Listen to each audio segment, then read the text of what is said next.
ऊपर से भारत कैसा दिखता है आपको? मैं बगैर किसी झिझक के कह सकता हूँ कि सारे जहां से अच्छा. Astronaut Rakesh Sharma becomes the first Indian to explore the celestial realm in a joint space mission with what was then Soviet Union. But the country achieved its first astronomical feat much before in 1963. Nike Apache, a two-stage sounding rocket imported from the United States, blasted off from a fishing village near Thiruvananthapuram in Kerala. Over the last 6 decades, India's space program has evolved enormously. From launch vehicles for satellites, INSATs for telecom, broadcasting, meteorology, remote sensing for satellite imagery, to research and development in space. From Aryabhat, a satellite designed and fabricated indigenously and launched from a Soviet rocket in 1975, to now on course to reach the moon and become the first country to explore its south pole. Here we have a majestic liftoff of LPM-3 M4 rocket carrying India's prestigious Chandrayaan-3 spacecraft. Because that's a place where we can get sufficiently enough solar heat, light for power generation. If you go further, there is a possibility that you will not get the full daytime utility. 15 years ago, India's first moon mission performed a detailed search of evidence of water and chemical composition of certain lunar rocks. The sky is the limit for the country's space ambitions. India's first space-based mission to study the sun. Aditya L1 nearing its launch date by the end of August or early September. Currently, payloads are getting integrated with the satellite, and it will go through a series of testing, including thermovag, vibration, so many things. And after that, we will have the launch. It goes in a PSLV, so that will send a commercial launch. So after that, we are already starting another building a next PSLV, and we are targeting by August end that Aditya can go. ISRO working on the Gaganyaan mission, India's first manned space flight program.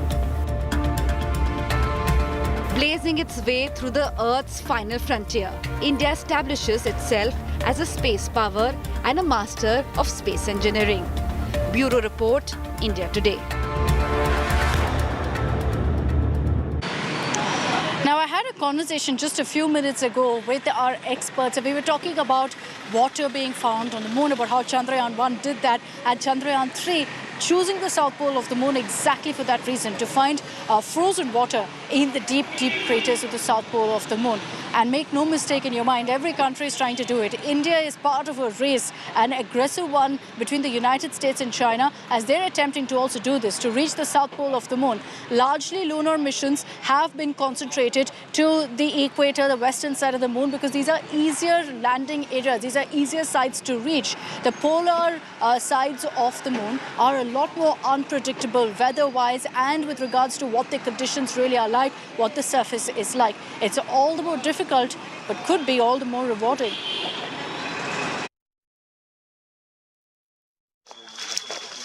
What's driving the new race to the moon? Major powers like the US, China, Japan and the EU have all been probing the moon over recent years. There's been a focus on the South Pole, where no country has been able to reach yet. Rough terrain makes landing difficult, but the prize could be historic. Ice that could be used to extract fuel, oxygen and drinking water.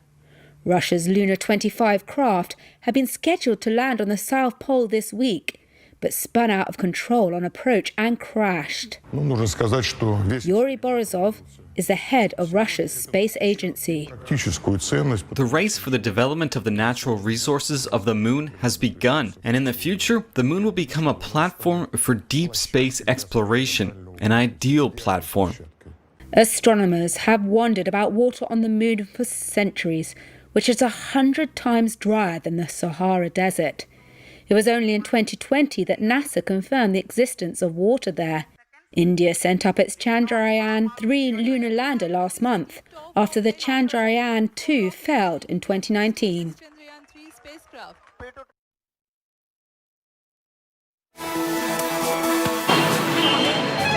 So we're continue getting you all the highlights from here, from the ISRO headquarters. And just 2 hours from now, I'm headed inside to get you details of what Team Chandrayaan is up to and what's the more on ground. But a billion cheers pouring in, a billion prayers, all hopes pinned on our ISRO heroes. I'm leaving you with this report where we show you the kind of prayers that is coming in from across the country, from the Aam Aadmi to our ISRO scientists. So don't forget to stay with us here on India Today as we continue our rolling coverage, getting you all the latest on Chandrayaan-3.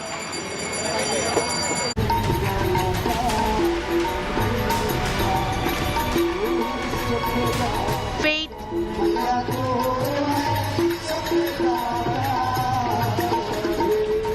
science, a billion hopes,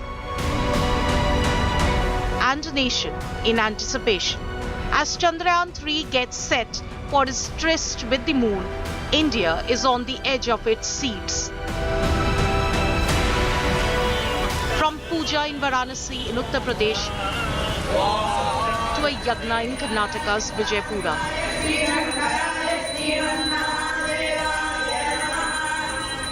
to namaz in Lucknow,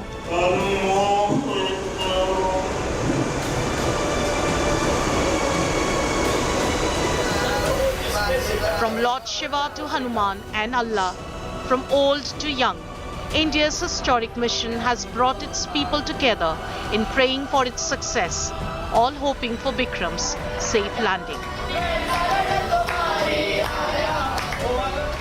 यहाँ पे हम pray करने आए हैं कि चंद्रयान 3 अच्छे से safely moon पे लैंड हो जाए. India's historic movement has everyone riveted. Children across schools are aiming for the moon. Others are dressing up like Chandrama. हम लोग इसरो के नए रॉकेट क्राफ्ट चंद्रयान 3 को प्रेयर्स देने आए हैं कि वो सक्सेसफुली मून के ऊपर लैंड कर जाए. Chandrayaan-3 has ignited Indian minds like never before. From art to song and dance, all are moonstruck.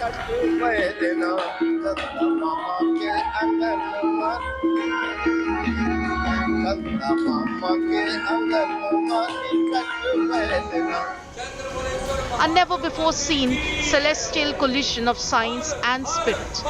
With a million prayers and grit, the moon is surely ours. With Akshita Nandagopal in Bengaluru, Bureau Report, India Today. जितने भी इसरो के लोग इस अभियान से जुड़े हुए हैं, मैं उन सभी का बहुत बहुत अभिनंदन करूंगा. ऐ वतन वतन मेरे आबाद रहे तू, ऐ वतन वतन मेरे आबाद रहे तू. So it's a very proud moment for every Indian. And finally, the wait is over. I think everybody is looking for that today, and it's a proud moment for India. Chandrayaan 3 की सेफ लैंडिंग हो सके, इसलिए हमारे school के सभी बच्चों ने pray किया है. ये अपने पूरी दिल से ये प्रे करता है कि वो खैर सलामती के साथ मून पर लैंड हो जाए.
Make your media plan smarter with India Today Live TV on your connected devices. Amplify your brand with 100 million smart internet viewers. To advertise, mail us at sales@aajtak.com.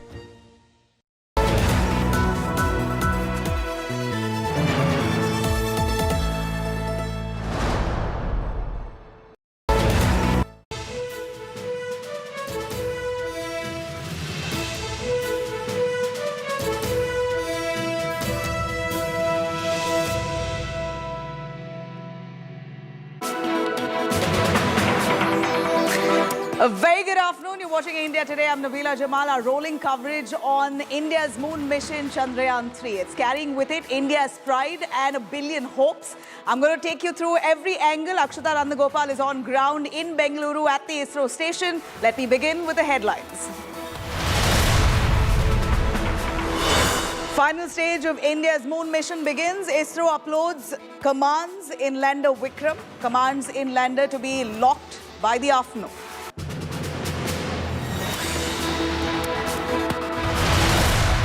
Final phase of Chandrayaan landing. Landing begins at 5:45 p.m., 25 kilometers from the moon. Tricky maneuvers for the next 15 minutes. We decode that 15 minutes of terror for you.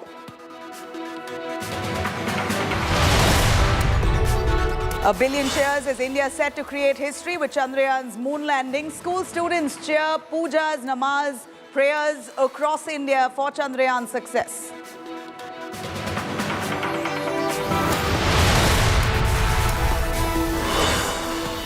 Not only Chandrayaan, all eyes now on chess prodigy Pragnananda as he takes on world number 1 Magnus Carlsen for the second game as the first one ended in a draw.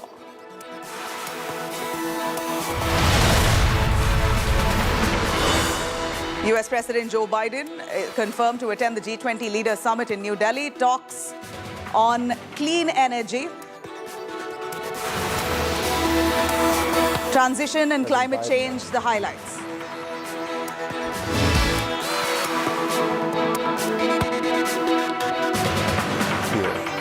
And he told me when he asked me to come serve here, he said, this is the most important country in the world to me. I think something that no American president has ever uttered in the history of our two countries.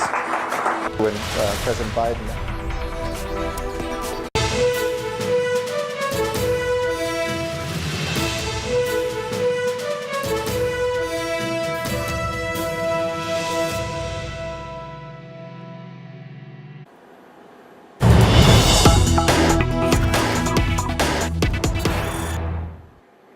All right, big news here is less than 6 hours to go for Chandrayaan's historic landing. India, of course, waiting for the Chandrayaan to descend on the moon. Commands have been uploaded. All eyes now on the soft landing. Final stage of India's moon mission now begins. ISRO uploads commands in lander Vikram. Commands in lander to be locked by this afternoon, and then the descent will begin. About 6 hours' time, India will be achieving a landmark moment where they will accomplish being the first nation to reach the south pole of the moon. We're really hoping and praying everything goes as per plan. The maneuvers during the last minute is really going to be the most challenging part of it. But what we know now is that the descent has begun as commands have already been uploaded. And by afternoon, the descent will begin. ISRO uploads all commands in lander Vikram as the moon mission for India so far has gone as per plan. ISRO uploads commands in the lander Vikram. That means it will now be moving towards the moon as the speed will be cut down and it will slowly descend towards the moon in about 6 hours' time. It's now only a few hours left from India making history, barely a few hours. Chandrayaan-3 is all set to land on the moon in about 6 hours' time. And India now eyes to become the first country to reach the unexplored south pole of the moon.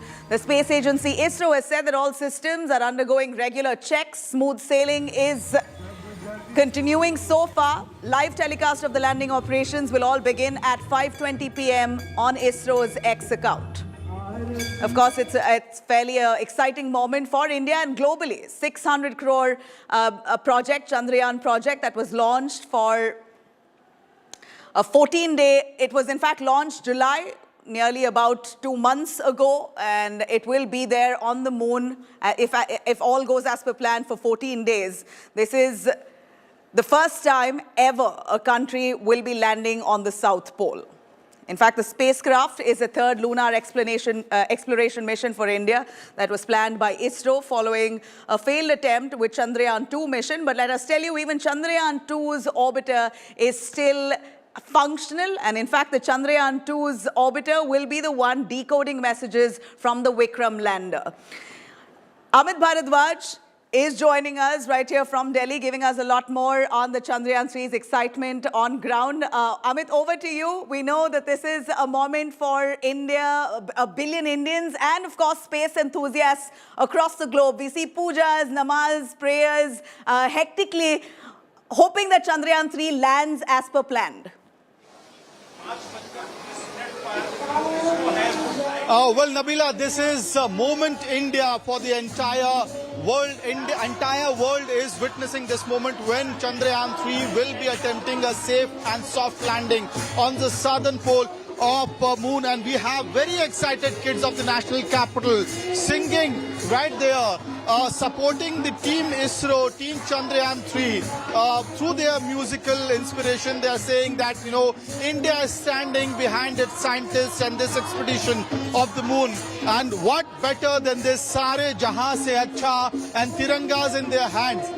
So right there, excitement at its peak in the national capital. This is Vidya Bal Bhavan of the national capital, and you know, all these kids I'm seeing since morning, they have been watching ISRO's documentaries, videos, reports on explaining as to how this Chandrayaan-3 will be making safe and soft landing. And there's a drone established in the school as well to explain this entire landing. And we are joined this morning with a very special guest. What's your name and how excited are you? My name is Goraj Vida. And how excited are you for Chandrayaan? I'm very happy that Chandrayaan-3 is land to go on the moon. You want to become a scientist or astronaut? Astronaut. Astronaut, right there. आप Chandrayaan-3 के लिए excited हैं? Yes. I am very excited. And I see you went to the mandir this morning for Chandrayaan, right? Yes, I went to Mandir to pray for the Chandrayaan. Finally, we are going to land on the south of the moon, and we are becoming the first country to land on the moon. So I am very excited. And you know what better way could be in celebrating this inspirational and historic moment. And right there I can see all these kids singing Sare Jahan Se Acha, and how Parcham Lehra Do is another song that they have been singing since morning, saying that this is the moment when national flag, when Tiranga will be hoisted on you know, moon, and this is a historic moment. We'll cut across to more students out here with national flags in their hands. आप लोग कितने excited हैं आज चंद्रयान-3 के लिए हम बहुत excited है, क्योंकि आज चंद्रयान-3 की दोबारा लॉन्चिंग हो रही है। चंद्रयान-3 हम भारतीयों के लिए एक बहुत बड़ा प्राउड मोमेंट है, जिसके लिए हम सब बहुत खुश हैं। खुशी है। इस तरफ we will come to this side as well. All these young kids since morning hoping. So it's the landing will happen around 6. So all these hours, is it a moment of sort of a nervousness as well, excitement as well, you know, waiting for the next few hours? Yeah, exactly. We are very much excited for it, and we are definitely sure that we will land on the lunar southern pole. And also we are very happy and feeling very much proud that we are landing on the South Pole. We will be the first country to land there and fourth country to land over the moon to find about the minerals and iron ores and their quantity over there.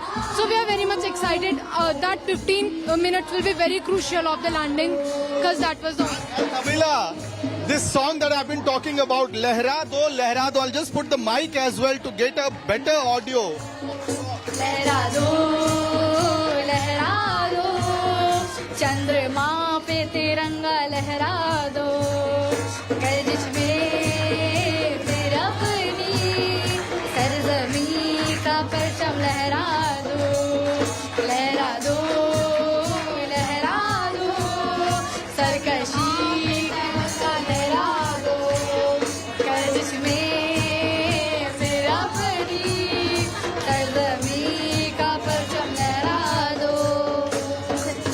Nabila लहरा was दो, lovely. लहरा दो, We hear that. पर तिरंगा लहरा दो, भारत का परचम लहरा दो. Yes. We totally heard that, and that's so heartwarming to see children across the country. Of course, we know there are several space enthusiasts, mini space enthusiasts all over, and for them, this is the moment. Chandrayaan-3 closer to its time of landing. India Today has been playing out the ticker for you, the countdown. 5 hours, 57 minutes to go for the historic landing for Chandrayaan. I'm going to cut across to Mustafa, also joining us from Mumbai. The kind of celebrations and the mood, Mustafa, take us through. We know that children are really excited to know that India will be soon the fourth nation in the world to land on the moon successfully. Yes, of course, Nabila, and there is enthusiasm among students from all standards. I am joined here by St. Anne School's Standard 8th. They had come to Nehru Science Center. I caught hold of them. कैसा लग रहा है? How are you feeling? Are you excited about Chandrayaan-3 landing on moon? You think the mission will be successful? Bharat के वैज्ञानिक दुनिया में सबसे प्रतिष्ठित में से एक हैं। क्या बात? ये मिशन हमारे देश को पूरा दुनिया में चर्चित बनाएगा। हमारे वैज्ञानिकों ने बहुत परिश्रम किया ताकि हमारा भारत किसी भी क्षेत्र में पीछे नहीं रहे। ये मिशन जो है उनके परिश्रम का एक फल है। बिल्कुल, तो आपसे भी जानना चाहेंगे, you agree with him, this is scientist have worked hard and they are trying to achieve it. How excited you are about it? I am very excited today because the Chandrayaan-3 is landing, and I am proud to be an Indian. And so you had come here to watch a space movie. How was Yes, it was very beautiful. Great. So what do you know about Chandrayaan-3 and about soft landing? I just want to say that when in 2019 our spacecraft failed, many countries made us feel bad. So now is the time to prove them, and I'm very excited for Chandrayaan-3. So I'm proud to be in it. If we land, it would be the first landing on the south pole of the moon. We are all excited here, and we are hoping that it will be a successful mission. Back to you, Nabila.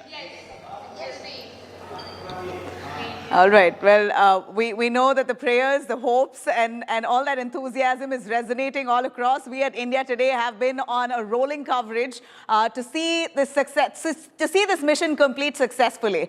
And we have no doubt why it wouldn't. In every way, ISRO has ensured that all the errors in the past have been corrected this time around. It's a lot more rugged, is what the experts and scientists from ISRO tell us. Now, as we wait for the successful and historic landing of Chandrayaan on the lunar surface this evening with bated breath, Chandrayaan-3 has now managed to stoke the scientific flair and curiosity among students across the nation, as we see many of them holding science exhibition, launching dummy rockets, praying for success of this historic moon mission. Schools across the nation now are organizing special programs, even many of them screening the Chandrayaan-3 landing right this evening, only to educate their students on India's moon mission.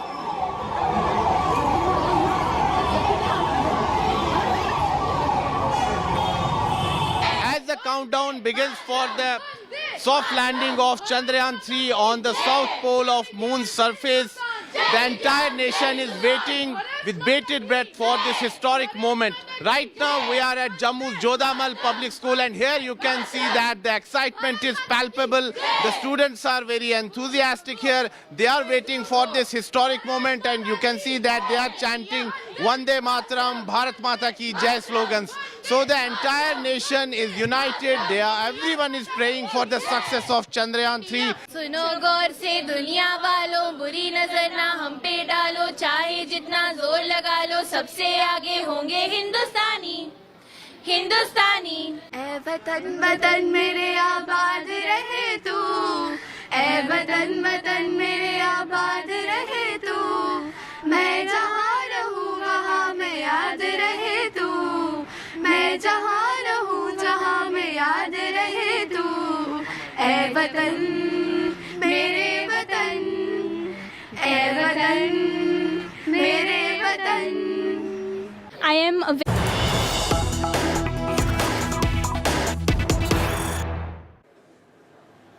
a As we know now, politics over India's moon mission does not cease as we see Digvijay Singh of the Congress party, who's now said that scientists in ISRO haven't been paid for nearly 17 months. The Congress neta now spreading fake news is what we believe, that scientists indeed have been paid.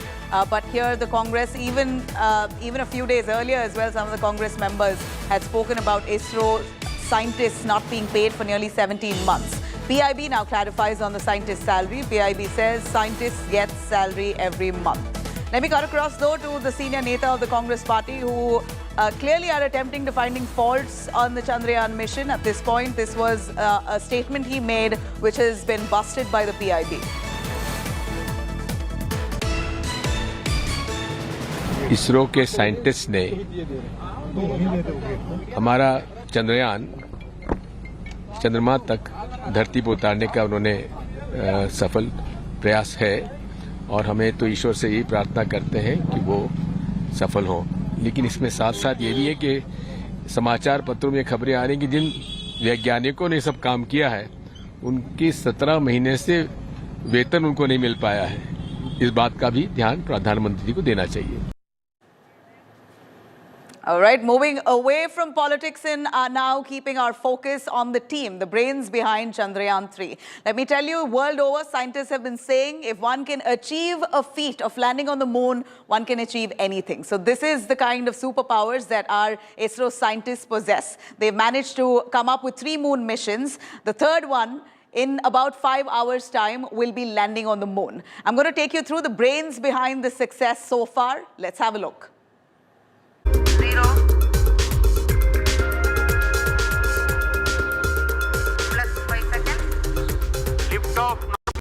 Here we have a majestic liftoff of LVM-3M. The launch has also added a feather in the cap of LVM-3 rocket.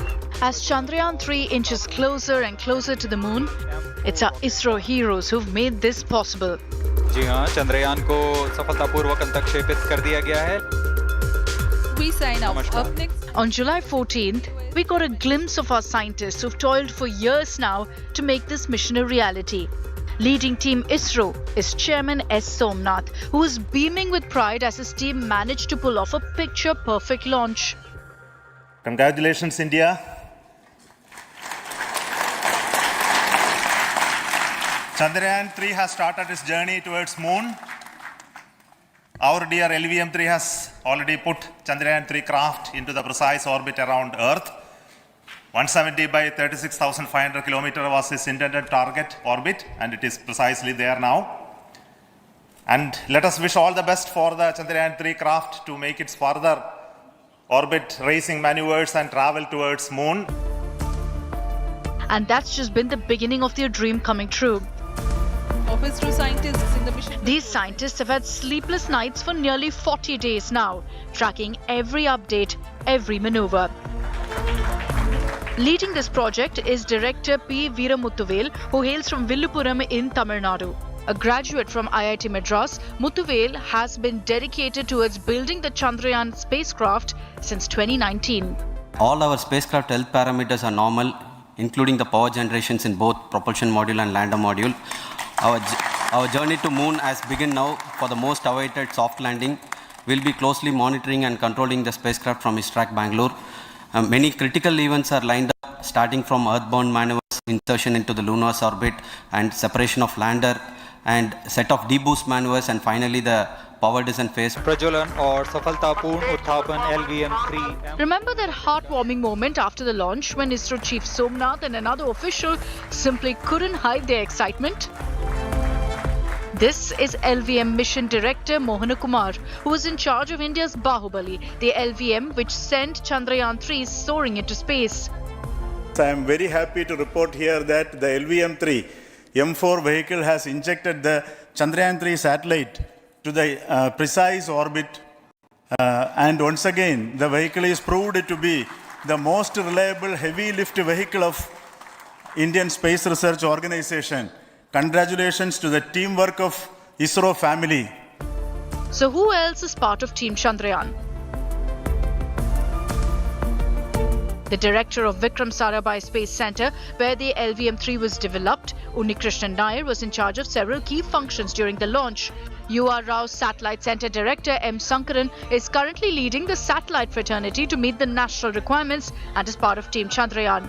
A. Rajarajan, the director of Satish Dhawan Space Centre in Sriharikota, gave the go-ahead for the launch. It takes an army to build a spacecraft like Chandrayaan-3, and there are so many more scientists who play an integral part of making this dream a reality. Bureau Report, India Today. All right, why these men behind ISRO or men behind Chandrayaan-3 are important, because we know the world over, multiple nations have attempted a moon mission. Not many of them have been successful. India has managed Chandrayaan-1, Chandrayaan-2, and now successfully so far, Chandrayaan-3 has gone as per plan. But what are the real challenges? A quick word coming in. Joining us is Aryan Mishra, the founder of Astroscape. Thank you, Aryan, for speaking to us. Tell us a little about the challenges that Chandrayaan majors face. About close to 6 hours or barely 5 hours, 50 minutes that's left for the historic descent of Chandrayaan onto the moon. But we know that the South Pole is quite tricky. And this is what every space station across the globe have said. The South Pole is rugged. It's going to be difficult. Take us through. Absolutely, absolutely. So the first question which comes up is that why the lunar South Pole? Why we are targeting the lunar South Pole when 6 manned missions plus other more than 50 missions have been to the moon? The reason South Pole is that there are patches of land which has water and ice, which was confirmed by Chandrayaan-1 a decade back. In this region of the axis and the tilt of the moon, there are areas and craters which are in complete dark. And there are craters which we humans have never seen, which means there is no sunlight which is reaching these craters. Now, this is what we are interested in. This is what we are interested to know about the shadowy places that we want to study in. These are basically called planetary fossils. They contain water and hydrogen and hydroxin ions, which forms the water. Now, Chandrayaan-3 is trying to study those craters. It's trying to study those regions which are also known as coal traps. Now, Chandrayaan-3, the orbiter, and Pragyan rover and the Vikram lander, both of them will only operate for 1 lunar day, which is equal to 14 Earth days. One of the biggest challenges is the relay of information, that telemetry data coming back to the Earth, right? Because the information will be passed through the orbiter, then back to the Earth. The telemetry data of from the moon to back to the Earth is somewhere which is one of the technical things.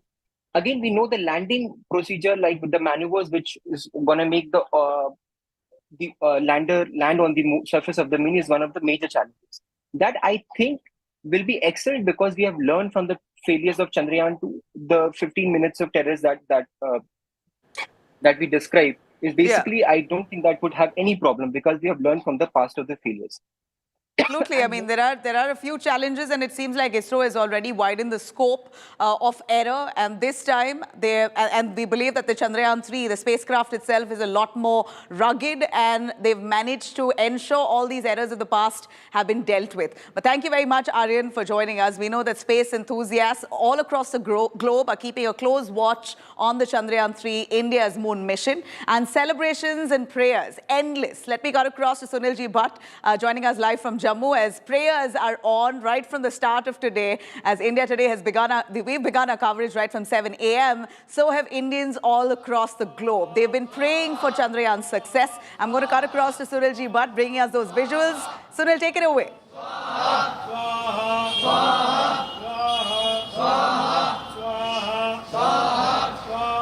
Well, Nabila, the entire nation is praying for the success of Chandrayaan-3 mission, and here in Jammu's Rani Park area, you can see that people are offering prayers.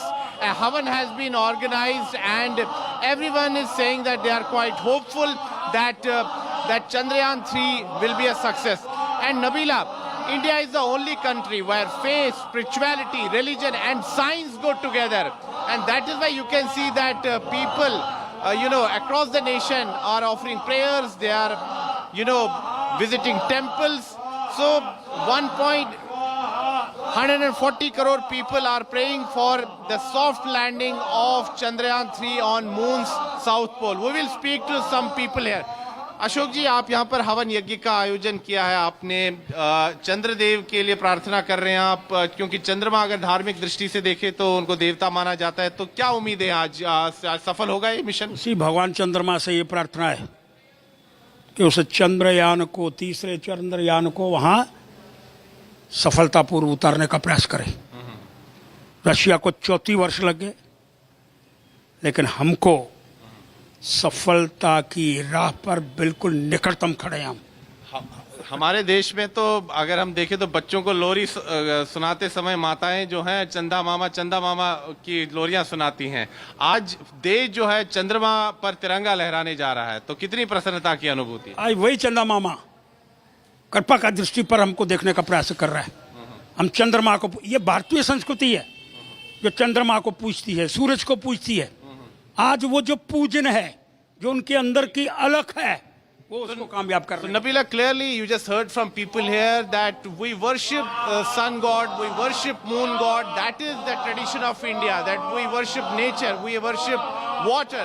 And here the people are praying for the soft landing of Chandrayaan-3 on Moon's South Pole. And if that happens Absolutely. today, Yeah, Suralji Bhatt said it so well. India is all about, well, we are religious, undoubtedly, but it also goes hand in hand with science. And this is what Chandrayaan-3 establishes, to see India's prowess when it comes to space exploration. We're excited, and we want to find out a little more about the technicalities of it. Let's bring on board Shakil Ahmed, who's a co-founder and director of Spark Astronomy. Shakil, thank you for speaking to India today. Give us a sense right now on India's mission and why the soft landing part of it is going to be the most challenging area. Many countries across the globe have attempted a moon mission. Not many of them have succeeded. And we're looking at 5 long decades. Yet we haven't mastered the art of a soft landing. We saw what happened with Chandrayaan-2, but we believe that ISRO is very confident that Chandrayaan-3 have already worked out the margins of error. So we are hoping that this will be a successful mission, but take us through the real challenges that come with a soft landing.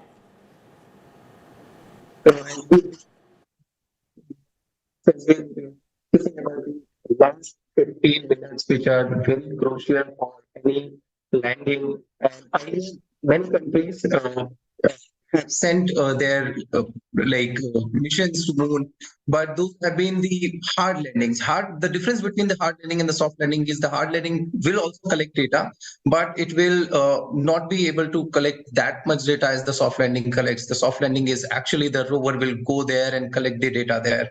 The most crucial part is changing the position at the last moment when the speed comes down to 0. So for local people to understand, I would give an example. You must have seen Superman flying, right? So Superman fly horizontally, but when it stands on the ground, it has to come vertical, right? So that is the most difficult part. So it will fly horizontally, it will go near to the surface, and then it has to come on the vertical level. And then that is the most difficult part. I would also like to mention that one thing we have to keep in mind through the Chandrayaan-2 mission, that we have now become much stronger with the failure of Chandrayaan-2. And because of that, we have worked out all the possible ways to make it a success. So I'm audible, right? Yeah, I can hear you. Yeah. So with that success, I keep saying that failure was not the failure, it was a success, because of that, we are now more stronger. If that we would have made that time, we would have made a weaker lander on the moon. Now we are sending a stronger one, just because of we were not able to do it that time. So that is the part now, and I'm very sure since this time ISRO has spent 4 years on designing a model. They call it a failure-based model, which means they have understood all the reasons why it may fail, and they have designed it why it will not fail this time. So they will make sure that this is going to happen, and we will be able to land on the moon and fly our tricolor on the moon this time. Thank you. Shakil, thank you very much for joining us and giving us an insight on the real challenges. A couple of challenges which ISRO has worked out, we believe, and clearly now, looking at the way Indians are waiting with bated breath, we have no doubt that the Chandrayaan-3 will not succeed this time. The prayers and preparations all across India in full swing. Let's have a quick look as the spacecraft now begins its descent. Barely about 5.5 hours for Chandrayaan-3 to land on the moon's south pole. Roughly about 6:04 p.m. is the time given. Preparations and excitement fill the air. Let's take a look.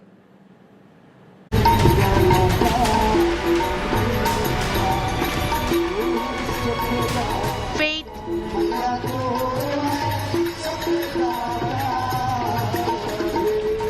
science, a billion hopes, and a nation in anticipation. As Chandrayaan-3 gets set for its tryst with the moon, India is on the edge of its seats. From puja in Varanasi in Uttar Pradesh to a yagna in Karnataka's Vijaypura,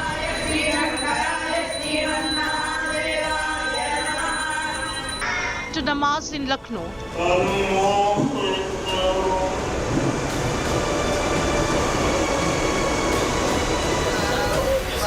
from Lord Shiva to Hanuman and Allah, from old to young, India's historic mission has brought its people together in praying for its success, all hoping for Bikram's safe landing. यहाँ पे हम pray करने आए हैं कि चंद्रयान 3 अच्छे से safely moon पे लैंड हो जाए. India's historic movement has everyone riveted. Children across schools are aiming for the moon. Others are dressing up like Chandrama. हम लोग इसरो के नए रॉकेट क्राफ्ट चंद्रयान 3 को प्रेयर्स देने आए हैं कि वो सक्सेसफुली मून के ऊपर लैंड कर जाए. Chandrayaan-3 has ignited Indian minds like never before. From art to song and dance, all are moonstruck.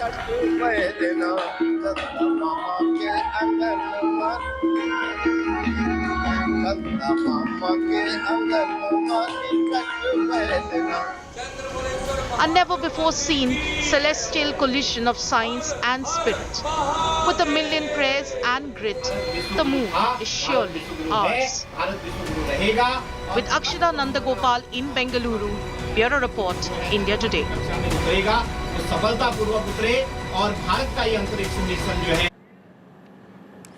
Well, as Chandrayaan races towards the moon, of course, questions being asked, why should a country land on the moon in the first place? Well, what we know is that many countries across the globe, including United States, China, Russia, who have already landed on the moon in the past, have one thing in common. They want to be at the forefront when it comes to space exploration. India now is also joining the bandwagon, and at this point what we know is India's Chandrayaan-3 mission is focused around finding the soil composition on the moon and, more importantly, water on the moon.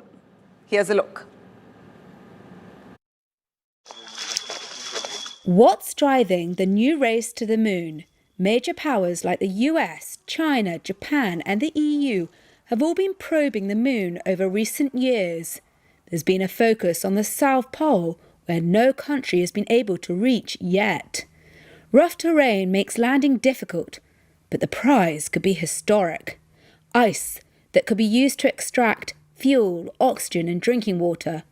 Russia's Lunar 25 craft had been scheduled to land on the South Pole this week, but spun out of control on approach and crashed. Yuri Borisov is the head of Russia's space agency. The race for the development of the natural resources of the moon has begun, and in the future, the moon will become a platform for deep space exploration, an ideal platform.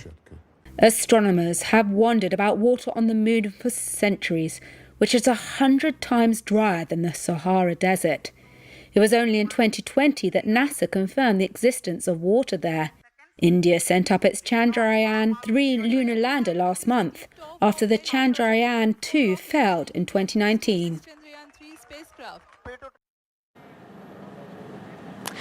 Well, as we remember Neil Armstrong, how can we forget Apollo 11, the NASA spacecraft that really carried him, Armstrong and lunar module pilot Buzz, that Aldrin landed the Apollo lunar module Eagle on July 20th, 1969. And now with Chandrayaan racing towards the moon, we're of course remembering Neil Armstrong. Let's have a quick look at the journey back of Apollo 11. Okay, let's go there, Capcom on the hot fire. Okay, all flight controllers going around the horn, gonna go for undocking. Okay, retro, go. Fido, go. Guide, go. Control, go. Telcom, go. Jinsei, go. Ecom, go. Surgeon, go. Capcom, we're go for undocking. Armstrong, Aldrin, and Collins arrived at the moon on Saturday, July 19th. When we did get close and we rolled out and saw it for the first time, it was a revelation. It was gigantic. It filled our entire window. The next day, Sunday, July 20th, was landing day. In a lot of anticipation, we finally come to the day, the moment that this is about to commence. Landing on the moon was absolutely the most difficult piece of any Apollo mission, okay? Think about it as a controlled fall out of lunar orbit. The problem is, in this controlled fall out of orbit, you only have enough fuel for one try. Capcom, we're go for landing. Altitude 4,200. Houston, you're go for landing, over. The trajectory had been wrong. They were targeted into this inhospitable place. Then they had to fly over this area at a high forward velocity, then pitch up to slow down so that kill their forward velocity, and then start down like a helicopter. So now we're critical fuel state. And that's why the 60-second call was given, and then the 30-second call. Then I really got nervous, was calling out 25 seconds of fuel left, and then 20 seconds of fuel. Oh, jeez. Okay, engine stop. APA at a descent. Mode control both auto, descent engine command override off.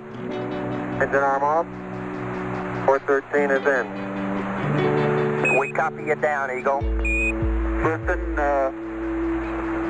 Tranquility Base here. The Eagle has landed. Roger, Tranquility. We copy you on the ground. You got a bunch of guys about to turn blue. We're breathing again. Thanks a lot. The landing to me was a great celebration. The nation was almost euphoric. Well, it proved that the United States could accomplish tremendous goals if they worked together as a team.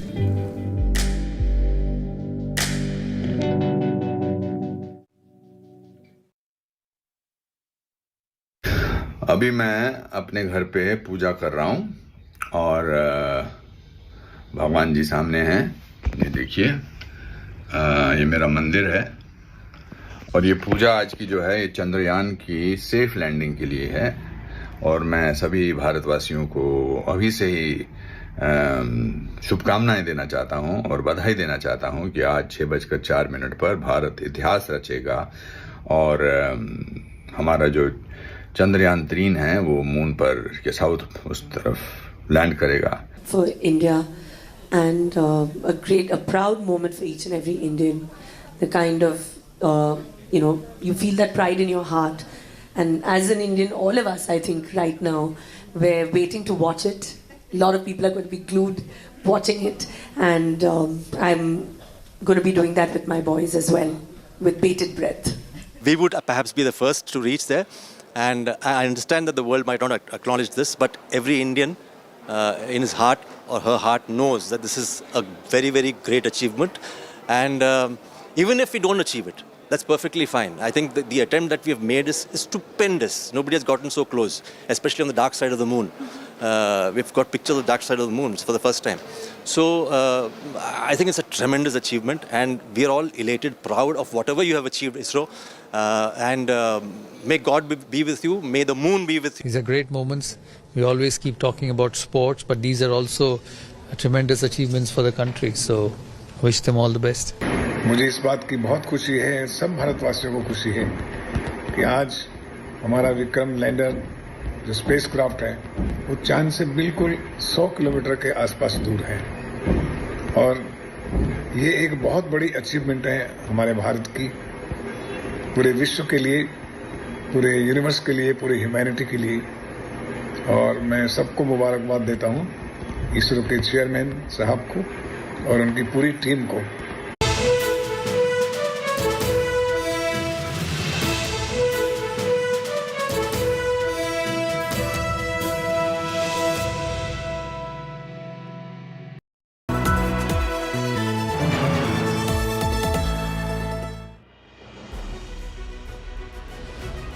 India's latest moon mission, Chandrayaan-3, carries with it the nation's pride. The blood, the sweat, the tears, the emotion, the joy, the exhilaration. As a billion-strong nation prays for the soft landing of Vikram lander. India counts down to its moment in history. Join us as we cheer for Chandrayaan.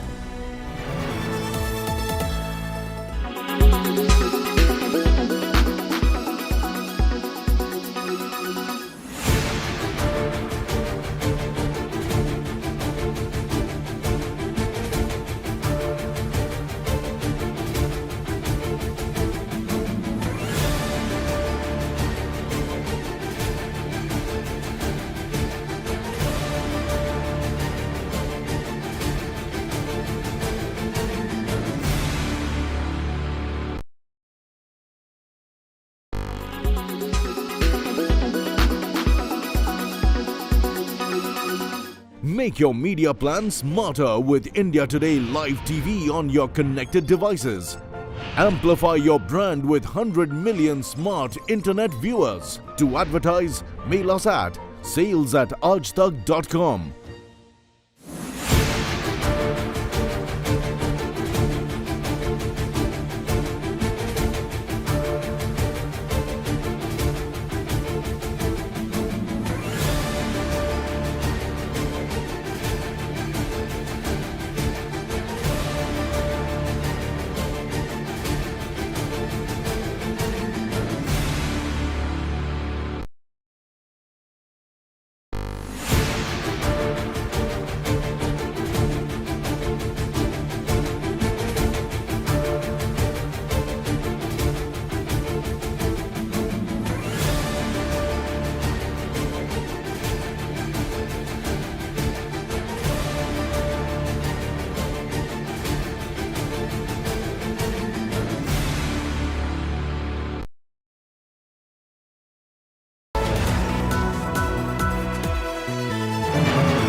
Welcome back. Thanks for watching our rolling coverage on India's moon mission Chandrayaan-3.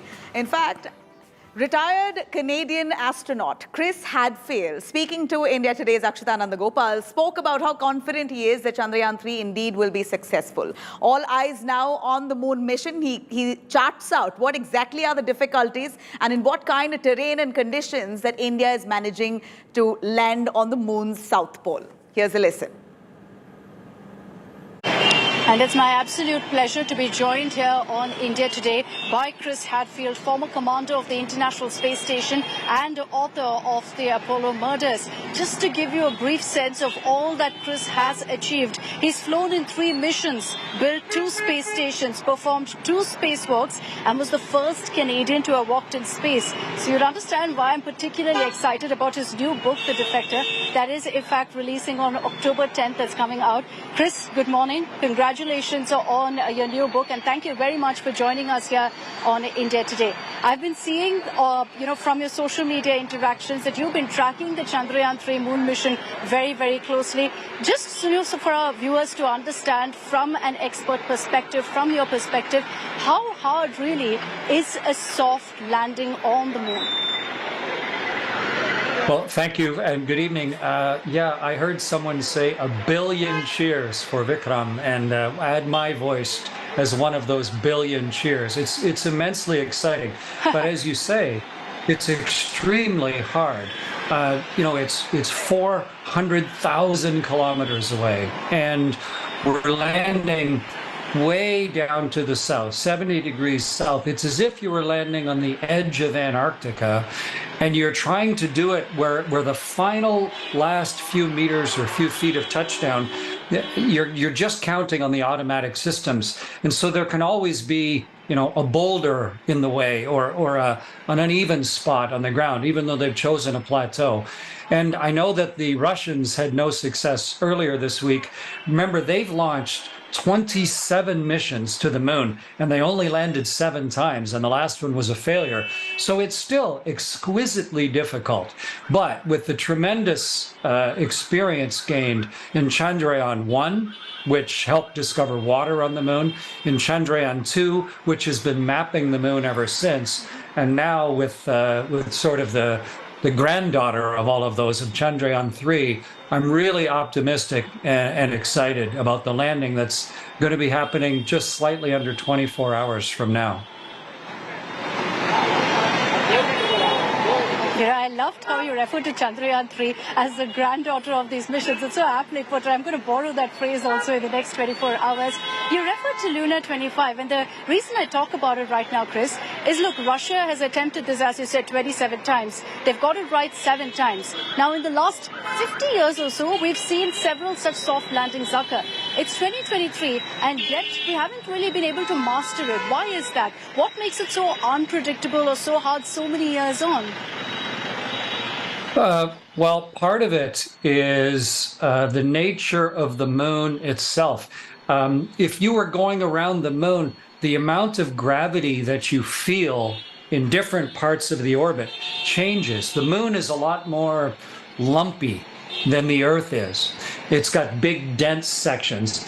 And so that makes orbital prediction more difficult. It's hard to know exactly where you are.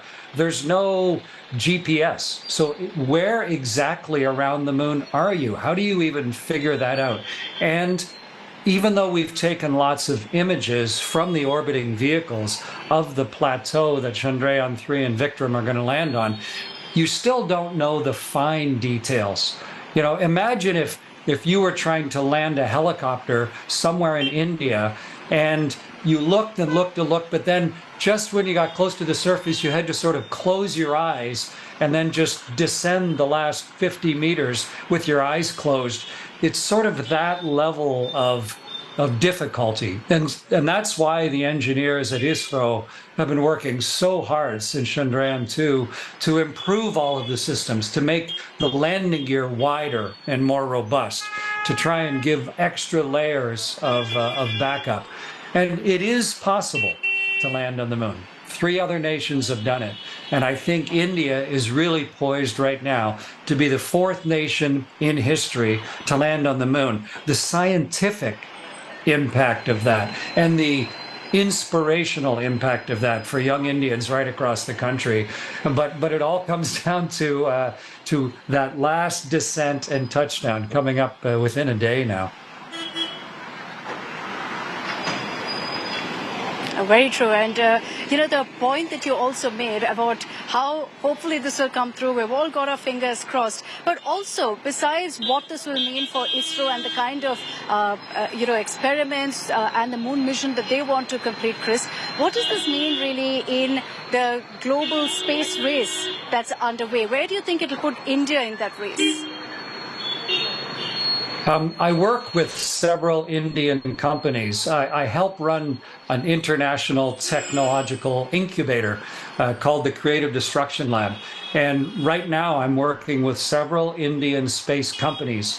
One of them is called Dhruva Space. And I think this type of mission of showing kind of the ultimate capability of what Indian science and technology and combined capability can do, it's extremely inspiring, not just to young Indians across the country, but to young business owners and young inventors, people who are looking to do something that used to be impossible. You need to have an inspirational vision of what might be possible to then drive yourself to make the most of your own capability. And when I work with the Indian companies and see the educational capability, the insight, the brilliance of the minds, and the opportunity that's opening up now, it's really showing just how ISRO and space exploration in India is coming of age. And if you can land on the moon, I mean, you can do anything. And to me, that is the real essence of what is being attempted tomorrow. You spoke about how this is so inspirational for every Indian youth watching right now what ISRO is accomplishing. There are a lot of cynics out there who question, Chris, what's the need for a developing nation to invest so heavily in space, to invest so heavily in space exploration? What's your answer or response to that?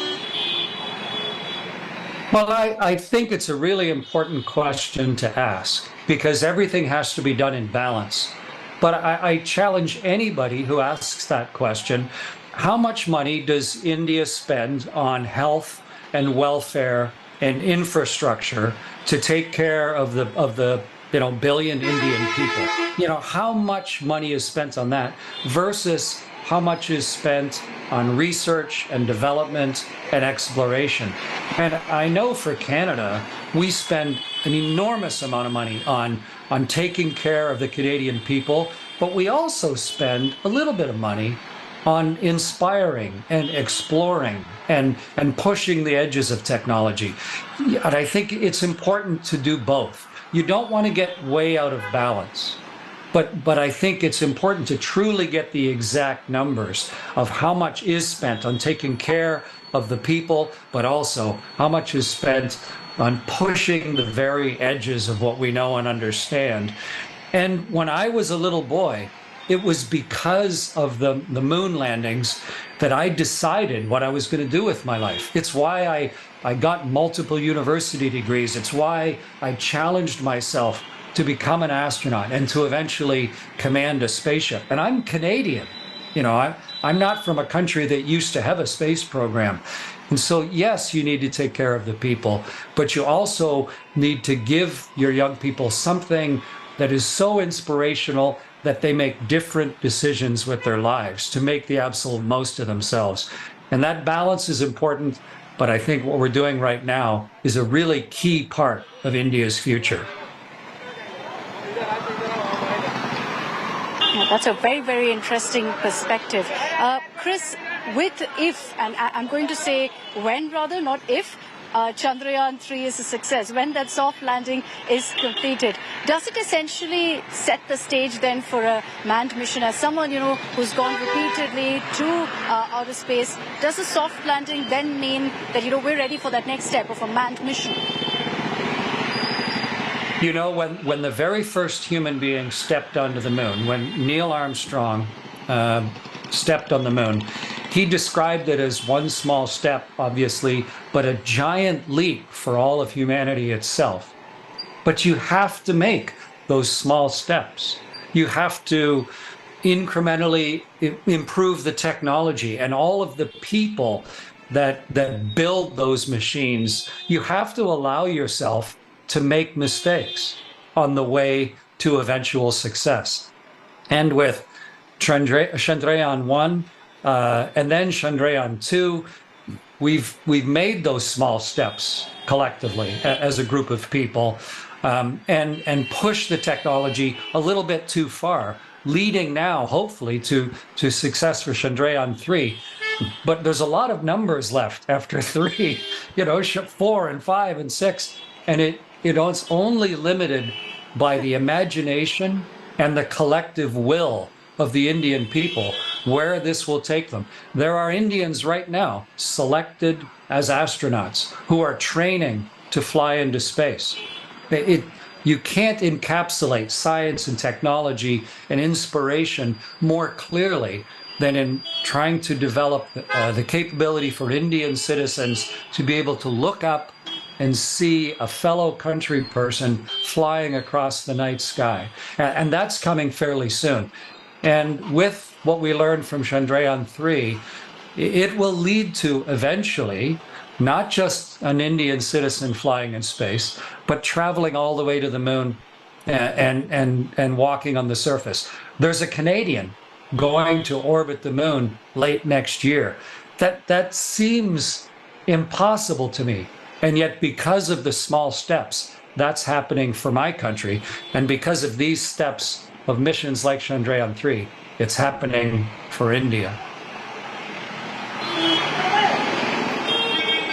Steps that you've taken has ensured this moment for your country largely. So I'm hoping that there'll be many Chris Hadfields for India also very soon. Chris, I will tell you this, that, with all of this talk of Chandrayaan, of what ISRO has accomplished, it's piqued a lot of interest among Indians about space. And you've been there so many times, a former commander of the International Space Station. This is a tough ask.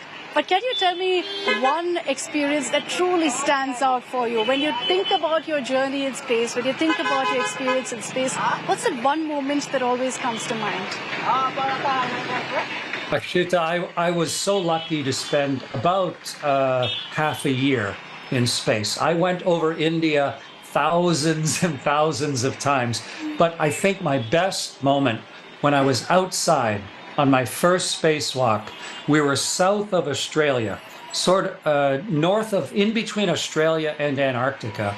And while I was outside on a spacewalk in the darkness, we went through the world's aurora, through the southern lights of the world. And I could see the reds and the greens, and they were pouring past our ship and flowing around me, the incredible, beautiful majesty of our planet. And it's very scientific. It's the Earth's magnetic field and the energy from the sun, but it glows in this beautiful ribbon of color. And this little kid got to go outside and experience that personally. This little dreamer from Canada, I got to surf on the world's aurora. And of all the things I've done in my life, of all the myriad experiences, to be able to personally experience that as part of our first steps away from the world, it was profoundly moving and beautiful to see our world that way and to recognize where we are headed collectively. It's a memory that is seared into my brain, and one that I hope more and more people get to experience as our technology gets better and better. You've described that so beautifully. I half wish that instead of a journalist, I chose to be an astronaut after this conversation.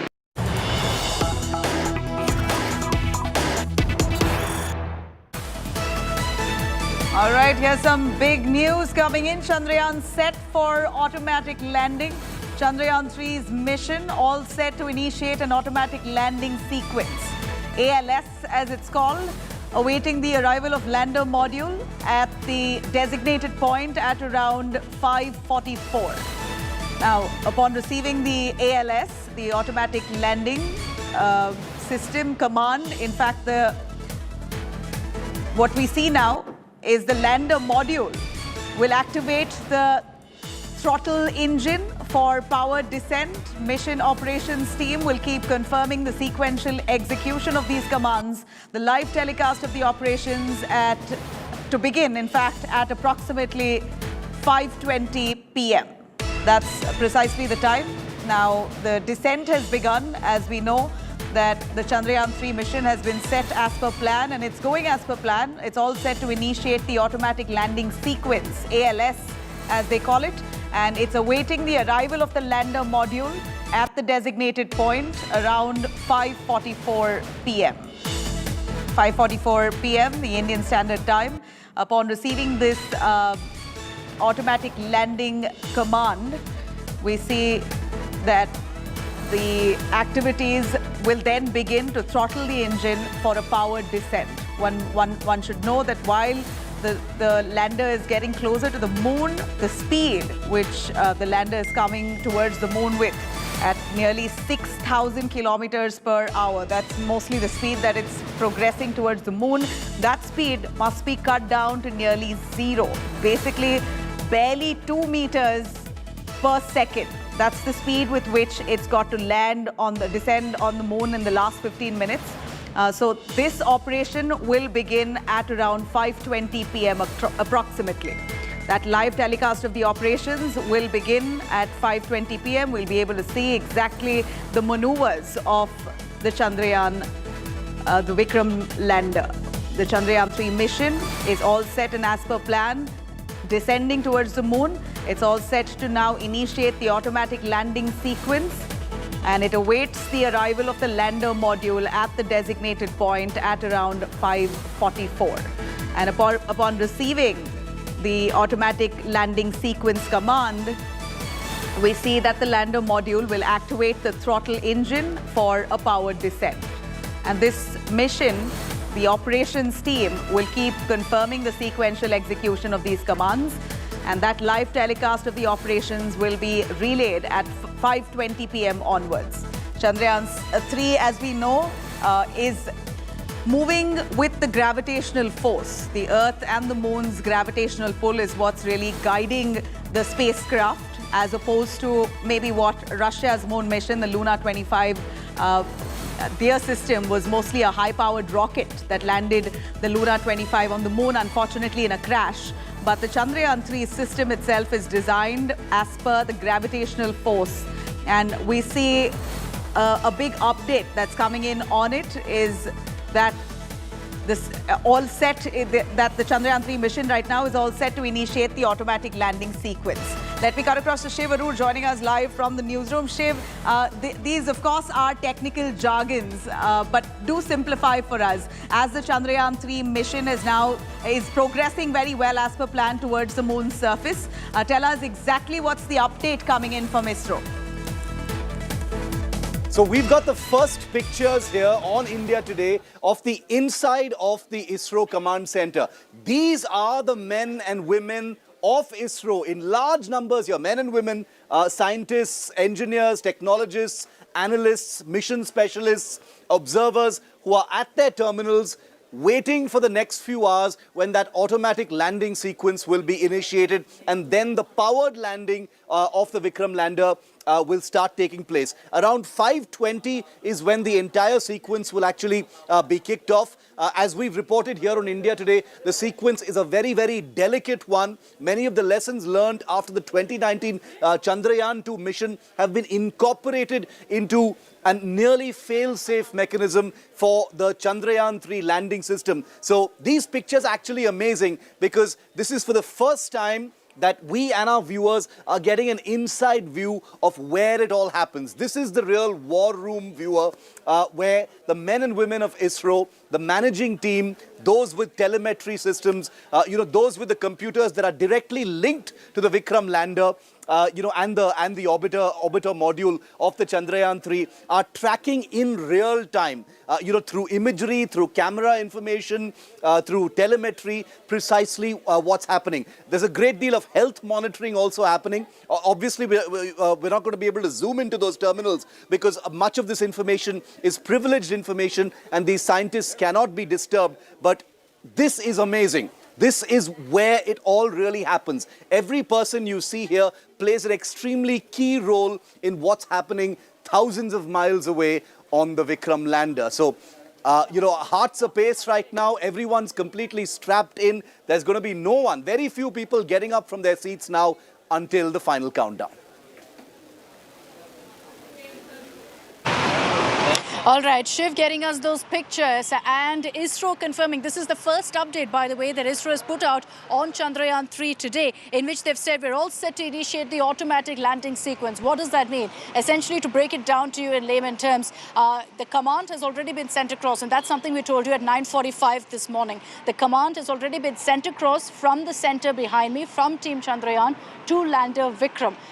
And they will be locked and loaded in about 1 hour from now, once they check if all conditions are 100% favorable for a smooth, soft landing. Remember, we've told you about the 15 minutes of terror. That 15 minutes of terror is going to be completely automated, which is what ALS really stands for, an automatic landing sequence. It comes down to the design, the tech that was used while designing Chandrayaan-3. If all of that was successful, especially having learnt lessons from Chandrayaan-2, it means we're set for a successful landing onto the south pole of the moon. Also important to highlight here that the automatic landing sequence is something that consists essentially, and you see in that statement from ISRO, they refer to thrustable engines. There are 4 such thrustable engines on lander Vikram that will help it come down from 6,000 kilometers per hour to a standstill, to zero. You can only imagine the kind of tech, the kind of genius it takes to ensure something like that is accomplished in a matter of 15 minutes. So these thrusters will be used on and off, again completely automated.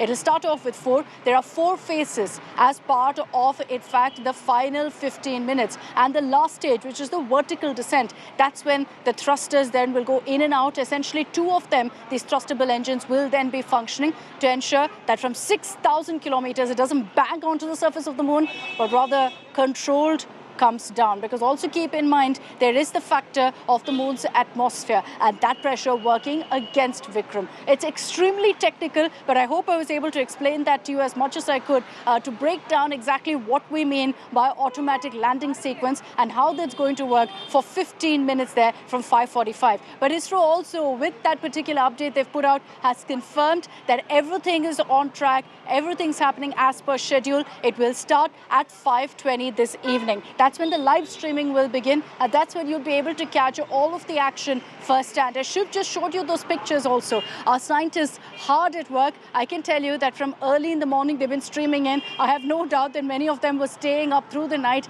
within the premises as well. They've all been hard at work, cool, collected, sticking to the duties they have at hand, sticking to whatever procedure needs to be followed right now. The first update that's coming from ISRO is one of positivity, is one saying, look, all is well. We're going to go ahead with this mission. Shiv Arora is still with me, getting us all the details, the communication that's coming from ISRO. It's looking good, Shiv. It looks like we're well on our way to ensuring that soft landing. I know there was a lot of talk of plan B, of what will happen if things change.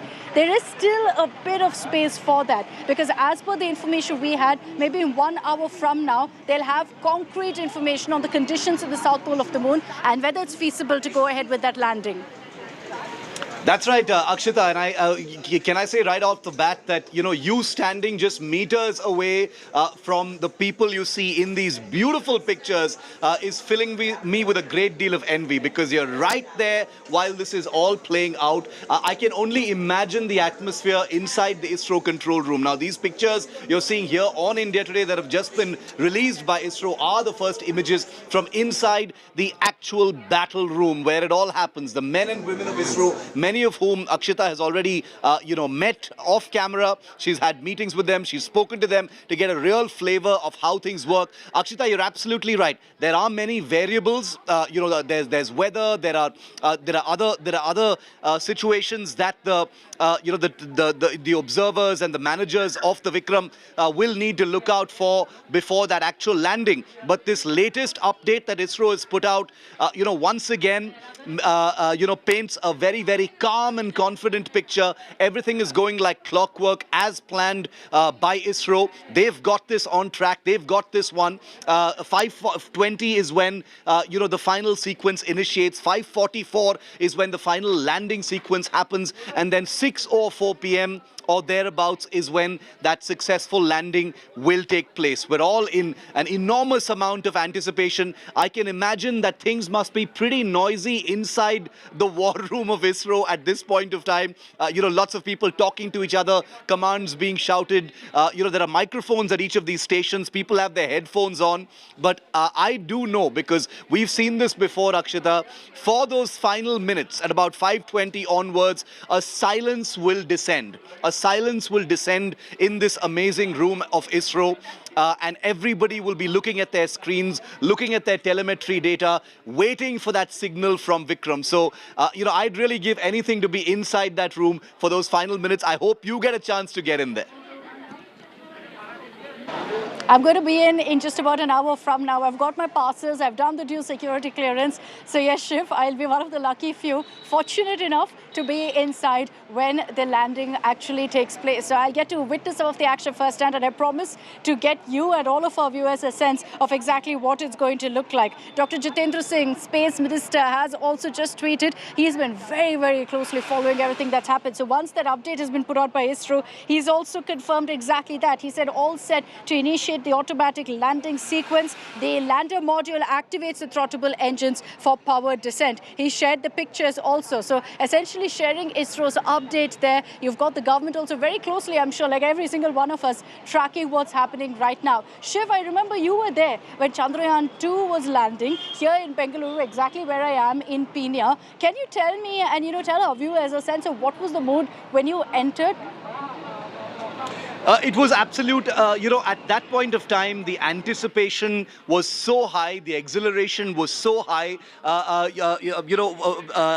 The landing was to happen very late in the night, early in the morning, around 2 a.m. if I'm not mistaken. So it was an all-nighter that was being pulled at that point of time. Of course, there was a great deal of disappointment over what finally happened. But speaking to, Mr. Sivan, who was the ISRO chief at that point of time, and all the scientists involved, while there was a great deal of disappointment, each one of them was completely galvanized, Akshita, because as you've been hearing from all of these scientists you've been speaking to, that is the nature of space exploration. When you reach into the unknown, there is always the possibility of things not going quite as planned. It's also very important to note that the Chandrayaan-2 mission was not a failure in that sense. The last bit did not quite work out, but the mission itself was largely a success. There were many learnings which have been incorporated, as you've been reporting, in Chandrayaan-3, including in the mechanisms for the landing, all the criteria that are taken into account before effecting the final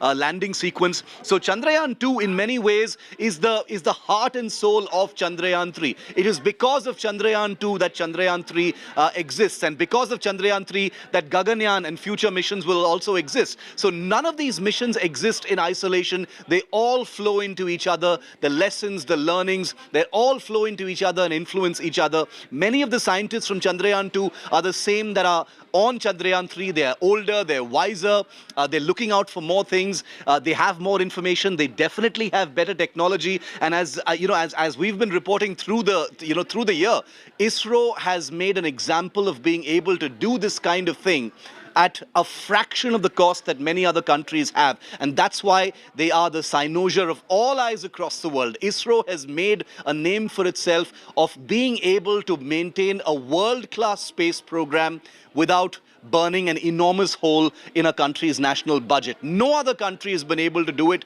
not even China. And that's the reason why Chandrayaan-3 is being looked at from literally everywhere right now, Akshita.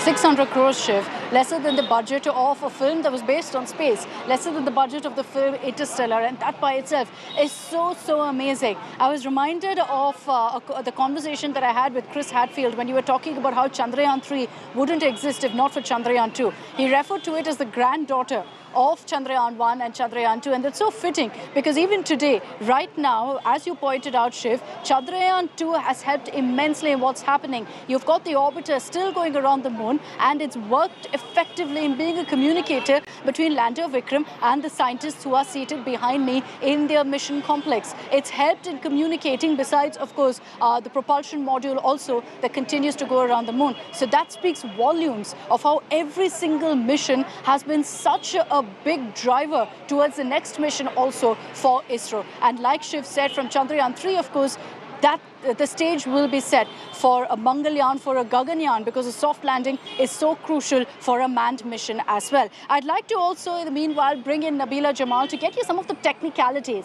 of what you can expect as far as the landing of Vikram is concerned. Nabila, it's over to you. Right. Akshita, of course, the landing itself is the biggest challenge. A soft landing, 5 decades on, and we see countries still struggling. India, of course, with its Chandrayaan-3 mission, have already worked out the margin of error, and this time they are super confident that their landing will be on point. I'm going to take you through the Chandrayaan-3's landing process. If you really look at it, let me start with the lander that floats about 30 kilometers above moon. And what we know is that this lander then is controlled in such a manner where the speed is cut down and it will slowly descend towards the moon's surface. And as we know, the moon's gravity will also guide the lander, as opposed to what we saw with Luna 25, Russia's space mission. It was guided by a speed rocket. In fact, the Chandrayaan-3 is guided by the moon and Earth's gravitational force. So that will be guiding Chandrayaan. Chandrayaan will then, as it goes closer to the moon, will have to twist from its horizontal position to a vertical position to land exactly at the spot that has been identified by ISRO. And then, of course, the lander will hover about 7.5 kilometers above moon for a little while. And what we know is that the lander, which is guided, let me tell you, this is all guided by ISRO and their teams there. Their sensors will be calibrated. The moon's surface will be checked. Only then will they decide to finally bring the lander down to on the surface of the moon itself. The lander then becomes vertical, like I mentioned, after hovering above the moon's surface for about 7.5 kilometers for a little while until they do their tests. The lander will come to a vertical position and slowly descend. The altitude decreases from 7 kilometers odd to 150 meters. It's got to be calibrated and the descent has got to be highly controlled, and the lander then eventually will touch down on the moon's surface. As we know, these are the challenges and difficulties that Chandrayaan-3 will have to face. And this is really what is called the 15 minutes of terror. The last final attempts or final stage of the landing is going to be the toughest one. And it seems like ISRO has it under control. Akshita, you're there and you're witnessing it live.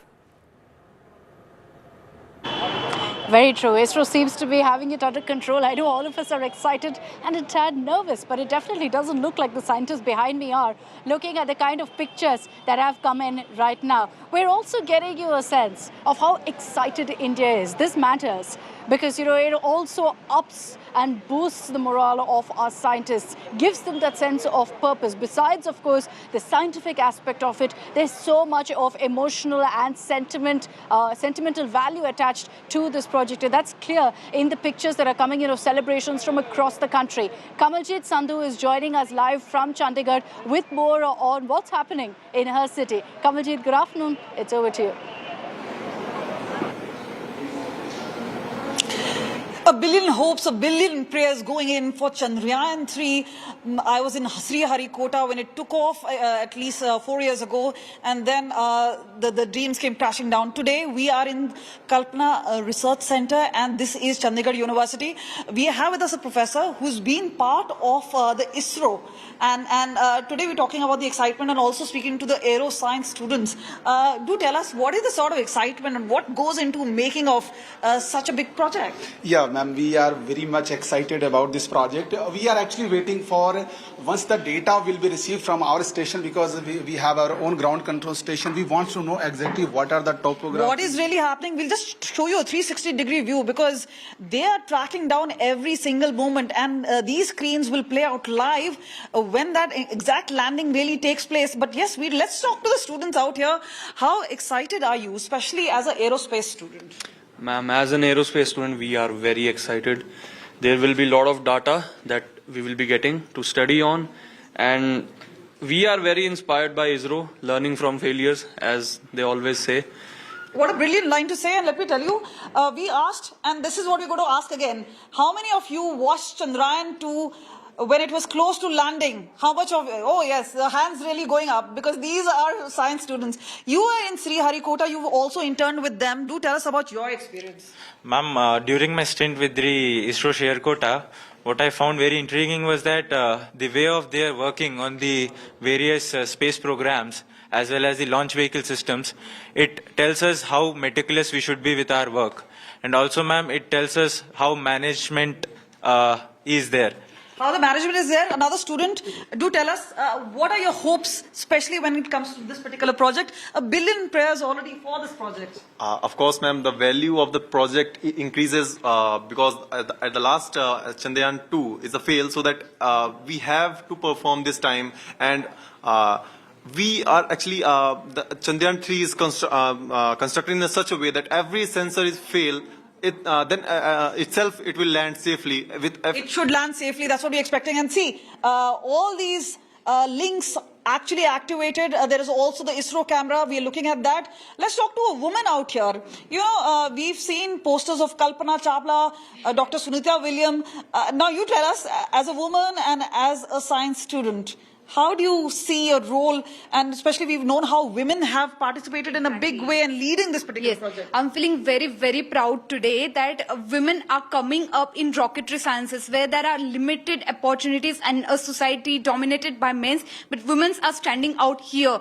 And to watch it in front of the Chandrayaan-3, it will be a great success, and women are contributing in ISRO, and we can see in control room as well. There are many women out there who are contributing for the mission. So yes, it's a great opportunity. It's a big way, obviously, with women, and obviously, let's just try and speak to a professor out here.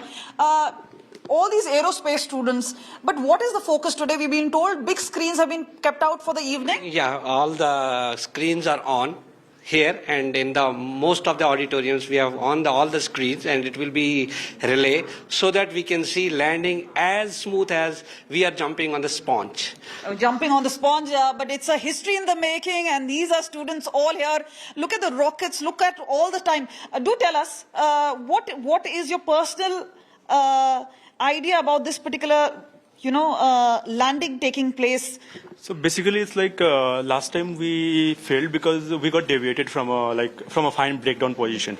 So this time the algorithm has been developed in such a way that it will just tackle all the orientation, and it will help us to land safely on the. So error free. There is hardly any room for error, and this is what 1 billion Indians are really hoping for. And the scientific temper here in this particular room with all these students, they are actually now not just holding on to the prayers, but also ensuring that science will play its own part, and all these students are going to not only be part of this project. And remember, as far as Chandigarh University is concerned, they're saying the next big thing is that they already have an tie-up with the ISRO. A satellite would be launched, their own satellite, which will monitor the water system. So all this is going to take place, but a big, big exciting day. And from here in the classrooms, they will eventually in the evening move out to the big screen, where the entire university students will come together and watch this live, watch a history unfold live. Very exciting times ahead, and for students, of course, there's nothing bigger than this,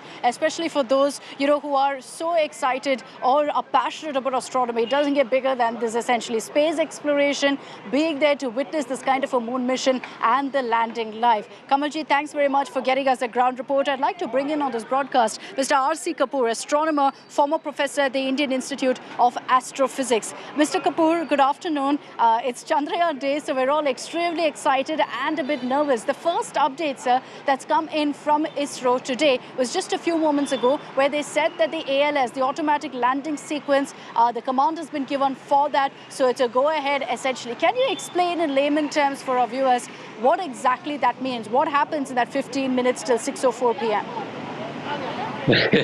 Actually, I have been watching the happy faces and the curious faces of the children and school children and people. In fact, I must say that 615 crore rupees have been very well spent. And as lander and rover land on the moon, that is the bonus of the whole mission, as I feel now. And as you just now mentioned, ALS, which is automatic landing sequence command. So that will be given when the lunar module, that is lander and the rover with it, they arrive at a very particular point in their orbit. So that point in the orbit, as soon as they arrive, which is expected to be 1744 this evening, this ALS, that is the automatic landing sequence command, will be given. And immediately thereafter, the lander module will fire the engines. And then they just deorbit and the power descent begins. And after that, as they say, 15 minutes of terror. But today, as I read, it could be from 19 minutes to 30 minutes. So although the terror is prolongated, but I think that the landing is going to be perfect as per the textbook, as if.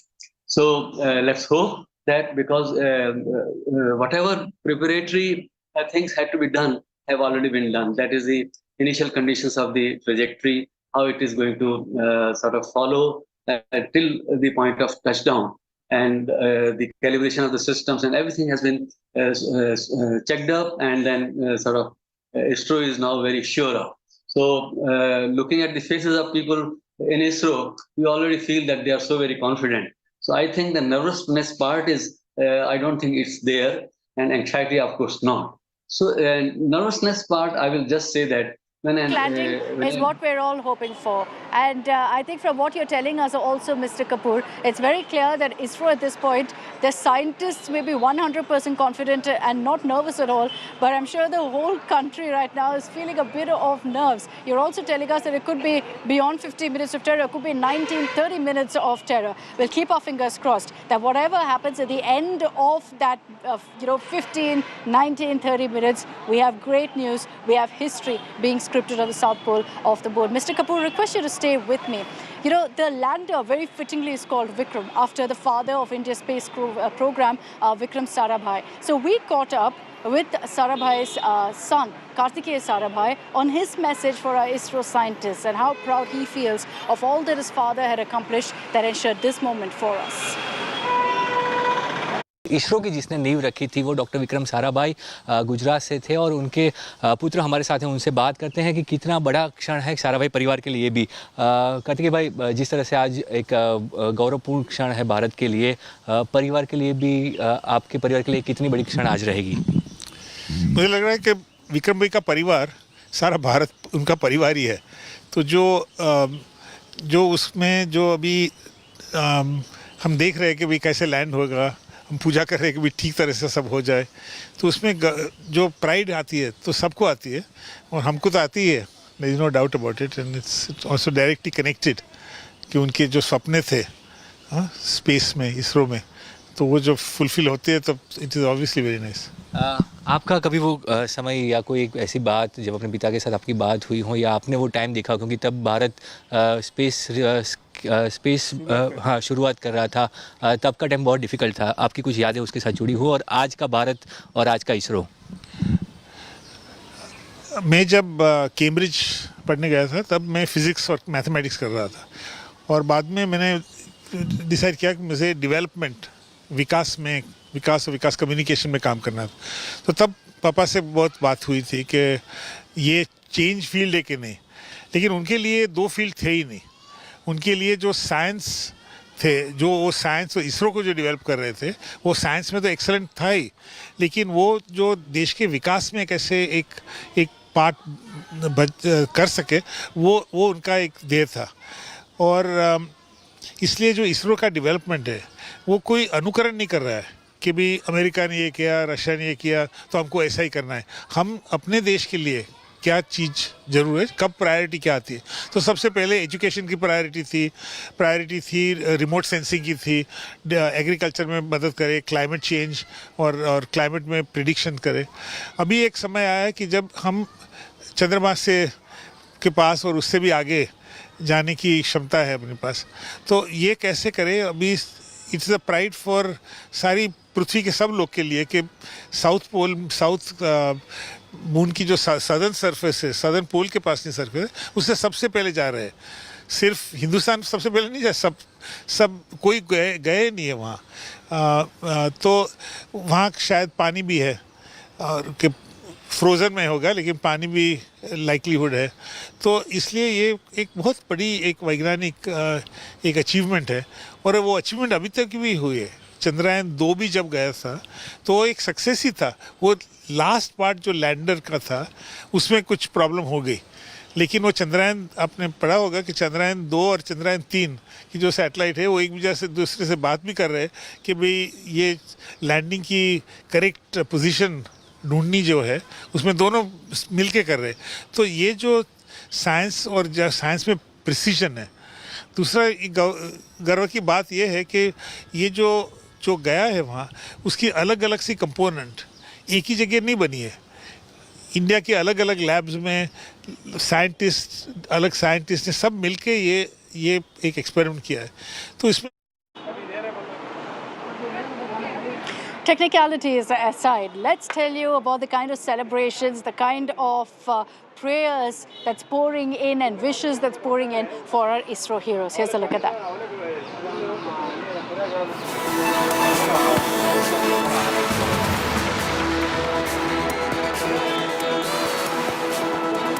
Celebrations are resonating across the world. Bharatnatyam dancer Pooja Hirwade was seen dancing to the tunes of the Chandrayaan anthem and Namo Namo Bharatambe.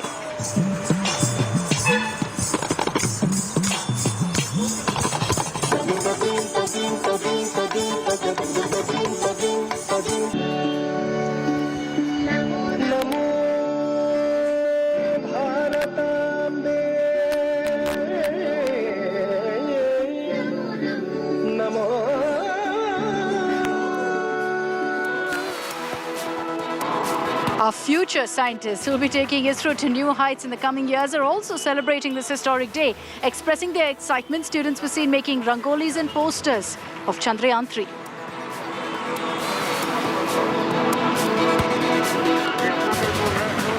Various schools and colleges across India have organized special events providing young minds an opportunity to come forth with models of Chandrayaan-3. All this to celebrate the milestone related to the moon mission.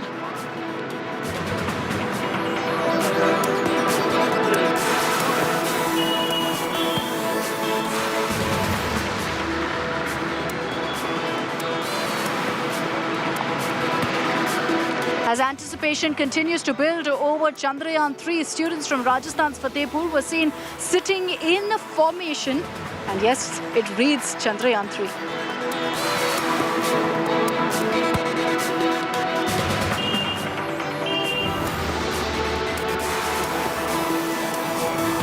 And students from across the country are rooting for Chandrayaan-3. In a series of videos, students can be seen.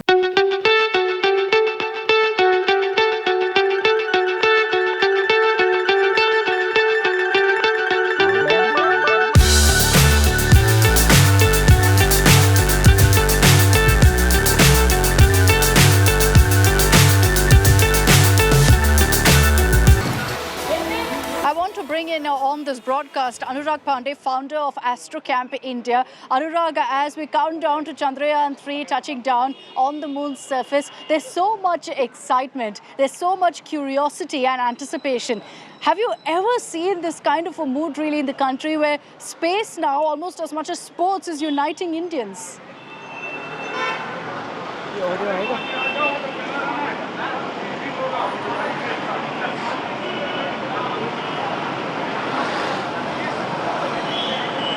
Mr. Anurag Pandey? Okay, we'll connect with Anurag Pandey in just a bit. In the meanwhile, what I was referring to, the excitement, anticipation reaching whole new levels. We'll get you more ground reports on that. Amit Bharadwaj is joining us live from a school in the national capital. Amit, students are particularly excited. It's like I've been saying from yesterday in all my interactions with students. At their age, I had no idea what a lander was, what a rover was. Today, every student now knows exactly what Chandrayaan-3 is all about, knows what exactly a moon landing is like.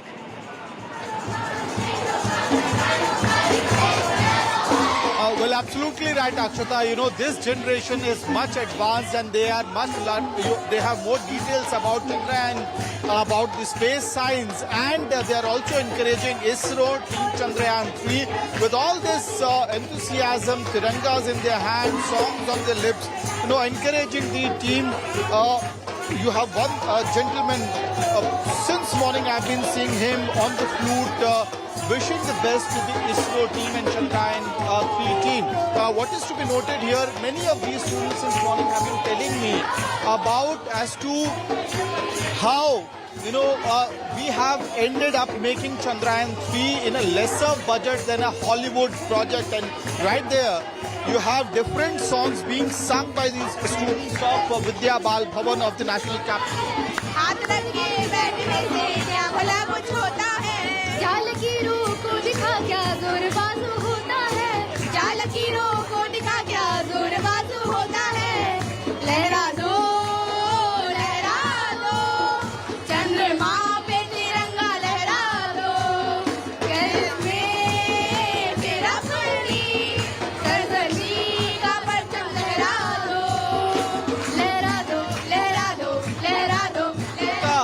चंद्रमा पे तिरंगा लहरा दो, परचम लहरा दो. That is the message coming from the national capital, and I'm sure similar messages is being sent from different schools, institutions. Young kids are very excited today about the future of India's space missions, and this is going to be a landmark moment, and all these students realize it as well. Just one word. You know, you believe this is the landmark moment for India's future space mission? Yes, we are excited and we want that India go to the space mission and completed it successfully, not to postpone it on 27th. Stay back to witness that historic. Yes, I will stay back to witness that because it's a proud moment for us as we are Indian and we are the first one to land on the south of the moon. So I'm very excited and I will stay back to witness it. How are you cheering for Team ISRO today? Through songs we express our emotions and enthusiasm also. Today we all are gathered here to support and cheer up Chandrayaan-3 to land on the moon on the South Pole. Let's cheer for Team ISRO right now.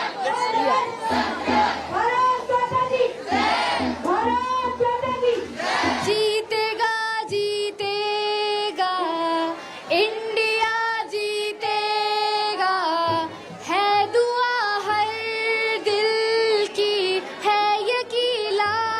Different songs being sung by these students, and I've met very young kids here telling me about the space mission, about how the Chandrayaan-3 will be landing, making a safe and soft landing on moon today, and why this is a historic moment. You know, all these students have explained to us since morning. And one question, missions like Chandrayaan-3, has it increased your interest in space science as well? Yes, sir. It has increased our many students believe in space that they can become an astronaut and make our nation a very good and make ISRO in the first position in this astronomy.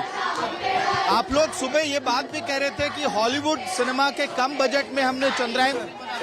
Yes sir, this is true because जो budget Chandrayaan-3 का है उससे कई Bollywood film जो कि science fiction है उससे कम budget है. तो ये एक बहुत बड़ी बात है कि हम चांद पे गए हैं उस बजट में जिसमें इंडिया पे अर्थ पे ऐसी मूवीज बन रही है जो चांद पे दिखा रही है जाने को. And Akshata, let me show you these visuals. Very excited kids with tiranga in their hands. And Ma Tujhe Salam kind of songs being sung by these students. जो मेरे साथ थी मुझको तड़पाती रुलाती सबसे प्यारी तेरी सूरत प्यार है बस तेरा प्यार ही माँ तुझे सलाम.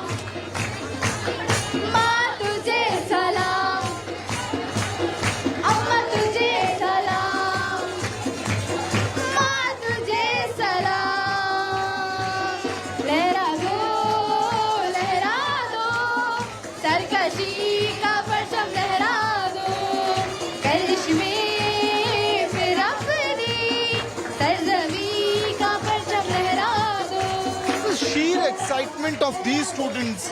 Since morning, they are relentlessly, speaking about the fact that this is a historic movement that is being registered today. And this drone, let me tell you what is the objective of this particular drone, which you can see on the screen right now. Since morning, multiple times this particular school has been showing to its students as to how the Chandrayaan will reach the orbit of moon, and after that, it will start to descend for a safe and a soft landing on south pole of moon. And this particular drone is being used to showcase, to give an example as to how Chandrayaan will be making that landing today. And there's a prototype of moon which has been created in this school as well, to give a complete picture of, or rather a realistic view of as to what is going to be happening around 6 in the evening today, and how our scientists are going to create history.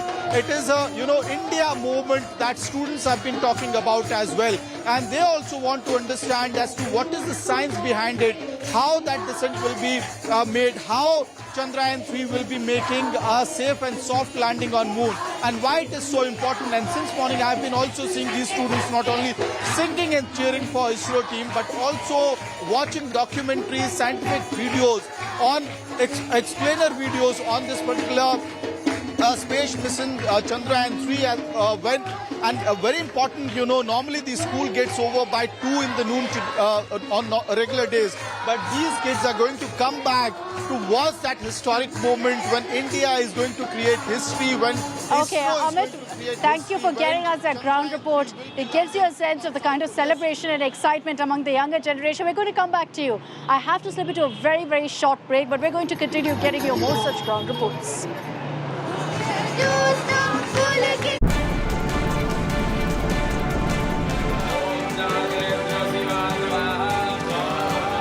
I think it's a great moment for India, and a proud moment for each and every Indian.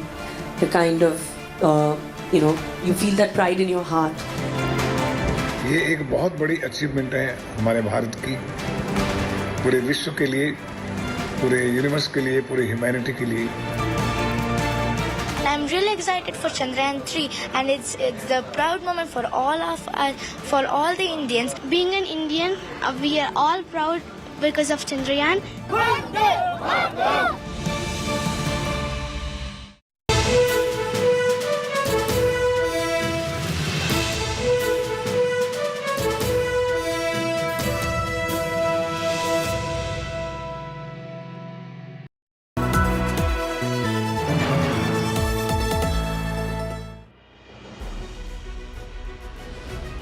India's latest moon mission, Chandrayaan-3, carries with it the nation's pride. The blood, the sweat, the tears, the emotion, the joy, the exhilaration.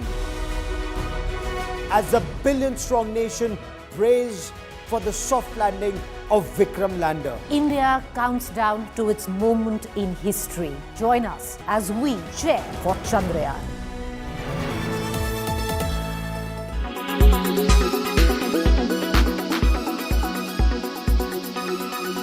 Quality today. In Delhi, 86. In Mumbai, 52. In Kolkata, 76. In Bangalore, 37.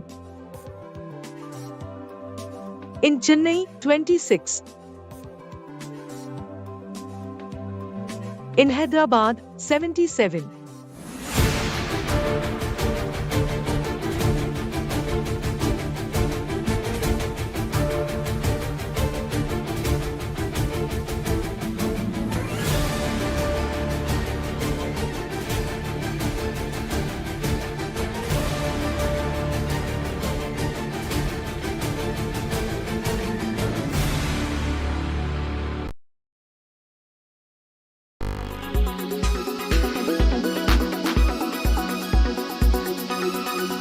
Make your media plan smarter with India Today Live TV on your connected devices.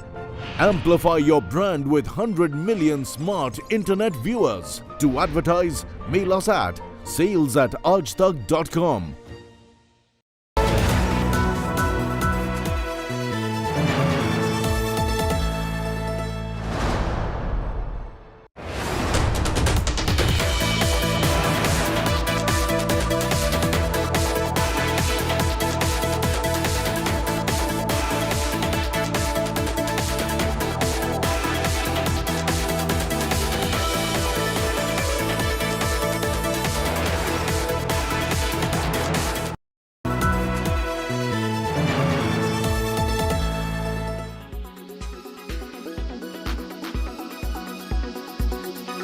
On 10th September, days before the final landing on Moon, ISRO announced that it had lost contact with lander Vikram. ISRO scientists were disappointed.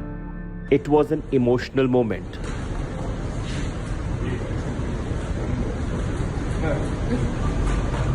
Chandrayaan-2 suffered various delays and revisions a decade after the successful maiden Indian moon mission Chandrayaan-1. In October 2008, ISRO successfully launched Chandrayaan-1. On 22nd October 2008, Chandrayaan mission with a lunar orbiter and impactor was launched using PSLV-XL from Satish Dhawan Space Center at Sriharikota. Ignition sequence normal and liftoff normal. It was a big boost to Indian space exploration history. India researched and developed indigenous technology to explore the moon with Chandrayaan-1. 2 weeks after its launch, it was inserted into lunar orbit on 8th November 2008.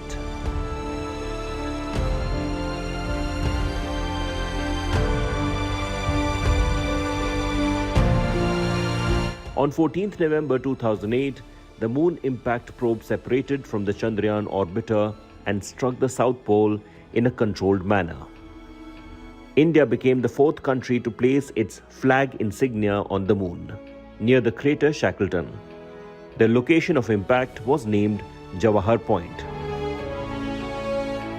Though Chandrayaan-1 was planned to survey the lunar surface for 2 years, but after a successful year of transmitting data and detecting presence of lunar water, it stopped communicating on 28 August 2009. 312 days of Chandrayaan-1 was a celebration of ISRO's hard work and indigenous technological advancement in space exploration.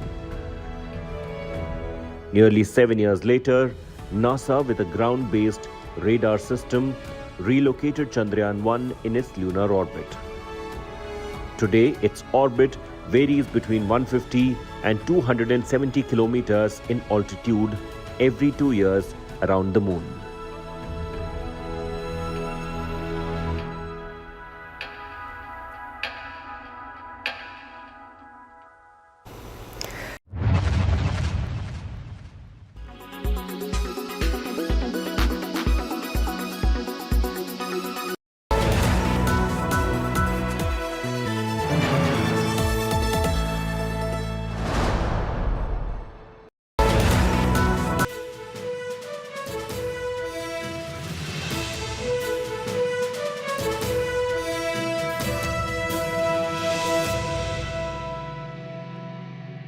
Welcome back. You're joining us live here on India Today as we're not taking the focus away from Chandrayaan-3. You're tuned into our rolling coverage. If you missed out on the updates that came in the last 30 minutes, ISRO has now put out their first official post of the day where they have confirmed that everything's on track, where they have confirmed that commands have gone across for the landing sequence to take place as scheduled from 5:20 this evening.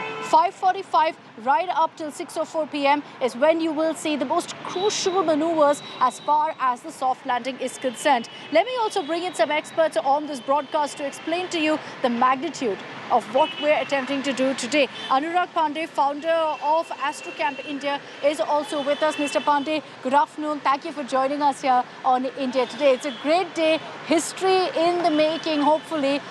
Explain to us, really, at this point, when ISRO talks about an automatic landing sequence, how much leeway, how much space is there really for scientists to step in and say, look, something's going wrong, we need to intervene, we need to step in and manually control the lander? Is that even possible? This voice can be increased. Okay, can you please repeat your question once again? Mr. Pandey, can you hear me? Yeah, I can hear you. Can you bit louder? Mr. Pandey, I'm not sure if you saw the post of ISRO. The ISRO post says that the automatic landing sequence command has been sent across for that. Now, we know that the 15 minutes of terror, which everyone's talking about, is going to be an automated procedure. But I want to understand from you, how much leeway is there for scientists to kind of step in, for them to kind of ensure a soft landing if there's a need for them to step in? Okay, all right, I got your question.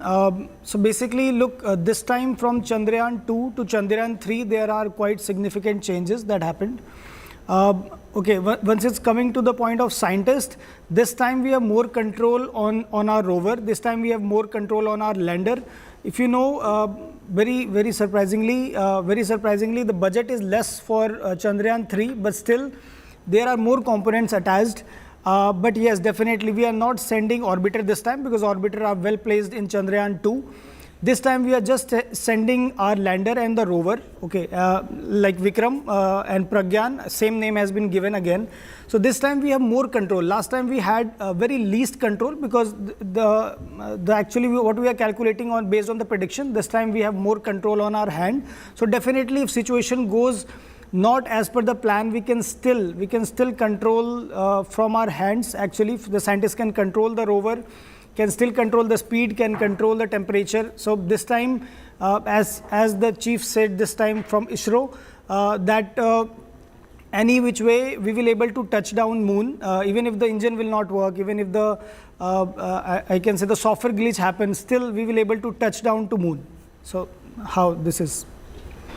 Okay, interesting. So Mr. Pandey telling us that at this point, looks like there have been several systems put in place to ensure that there's no scope for failure, essentially. So we're all keeping our fingers crossed that that most definitely is the case. How did we reach to this point? From the launch, which happened on July 14th, in the last 40 days, we've seen so many historic instrumental moments in Chandrayaan's journey. We decided that as we count down to the landing date, to the culmination of it all, let's take a look back at the last 40 days journey of Chandrayaan-3 from the ISRO headquarters, from in fact the Satish Dhawan Space Center in Sriharikota to the moon, 400,000 miles away.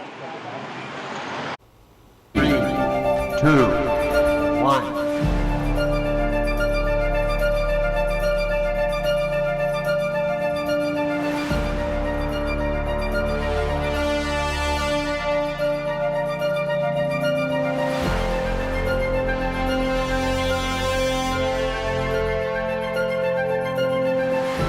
The clock ticked, and at exactly 2:43 p.m. on 22nd July 2019, India took a giant leap to the moon.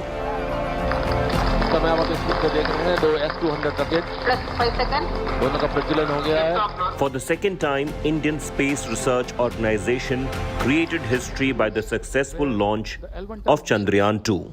L110 engine started. अभी announce किया गया कि L110 जो कि हमारा दूसरा मुख्य rocket है उसका इग्निशन हो गया है, उसके दोनों इंजन प्रज्वलित हो गए हैं. This was India's second mission to the moon after the successful voyage of Chandrayaan in 2008. Ignition sequence normal and liftoff normal. GSLV Mk3 blasted off to space carrying a Land Rover, orbiter and a lander with a speed of 11 kilometers per second from the Satish Dhawan Space Research Center in Sriharikota.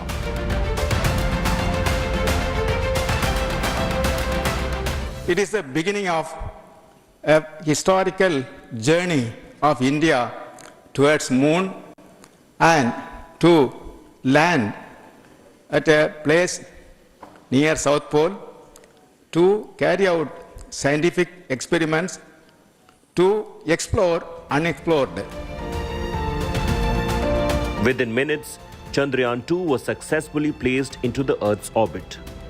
As the space vehicle beamed back a perfect report card, Indian space scientists at Mission Control erupted with joy. 7.4 kilometers and the velocity was nearly 140.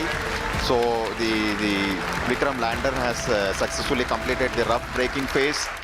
The mission was expected to take 48 days in total to land its rover Pragyan on the south pole of the moon, roughly on 14th September 2019.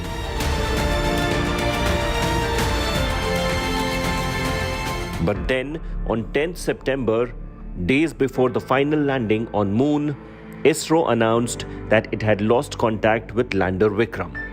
ISRO scientists were disappointed. It was an emotional moment.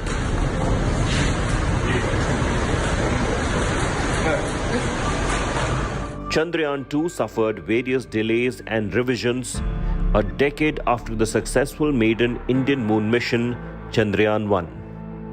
In October 2008, ISRO successfully launched Chandrayaan-1. On 22nd October 2008, Chandrayaan mission with a lunar orbiter and impactor was launched using PSLV-XL from Satish Dhawan Space Center at Sriharikota. Ignition sequence normal and liftoff normal. It was a big boost to Indian space exploration history. India researched and developed indigenous technology to explore the moon with Chandrayaan-1. 2 weeks after its launch, it was inserted into lunar orbit on 8th November 2008.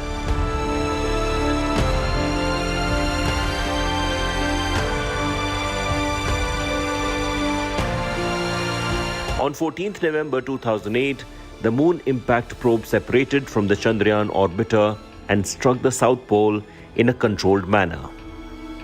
India became the fourth country to place its flag insignia on the Moon, near the crater Shackleton.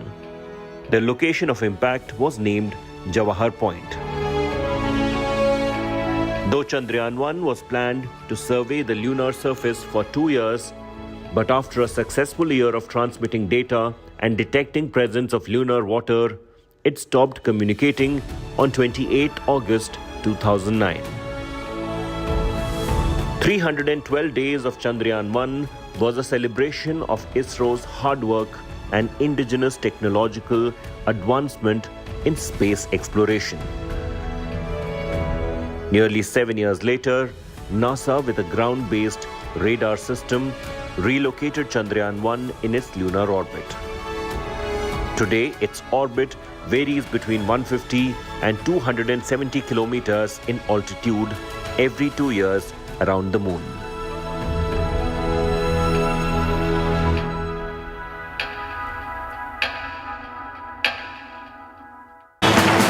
And that's all we have time for on this broadcast. I've got my pass with me. You can see people queued up behind me, and that's because now they're slowly allowing us to enter as well. So hopefully the next few minutes I'll be able to join you from inside the ISRO headquarters, getting you all the action of what's happening up close with our ISRO scientists. A very, very short break.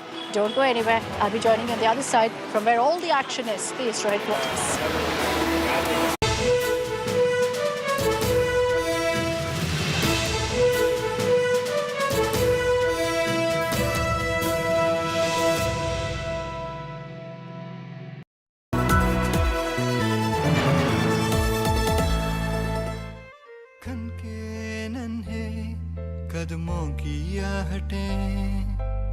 कल के सपने पूरे करो आज। रहो एक कदम आगे Tamil Nadu mercantile bank के साथ।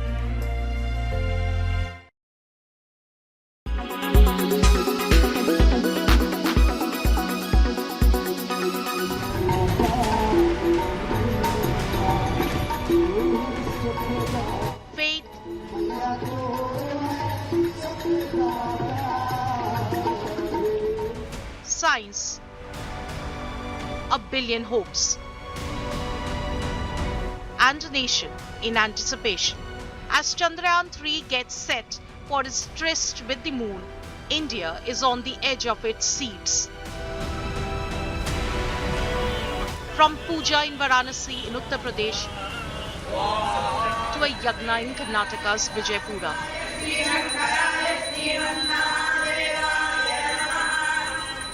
to namaz in Lucknow,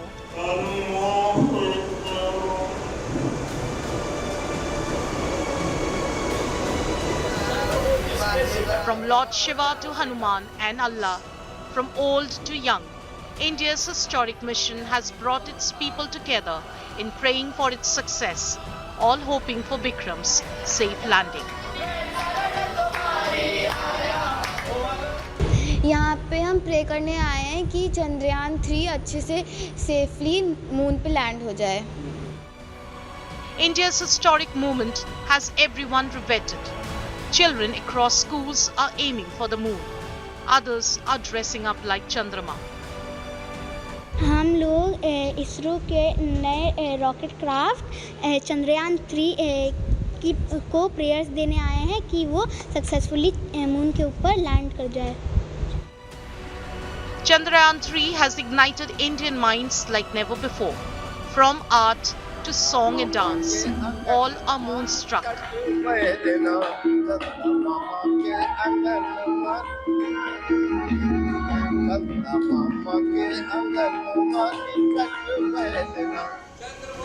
A never before seen celestial collision of science and spirit. With a million prayers and grit, the moon is surely ours. With Akshita Nandagopal in Bengaluru, Bureau Report, India Today.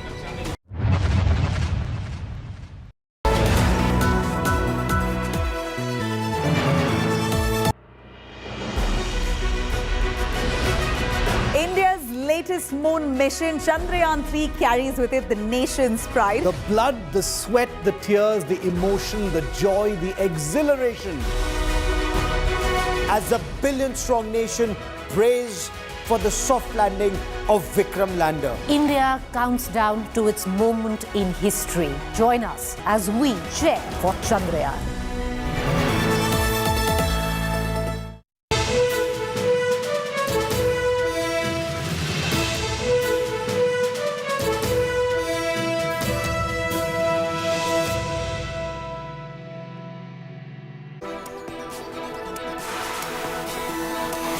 A very good afternoon. You're watching our rolling coverage on Chandrayaan, India's moon mission. I'm Nabila Jamal. Let me take you through the top headlines as we decode the Chandrayaan's successful landing on the moon in about 5 hours' time. Chandrayaan is all set for an automated landing. ISRO lander to reach designated point at 5:45 p.m. ISRO releases its first images of the command center, the place where all the action is centered. Final phase of Chandrayaan landing. The landing begins at 5:45 p.m., 25 kilometers from the moon. Tricky maneuvers for the next 15 minutes. We decode that 15 minutes of terror for you. A billion cheers as India is set to create history with Chandrayaan's moon landing. School students, their cheers, pujas and namaz resonate across India for Chandrayaan-3's success.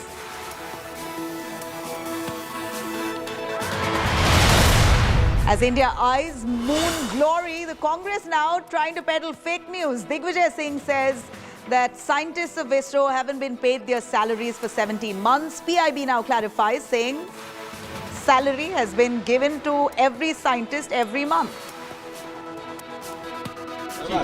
समाचार पत्रों में खबरें आने की जिन वैज्ञानिकों ने सब काम किया है उनकी 17 महीने से वेतन उनको नहीं मिल पाया है।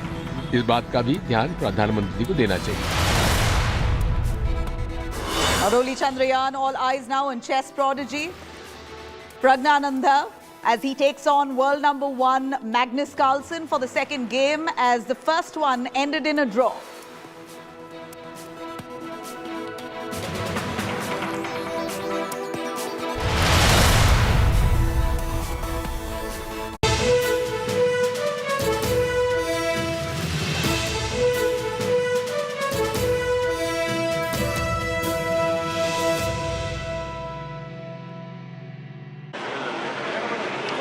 Welcome back to our rolling coverage on Chandrayaan-3's landing on the moon. We've got just less than 4 hours to go. 6:04 is when it will be completed, but the actual landing process will begin by about 5:20, which is when the live streaming is going to happen. But hours before that, here on India Today, we're going to get you first-hand images, a view of what's happening in the ISRO headquarters. I'm going to be making my way inside. You can already see all of the activity around here at the ISRO headquarters. A lot of media contingent. There are a lot of people from the ISRO also who are present out here, accompanying us, helping us with all necessary steps. They've started the process of letting us in, so I'll also be going in the next 1 hour, showing you what's happening inside. What is really the mood in the ISRO headquarters? What are the scientists up to? All that and much more coming your way. But first, let's get you all the latest images, the latest developments that's coming in.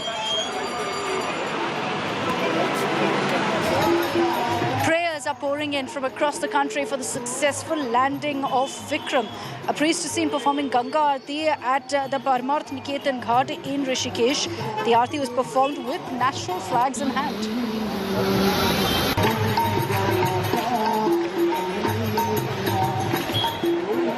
Pujas and Havans are also being performed across several temples. These are images from Delhi's Kalka Ji Nagar.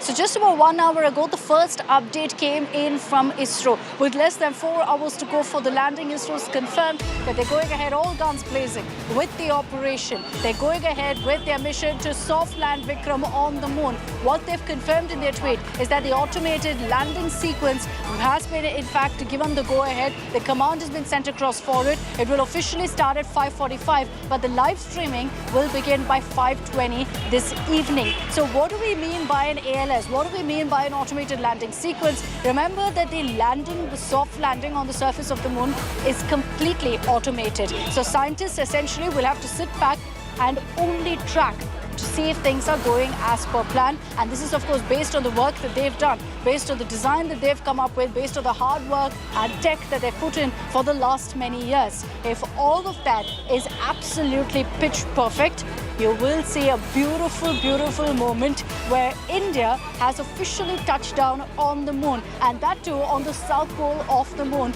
courtesy lander Vikram. So we will be, of course, waiting for that moment. But before that as well, there's a lot of anticipation. Very importantly, ISRO also has confirmed that as far as the entire mission is concerned, it's scheduled as per plan. I know there was a lot of talk. I got a lot of WhatsApp messages and a lot of questions of people asking me on social media, is the landing pushed to August 27th? It's most definitely not. It's happening today as of now. And considering that there's been no sort of communication otherwise from ISRO, I'm pretty certain, almost 100% certain, that it is going to happen today, because ISRO did say that their plan B would kick in by about 1 or 2 in the afternoon. The fact that they've sent across those commands, the fact that they've taken to social media to confirm that their landing sequence will kick off at 5:45 p.m. itself tells you that they are completely confident in the mission at hand, and they're completely confident that where Chandrayaan-2 fell short, Chandrayaan-3 will accomplish and fulfill all of our dreams of touching down on the moon. So we've got the first pictures here on India Today of the inside of the ISRO Command Center. These are the men and women of ISRO in large numbers here, men and women, scientists, engineers, technologists, analysts, mission specialists, observers who are at their terminals waiting for the next few hours when that automatic landing sequence will be initiated, and then the powered landing of the Vikram lander will start taking place. Around 5:20 is when the entire sequence will actually be kicked off. As we've reported here on India Today, the sequence is a very, very delicate one. Many of the lessons learned after the 2019 Chandrayaan-2 mission have been incorporated into a nearly fail-safe mechanism for the Chandrayaan-3 landing system. So these pictures are actually amazing, because this is for the first time that we and our viewers are getting an inside view of where it all happens. This is the real war room viewer, where the men and women of ISRO, the managing team, those with telemetry systems, those with the computers that are directly linked to the Vikram lander, and the orbiter module of the Chandrayaan-3 are tracking in real time, through imagery, through camera information, through telemetry, precisely what's happening. There's a great deal of health monitoring also happening. Obviously, we're not going to be able to zoom into those terminals, because much of this information is privileged information and these scientists cannot be disturbed. But this is amazing. This is where it all really happens. Every person you see here plays an extremely key role in what's happening thousands of miles away on the Vikram lander. So, hearts apace right now. Everyone's completely strapped in. There's going to be no one, very few people getting up from their seats now until the final countdown. Let me take this across to Nagarjun Dwarkanath, who's keeping a very, very keen eye from here at the ISRO headquarters of what's happening meters away from us, what the ISRO scientists are saying, what Team Chandrayaan is saying. The last update, Naga, that came in an hour ago from ISRO confirmed that the ALS will happen. So I think it's essentially safe to say now that the landing is going to happen today. Well, that's absolutely true, Akshita. Around 6:04 is when we'll have the soft landing done. We are just waiting for the lander to come to a designated point where the landing procedure will be initiated. That's around 5:44 p.m. exactly when, let's call it, say, spot X.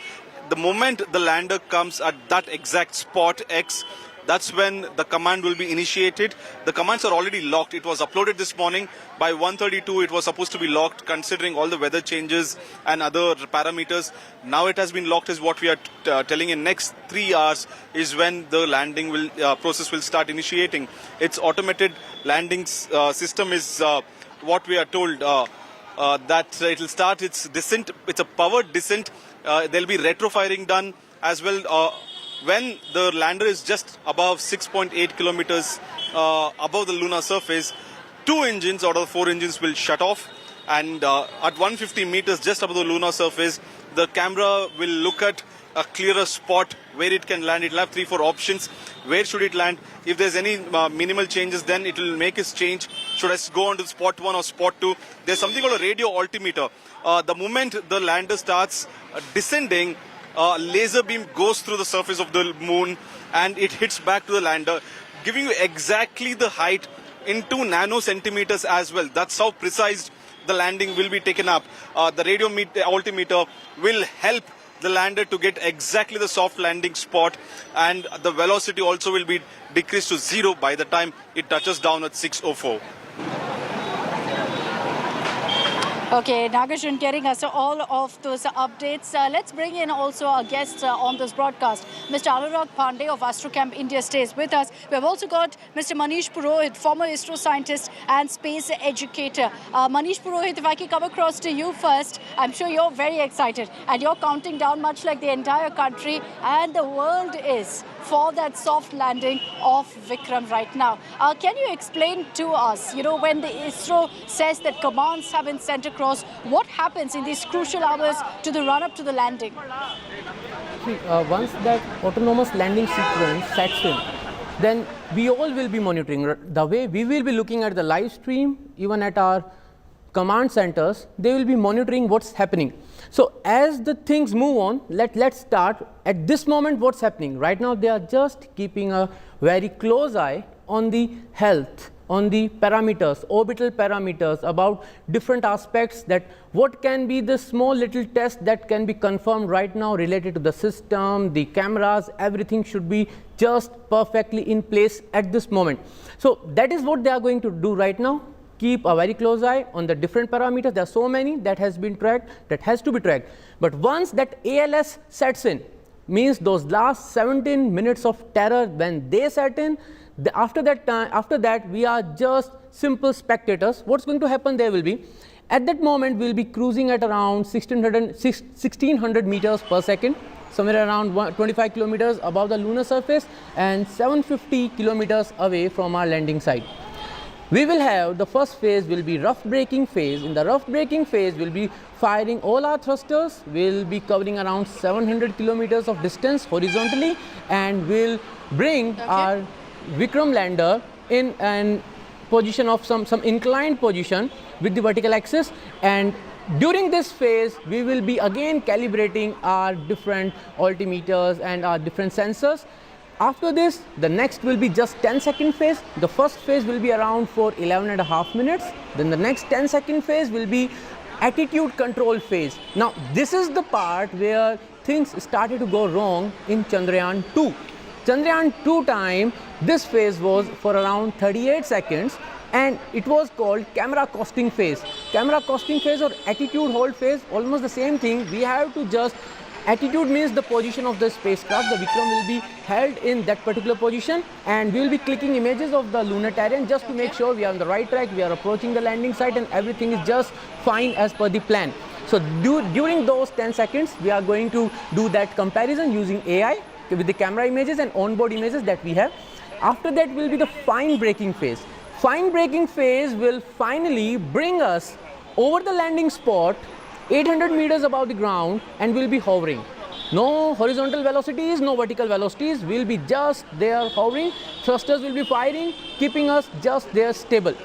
At that point of time, we'll be measuring the distance from the ground. We will be again switching on our sensors, cameras, everything will be working, taking the data, putting it into the processor, the onboard computer, and we will gradually descend to a height of 150 meters. There, the lander hazard detection and avoidance camera will start its very important role of detecting if there is anything that can create a hazard for soft landing. If there is nothing, it will be a go-ahead. If there is something, so there's 4 phases. Yeah, so there are 4 phases. So I think those 4 phases you've explained very, very well. The altitude control phase, that's the tricky one. And I think what we've learned from that is essentially that, you know, if anything could go wrong, it could happen in a fraction of a second, which is why there must be control at all times. ISRO scientists, as you're pointing out, will also essentially be watching what we're watching, but they'll of course be monitoring it with much greater detail. Before I take this across to our other panelists as well, I'd like to also play out what my colleague Sneha Murdani told us about earlier, about the 15 minutes of terror and exactly what happens. You heard what Mr. Manish Purohit has said. He's explained that to you in great detail. But let's in fact pull out for you exactly what happens in those 15 minutes of terror. From 5:45 approximately it will start, the landing will begin, and the entire process will go on for 4 phases till 6:04 p.m. So that's essentially 15 to 19 minutes. You've got some experts who are telling us that look, that moment of terror, those minutes of terror could even go up to 30 minutes of terror. And that's because these are very, very intricate, complex, complicated procedures. They could take time. It's all automated. So if there's a reason for Vikram, let's say, needs to move to another location, finds debris where he's about to land, they could then move to another location as well. So we will get you that graphic in just a bit, the 15 minutes of terror, which my colleague Sneha was explaining for us earlier as well. We'll play that out for you in just a bit as well.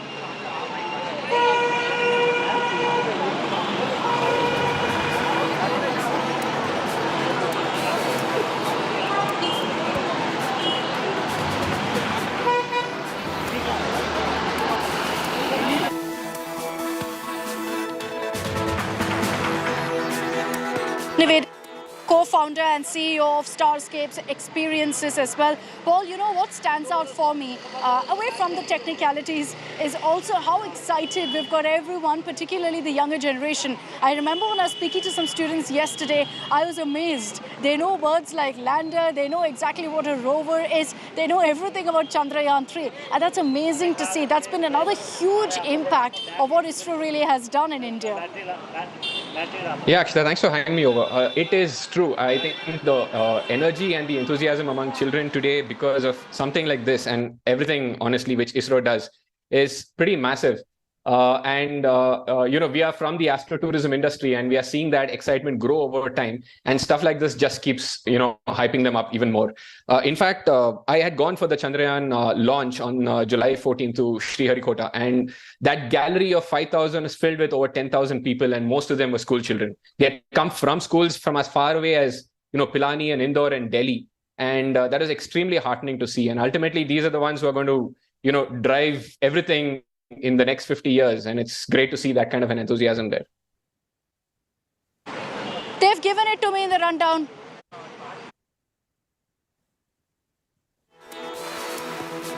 Paul, thank you.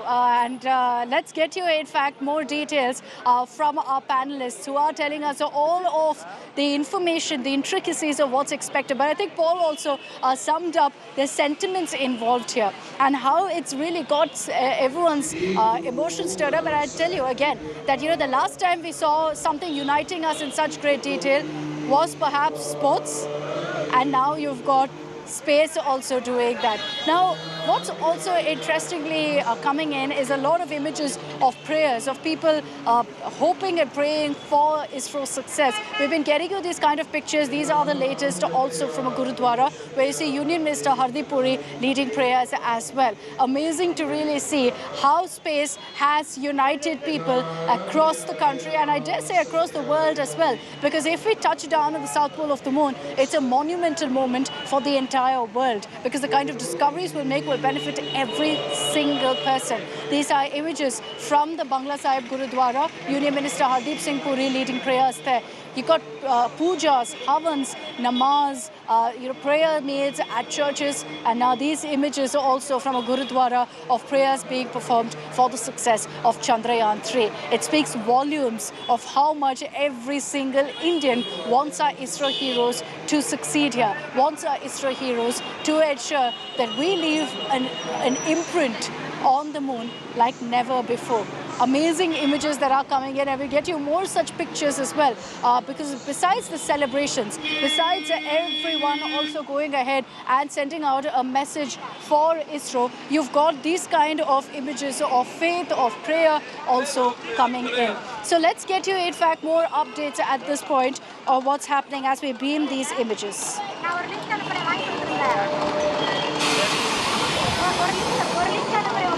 ਸਰਬੱਤ ਖਾਲਸਾ ਜੀ ਕੀ ਅਰਦਾਸ ਹੈ ਜੀ ਸਰਬੱਤ ਖਾਲਸਾ ਜੀ ਕੋ ਵਾਹਿਗੁਰੂ ਵਾਹਿਗੁਰੂ ਵਾਹਿਗੁਰੂ ਚਿਤਾਵੇ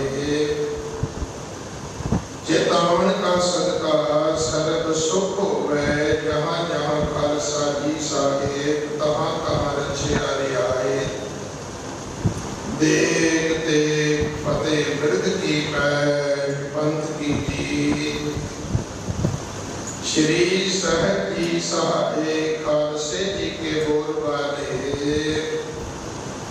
बोलो जी वाहेगुरु सिखानो सिखी दान के स्थान रहत दान.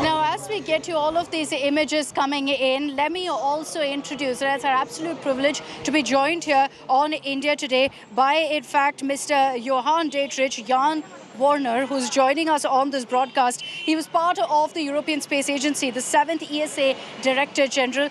Mr. Warner, thank you for joining us on India Today. I don't think many of our viewers know about the important role that the ESA, the NASA is also doing in helping us here at ISRO. So first of all, thank you to the European Space Agency. Can you just explain for us exactly how the ESA is also helping in the Chandrayaan-3 mission? So first of all, I would like really to congratulate you to reach the moon, and I hope, of course, for a full successful mission. So ESA, the European Space Agency, has a worldwide tracking instruments called ISTRAC. And with that, we helped also ISRO and the Chandrayaan-3 to really find its way to the moon, and also for the successful landing. And as you mentioned already, also NASA is participating in this mission. And therefore, I believe it's not only a success for India, it's not only for India to be proud of Indian things, but it's also that we from the world, we are looking to India at this time. And we really think that this mission, Chandrayaan-3, is an achievement for the worldwide cooperation in space. Could you elaborate a bit more on that, Mr. Warner? If we see, that successful landing happening in just a few hours from now on the south pole of the moon, what does this really mean for the world? What kind of exploration are we talking about? How is a soft landing on the south pole of the moon really helping in, space exploration globally? The moon is something like an archive of the Earth. Most probably was formed by an impact of another body with the Earth. And therefore, as the moon has no flowers, no animals, it is something like a museum or an archive of the Earth. And we can use scientific investigations on the surface of the moon to understand better of the Earth. And another thing is, my hope is since several years to create something like a moon village, which is not a settlement of normal people, but it's a research station on the surface of the moon. And for that, we need resources. And the south pole of the moon has water, as we know, and therefore water can be used, of course, as a drinking medium, but it also can be used to produce hydrogen and oxygen. And therefore, I believe to go close to the south pole of the moon is a very important achievement if this is successful. And then the world can use it by cooperating in what I call the Moon Village, a research station on the surface of the moon, beyond all the earthly issues we have between the different countries. So therefore, your mission, the Indian mission, is a very important step forward for global cooperation. Mr. Warner, also, when we talk about the South Pole of the moon, is it trickier to land on the South Pole than in other parts of the lunar surface? Why is it that we've not really seen any soft landings there so far? Yes. If you look to the moon during night, what do you see? You see a flat part of the moon, which is the side of the moon which is directed toward Earth. And these are the places where former missions landed. So, for instance, also Apollo 11 landed on this side of the moon. The far side of the moon and the poles of the moon are very rough terrain. So it's really difficult to find a nice place to land over there. And therefore, it's very difficult. And therefore, I cross my fingers for the mission. And the south pole of the moon is also interesting because what we believe is that water is at the south pole of the moon in some deep craters. And therefore, I hope really that Chandrayaan and Vikram, especially Vikram, can land on the surface and send out also the tiny rover to investigate what is happening on close to the south pole of the moon. It's a very interesting location. You know, you join 1 billion Indians here, Mr. Warner, when you say we really hope that Chandrayaan-3 makes that soft landing at the south pole of the moon. Besides space exploration, what really this means for exploring the moon and identifying all of the resources available on the lunar surface, Mr. Warner, where do you think a successful Chandrayaan-3 mission will really put India in the global space race? So the resources of the moon should not be there to bring them back to Earth. That's not the idea. To use the resources of the moon for people and for robots working on the surface of the moon, that's the important point. And ISRO is already, during the last years, it's part of the international community of space explorers. And therefore, I believe this Chandrayaan-3 mission and Vikram is an important step also to be part of the global community. And therefore, I believe and I hope that we are talking about space and future beyond all earthly borders.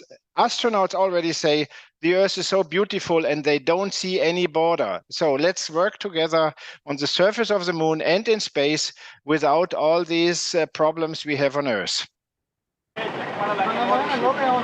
My final question to you, Mr. Warner, and I know you're in a tearing hurry, but I just have to ask you this. You know, when we see this kind of information that the ESA, NASA are all on board helping ISRO, I can't help but wonder, is there any competition between these organizations in, you know, space exploration?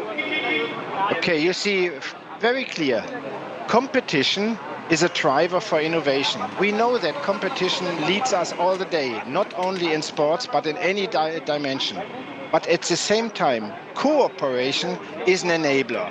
In cooperation, we can do things together which we cannot do alone. And Chandrayaan-3 is a good example for that. You are cooperating with the Americans, you are cooperating with the Europeans, and maybe with even more in the future. So therefore, Chandrayaan-3 is a good example for cooperation and competition at the same time.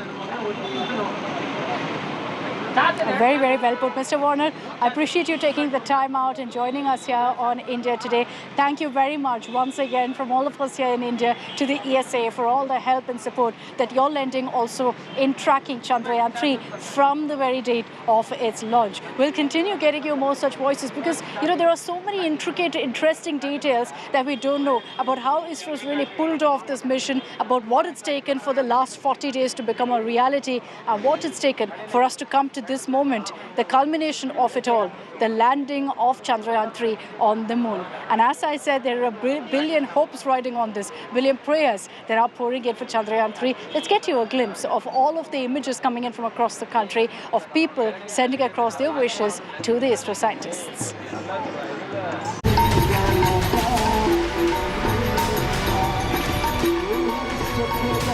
Faith,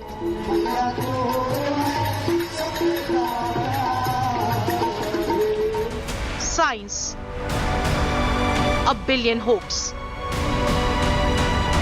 and a nation in anticipation. As Chandrayaan-3 gets set for its tryst with the moon, India is on the edge of its seats. From puja in Varanasi in Uttar Pradesh to a yagna in Karnataka's Vijaypura,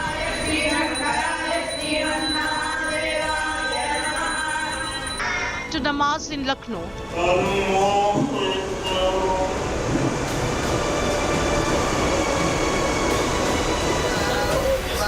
from Lord Shiva to Hanuman and Allah, from old to young, India's historic mission has brought its people together in praying for its success, all hoping for Vikram's safe landing. यहाँ पे हम pray करने आए हैं कि चंद्रयान 3 अच्छे से safely moon पे लैंड हो जाए. India's historic movement has everyone riveted. Children across schools are aiming for the moon.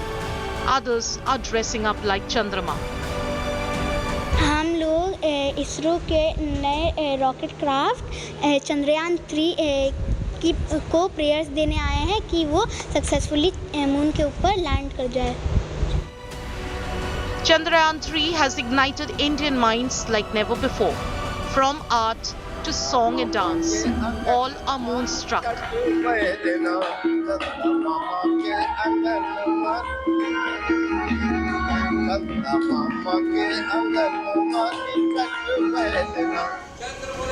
A never-before-seen celestial collision of science and spirit. With a million prayers and grit, the moon is surely ours. With Akshita Nandagopal in Bengaluru, Bureau Report, India Today.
कल के सपने पूरे करो आज.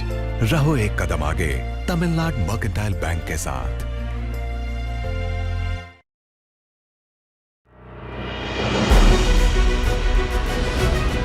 India's latest moon mission, Chandrayaan-3, carries with it the nation's pride. The blood, the sweat, the tears, the emotion, the joy, the exhilaration. As a billion-strong nation prays for the soft landing of Vikram lander. India counts down to its moment in history. Join us as we cheer for Chandrayaan.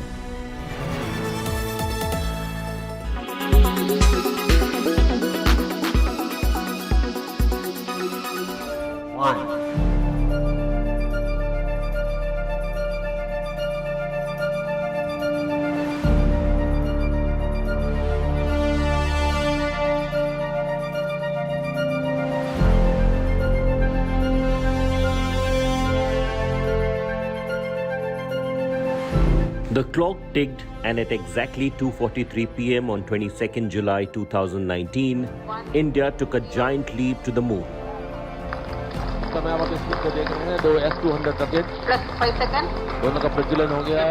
For the second time, Indian Space Research Organization created history by the successful launch of Chandrayaan-2. L110 engine started. अभी announce किया गया कि L110 जो कि हमारा दूसरा मुख्य rocket है उसका इग्निशन हो गया है, उसके दोनों इंजन प्रज्वलित हो गए हैं. This was India's second mission to the moon after the successful voyage of Chandrayaan in 2008. Ignition sequence normal and liftoff normal. GSLV Mk3 blasted off to space carrying a Land Rover, orbiter and a lander with a speed of 11 kilometers per second from the Satish Dhawan Space Research Center in Sriharikota.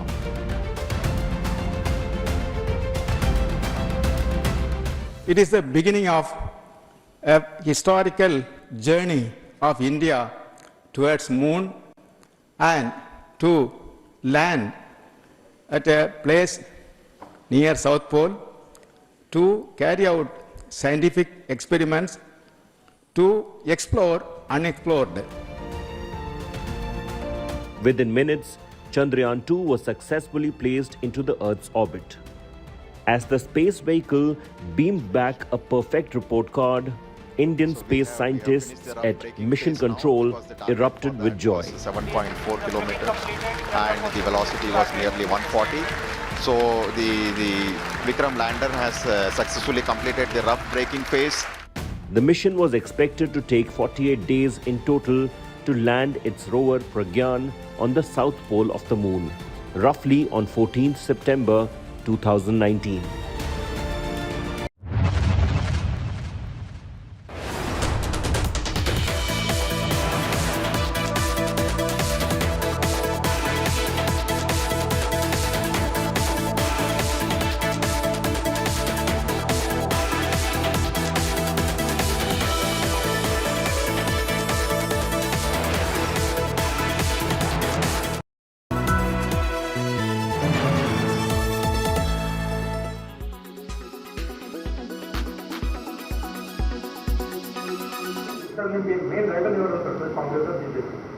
మాకు main రైవల్ని ఎవరిని కూడా మేము అనుకోవడం లేదు. వాస్తవంగా చెప్పానంటే 95 to 105 మధ్య మేమే గెలుస్తాం అనుకున్న రైవల్ ఏం వచ్చిందండి.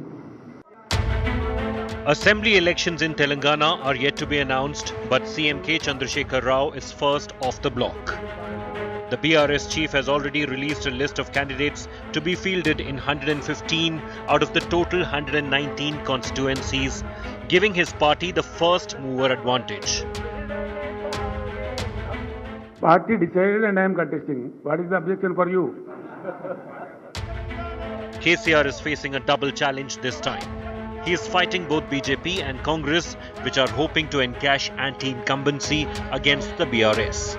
He lashed out at both rivals on Monday when he released the list. Confidently,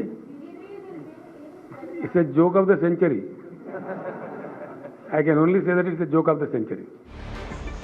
The BJP, which sees Telangana as a potential growth state, taunted KCR for contesting from 2 seats.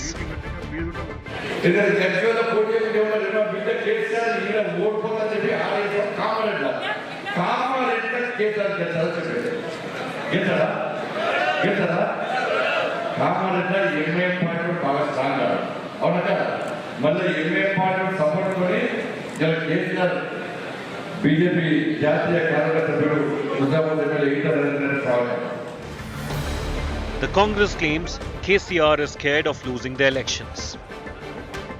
Telangana రాష్ట్ర ప్రజలు చంద్రశేఖరరావు సిట్టింగ్లందరూ సీట్లు ఇవ్వకపోవడం, గజ్వేల్తో పాటు కామారెడ్డిలో పోటీ చేస్తున్నాడంటే చంద్రశేఖరరావు గారి గొంతులో భయము, ఓటమి స్పష్టంగా కనిపించింది. నిన్న సూర్యాపేటలో బహిరంగ సభలో మాటలు.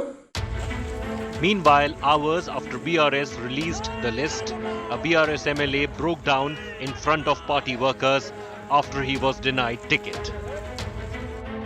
Interestingly, the BRS is neither a member of NDA or the opposition's Grand Alliance India. and insists that 2024 remains a focus point. In 2018, KCR had advanced state elections, catching the opposition by surprise, giving his party the early mover advantage. The move also neutralized the Modi factor that would have come into play if polls were held along with Lok Sabha polls. While announcing candidate list many weeks in advance, similarly, click for KCR. With Abdul Bashir and Apurva Jayachandran, Bureau Report, India Today.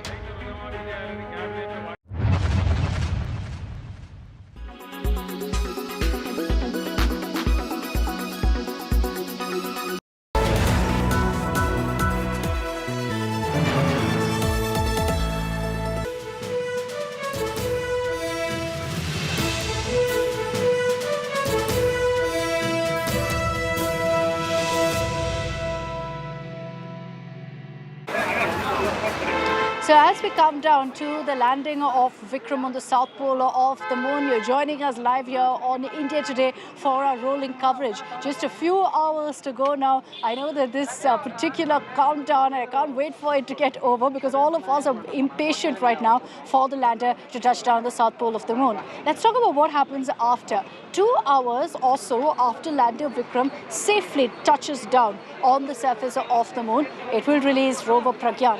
Pragyan, named because it means in Sanskrit wisdom and supreme intelligence, will then roam around the surface of the south pole of the moon, untouched so far, to get us data, to get us details, evidence of what lies there. And if there's water, any sort of form of water, particularly in a frozen form on the south pole of the moon. Interestingly, while the Pragyan goes around, it's going to leave a mark of India on the soil. And I mean that literally, because it'll leave an indelible mark of two things, the ISRO logo and the Ashoka emblem on the lunar surface.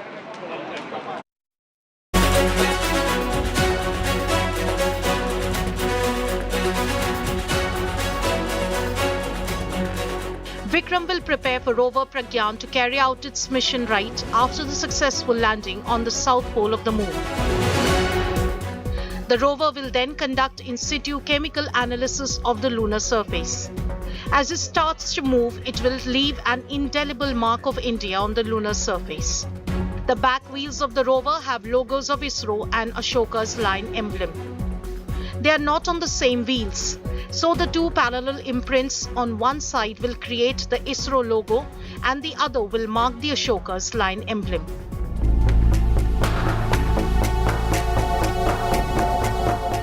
India has already left its mark on the moon during the Chandrayaan-3 mission in 2008. On 14 November 2008, the Moon Impact Probe separated from the Chandrayaan-1 orbiter and struck the South Pole in a controlled manner. And with that, India became the fourth country to place its flag insignia on the moon, near the crater Shackleton. The location of impact was named Jawahar Point. Nearly 15 years later, Pragyan, with a lifespan of 1 lunar day or 14 Earth days, is all set for a much bigger leap. With 26 kilogram mass, 50 watt power and 2 payloads. It will make history for ISRO by demonstrating a rover roving on lunar surface, carrying out qualitative and quantitative elemental analysis to derive the chemical composition. For mineralogical composition of the South Pole lunar surface. This is critical for mineral and chemical finding, as well as for ISRO's future manned moon mission, Gaganyaan. And let me take this across now to Himanshu Gautam, astronomer at Space India. Mr. Himanshu Gautam, thank you very much for joining us here in India Today. The last leg of the countdown that we're on, and I'm sure every Indian right now is glued to their television screens, hoping for some positive news coming in from ISRO. We just played out a report on the Pragyan rover, and I think not enough is spoken about the rover because everyone's so busy focusing on lander Vikram. Can you tell us, some details about the rover and what kind of equipment it's really equipped with right now that will help us survey, research the moon like never before?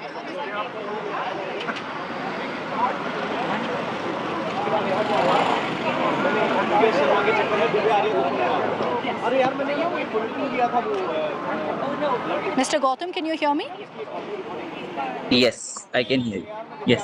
Okay, before that, let's ये बेनती है कि south pole पर सफल landing हो, उसके लिए हम सब एकत्रित हुए। कोई और राजनीतिक इसमें सवाल ना करें, गुरुद्वारे की जगह है। बस मैं आपको कहूंगा कि फिर पूरी साहब आपके पास आएंगे, धन्यवाद करने इसी स्थान पे आएंगे, फिर मैं आपसे बात करेंगे।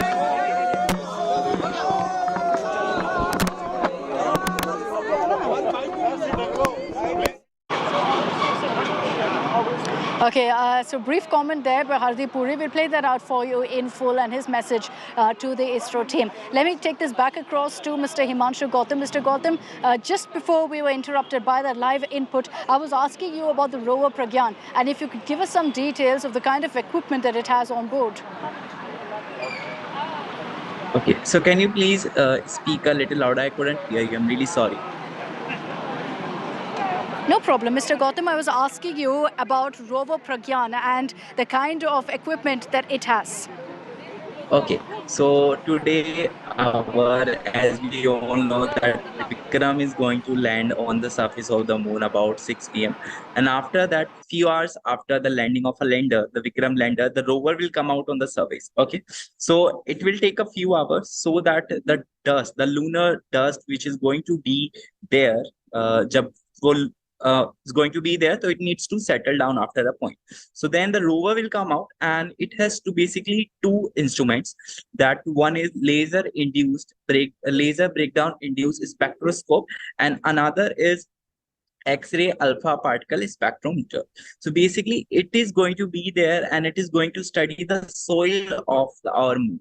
Okay, what component it has, what is the quantity of each element. If we are carrying out, if we are taking a piece, if we are taking a sample of the moon surface, so we are checking what element it has, what components are available, if water is present, that we have confirmed through Chandrayaan-1, what form of a water is present. So this is the first time that we are launching and we are landing on the south pole of the moon, which have never been explored by any mission so far. So this is the first time that we will be seeing what all elements, what all water molecules are all there in that on that surface of the moon. And this will be checked with the instrument that we have on the rover, as well as the instrument which are present on the lander.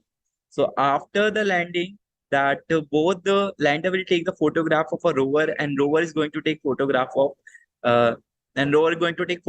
a lander. So this will be a first selfie from the moon that we are going to receive today. Oh, that's a very interesting update that you told us. A very interesting anecdote there, because you're telling us that they'll be the first selfie of Vikram lander and rover Pragyan. That's very interesting, and we look forward to that. I also want to take this quickly across to Paul. Paul, we did speak to you about how this has inspired so many youngsters to talk and learn more about space. But what to you, and as we count down, to the soft landing, what to you is the biggest takeaway from this mission?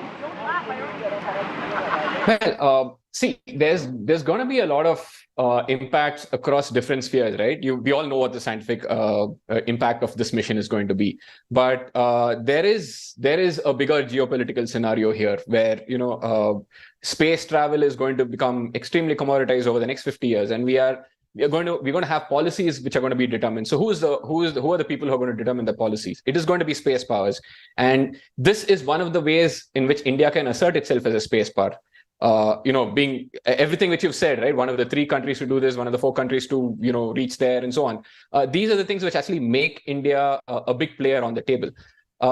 There is an economic aspect to the whole thing. We are already outsourcing our launch capabilities to a lot of countries.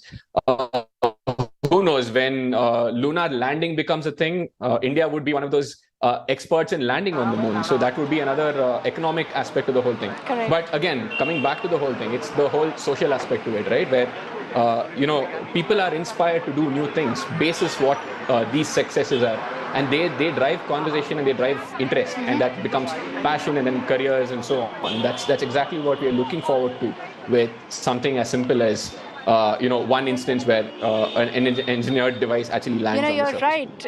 You're right when you talk about this having a social impact as well. And I think it's so multi-layered when you talk about Chandrayaan-3 and the kind of impact that it has, not just locally, not just in India, but globally as well. I'd like to also play out for you a very, very interesting conversation. If you're wondering exactly what the landing process is going to be like, we had with us former ISRO scientist, one of the pioneers really of the space movement in India, Professor Y.S. Rajan. And we will get you, in fact, that conversation. But let's get you the first images that are coming in from ISRO headquarters. These are the first update right now, the first images from inside that we're getting you. I'll be going in just a few moments from now, so I'll be witnessing it firsthand as well. But in the meanwhile, these are images that we're receiving since really yesterday. You've got all the scientists sitting at their stations, looking carefully at what's happening. I'm sure they're also extremely excited, but you see a sense of confidence. You see that they're all extremely calm as they're working at their stations, no doubt tracking every minute detail on lander Vikram. They know full well, better than any of us, I imagine, what the impact of the next 4 hours really will be. And the 15 minutes of terror, they're fully prepared for that. At this stage, they still have some control. Commands have been sent across from this very mission control center. I'm just a few meters away from there. But all of these scientists busy at work, they've made this possible. They've made this lunar dream of ours truly come true at this point. And as we get you these images of these scientists working hard, let me tell you that at this point, they've all set to go ahead and start off the ALS, which is the automated leading sequence. That will kick in at about 5:45. 15 minutes is when everything is automated. For the moment, at about 9:45 this morning, we got the confirmation that the commands have been sent across to, in fact, the lander Vikram. The commands have been confirmed, sent across, and at this point, it will be all about how the lander really goes ahead with that soft landing, how Vikram does it with all the tech, with all the work that our ISRO scientists have put in. First images that we're getting to you ladies and gentlemen, from inside the ISRO headquarters, where all of our scientists, all of our heroes who made this moment possible are seated hard at work. I imagine they've had a sleepless night or two waiting for this moment. For the last 40 days, actually for the last many years, they've toiled day in and day out for this exact moment. 2019, since then, Chandrayaan-3 has been in the works. And now, the next few hours will essentially determine what comes of that hard work. You know, I'm not going to say that Chandrayaan-2 at any point was a failure, considering that the orbiter even today is helping with the Chandrayaan-3 mission. So even at this stage, the ISRO scientists know full well that the fact that Chandrayaan-3 has made it so close to the moon is by itself a huge accomplishment, and one that will help them in the missions going forward as well. But with a soft landing, what does that pave the way for? It paves the way for these very scientists, for this very team, to then take it forward with other missions as well. It sets the stage for a Gaganyaan, for a Mangalyaan, for the Aditya, which is to do with the sun as well. All of that is dependent on this mission, and that's something these ISRO scientists know very well. I imagine that there is an air of excitement currently in the mission control complex, but also there will, I'm sure, be a tinge of nerves, which is unexpected, considering that all of their years' hard work and the determination of whether they were successful or not will be made in the next few hours. We've been covering this entire Chandrayaan-3 journey, that we feel like we're part of the ISRO family now, and that we share their emotions, we share their sentiments, we share the nervousness, we share the excitement as well. And I'm sure you've seen that also in all of the images that we've shown you in the last few hours of the prayers, the messages, the well wishes that are poured in for our ISRO family. And that's exactly what it's about, the sense of togetherness that this space journey has brought for us. Multi-layered contributions, really, that Chandrayaan-3 has brought to us as a country and globally. These scientists are being watched by some of the best in space tech, by some of the best in the space industry very closely. Why? because what they will accomplish in the next few hours will turn around the exploration of the lunar surface, will turn on its head everything we know about the moon. Imagine this, while we've seen since 1966 to today so many moon missions, never have we seen a landing or exploration for that matter of the south pole of the moon. And now finally we're going to see that courtesy of our very own scientists. So NASA and ESA, all of them are going to be watching this very closely. They're all rooting for us. I got you that segment just a few moments ago where we showed you of how the ESA, which is the European Space Agency, and NASA are working on providing all possible help at this point. Shiv Arur is going to take this forward with you while I make my way inside the ISRO headquarters to catch a glimpse of our ISRO scientists hard at work. Shiv, good afternoon. First images coming in from the ISRO headquarters. I'll join you in just a few moments from inside. Akshita is headed inside the ISRO headquarters. It doesn't get bigger than that because that's the war room. That's the place from where everything is being monitored. All the screens you see, the men and the women, the scientists who make up Team ISRO and specifically Team Chandrayaan-3 are in there. They've been there for days together. Very little time for any real rest. They've all had a good night's sleep last night, we're told, because today is going to be a really long and taxing day. Now, if you're feeling nervous, viewer, imagine what the atmosphere is like inside the ISRO headquarters. Akshita will be joining us in just a few minutes from inside this particular war room.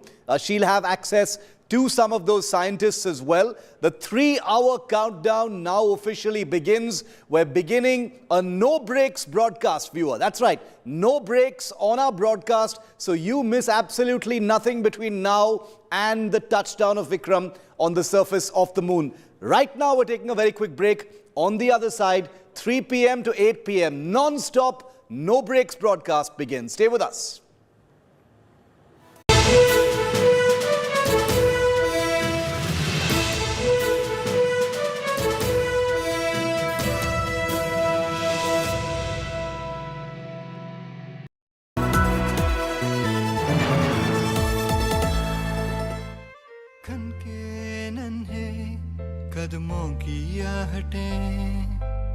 कल के सपने पूरे करो आज, रहो एक कदम आगे Tamil Nadu mercantile bank के साथ।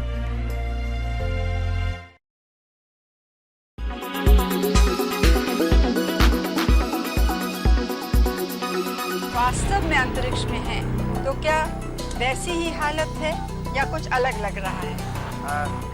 India's pride soars high. नागरिक होने के नाते आपको धन्यवाद। ऊपर से भारत कैसा दिखता है आपको?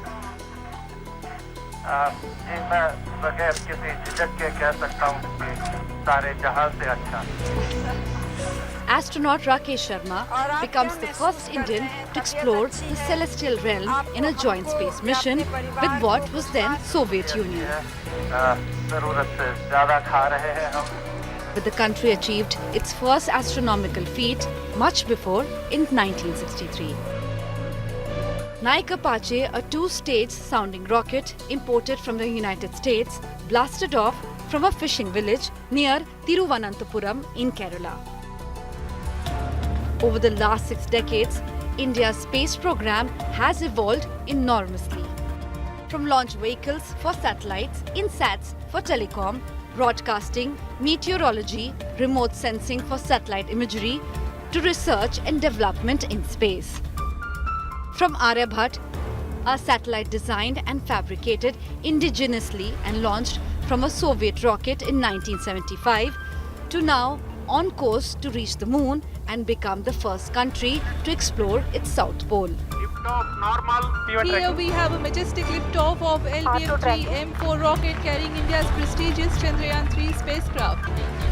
15 years ago, India's first moon mission performed a detailed search of evidence of water and chemical composition of certain lunar rocks. The sky is the limit for the country's space ambitions. India's first space-based mission to study the sun. Aditya L1 nearing its launch date by the end of August or early September. ISRO working on the Gaganyaan mission, India's first manned space flight program.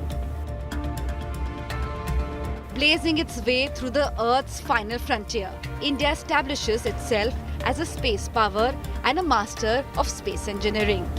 Bureau Report, India Today.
Faith,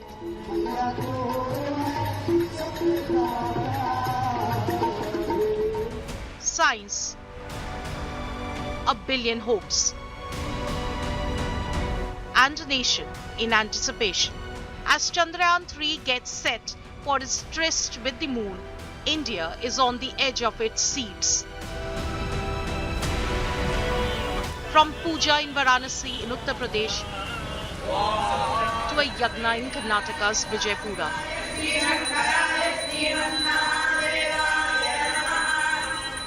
to namaz in Lucknow,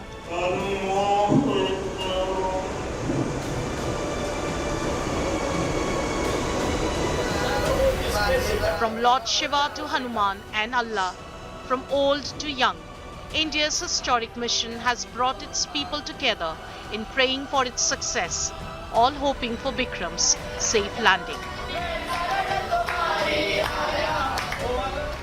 यहाँ पे हम pray करने आए हैं कि चंद्रयान 3 अच्छे से safely moon पे लैंड हो जाए. India's historic movement has everyone riveted. Children across schools are aiming for the moon. Others are dressing up like Chandrama.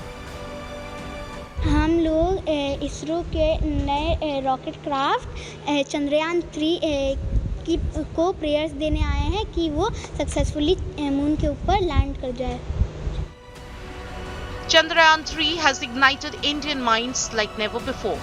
From art to song and dance, all are moonstruck.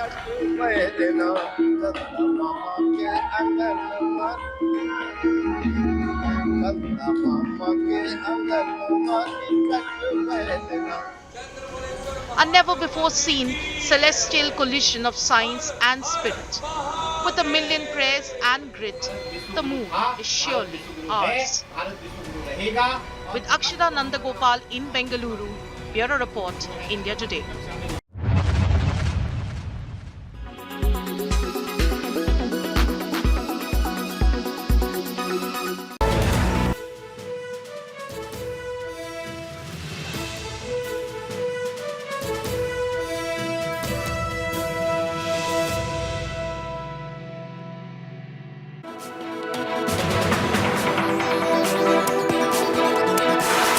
Viewer, it's such a huge honor for me to bring you what is most definitely going to be a historic day and a historic broadcast by us here on India Today. Already, you've made us the most viewed channel on television as well as online, and we'd like to thank all of our viewers for allowing us to dominate coverage with the manner in which we've been reporting the Chandrayaan-3 story.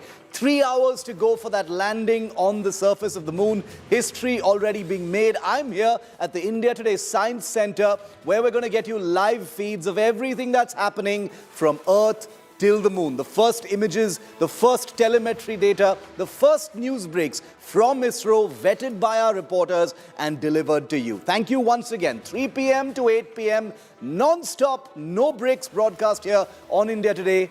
The headlines first. Chandrayaan set for automated landing. ISRO lander to reach designated point at 5:44 p.m. ISRO releases first images of their command center. India Today, the only channel inside there. Final phase of Chandrayaan landing. Landing begins at 5:45 p.m., 25 kilometers from the moon. Tricky maneuvers for the next 15 minutes. It's called 15 minutes of terror. We'll tell you all about it in just a minute. A billion cheers as India is set to create history with Chandrayaan's moon landing. Pujas, namaz, prayers, celebrations for Vikram's success. Union ministers pray for a successful landing. As India eyes moon glory, Congress peddles fake news. Digvijay Singh spreads fake news saying that ISRO scientists have not been paid their salaries. This is something that the government had fact-checked just a week ago. समाचार पत्रों में खबरें आ रही कि जिन वैज्ञानिकों ने सब काम किया है उनकी 17 महीने से वेतन उनको नहीं मिल पाया है. इस बात का भी ध्यान प्रधानमंत्री को देना चाहिए.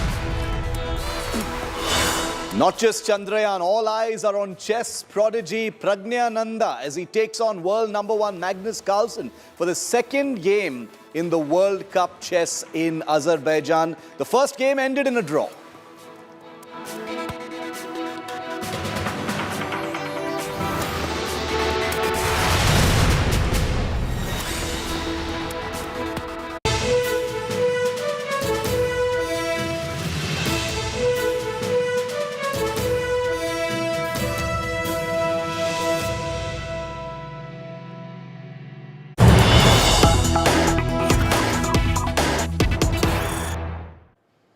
And just to remind you now that the 3-hour countdown has officially begun. Remember, if 6:04 p.m. is the moment of landing of Vikram, we're now standing exactly 3 hours before the landing takes place. And we're less than 3 hours from the landing sequence being initiated. Remember, 5:44 p.m. is when the automatic landing system will engage, and then 15 minutes of terror, as it's called, because of the uncertainties will follow, and then the soft landing will take place on the moon. India Today is live from inside the ISRO viewing gallery and the command center in Bengaluru, the only channel with exclusive access to the data that's coming in from ISRO that we've been given permission to bring to you live here on India Today. So our No Breaks broadcast is going to give you the most up-to-date wrap on everything that's happening as it happens and as we hear it from Bengaluru. And I promise you there will be no delays whatsoever. Let me quickly get you a full list of the top developments we're tracking at this point of time, because it isn't just in Bengaluru, but there are developments happening in different parts of the country, mostly celebrations. Please take a look at these beautiful images, viewer. Prayers are pouring in from different parts of India for the successful landing of Vikram. Priests performed a Ganga Aarti at the Parmarth Niketan Ghat in Rishikesh. As you can see, the Aarti was performed with the national flag in hand. Pujas and Havans are also being performed across temples of India. In Delhi's Kalkaji temple, a Havan was performed by devotees for the success of India's lunar mission. Thousands are extending well wishes and prayers in anticipation of the momentous event later this evening. Special prayers offered across the country. This is the famous Ujjain Mahakaleshwar temple. Mahakal Bhasma Aarti being performed here. And there are prayers literally everywhere, more than we can even count. In Lucknow, namaz prayers organized to pray for the smooth landing of India's moon mission as well. As India gets set to create history, here's Union Minister Hardeep Puri at the famous Delhi Gurudwara Bangla Sahib, offering his prayers and blessings being sought for the success of Chandrayaan-3.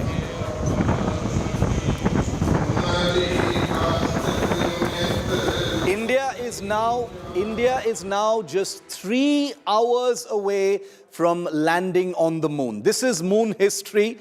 Nerves are high, people are on the edge of their seat, but at the ISRO command center that we've been showing you, things are very calm because everything is moving according to plan, and the scientists are completely confident that things are going exactly the way that they had hoped and planned for. India now becomes the fourth country. At 6:04 p.m., India is all set to become the fourth country to effect a soft landing on the moon. ISRO has asserted that all systems are undergoing regular checks and everything is smooth sailing. The live telecast of the landing operation will begin at 5:20 p.m. on ISRO's social media. You, of course, will be able to see all of that here. 6:04 p.m. is the designated time at which the 4 legs of the Vikram lander will make contact with the lunar surface. And that's the moment of truth for Vikram, when history will be made. Gurdwara साहब में special अरदास हुई है चंद्रयान 3 की successful landing के लिए।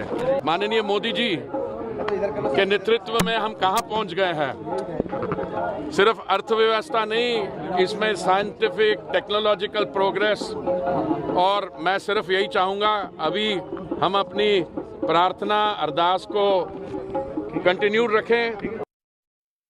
Now, if we're all feeling the jitters at this point of time, you can only imagine what's going through the mind, the veins of our men and women at ISRO who've made this amazing day possible. Only 3 hours to go for their baby to set foot on the lunar surface. I want to go across to India today. Is Nagarjun Dwarkanath, who's been reporting from the ISRO headquarters today. Milan Sharma is with us from a school in Ahmedabad, and she's been reflecting the many voices of people, not just from ISRO, but otherwise as well, from public life, from civil society, who all feel like being a part of this success story. Milan, coming to you first, because the joy, the enthusiasm, the sense of public participation and belonging today, I don't think I've ever seen something like this before. It's amazing to see how students, teachers, schools, organizations are all pitching in to create this amazing mood around Chandrayaan-3. Milan.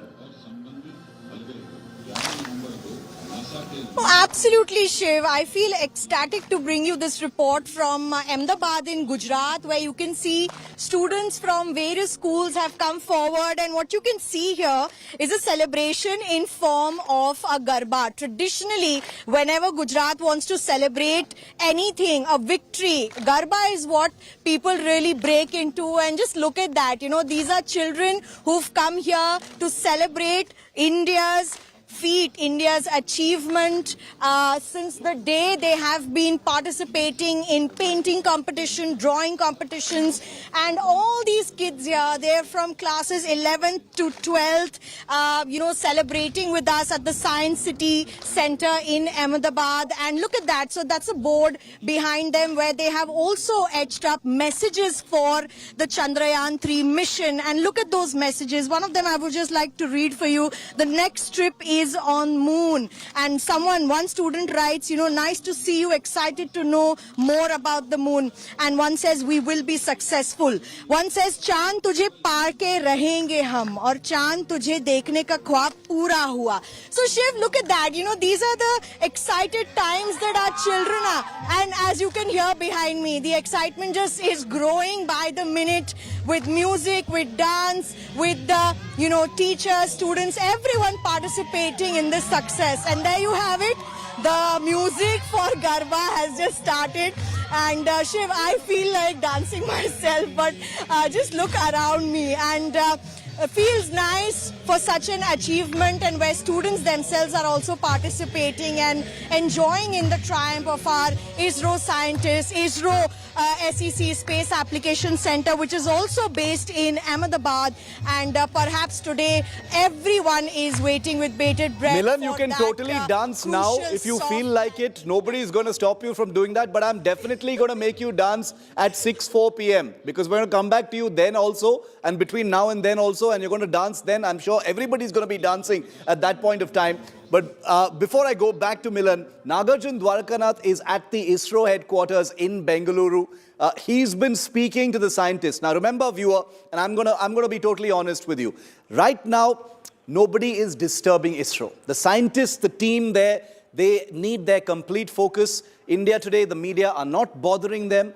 The ISRO has has dedicated spokespersons who are sharing information with the press. So please rest assured that nobody is trying to, gain access to places that we are not allowed to, etc. We are an extremely responsible channel, and India Today's Nagarjun Dwarkanath, who leads our team in Bengaluru and tracks ISRO for us, has been in touch with everyone to get the most authentic information. 3 hours and less to go, Naga.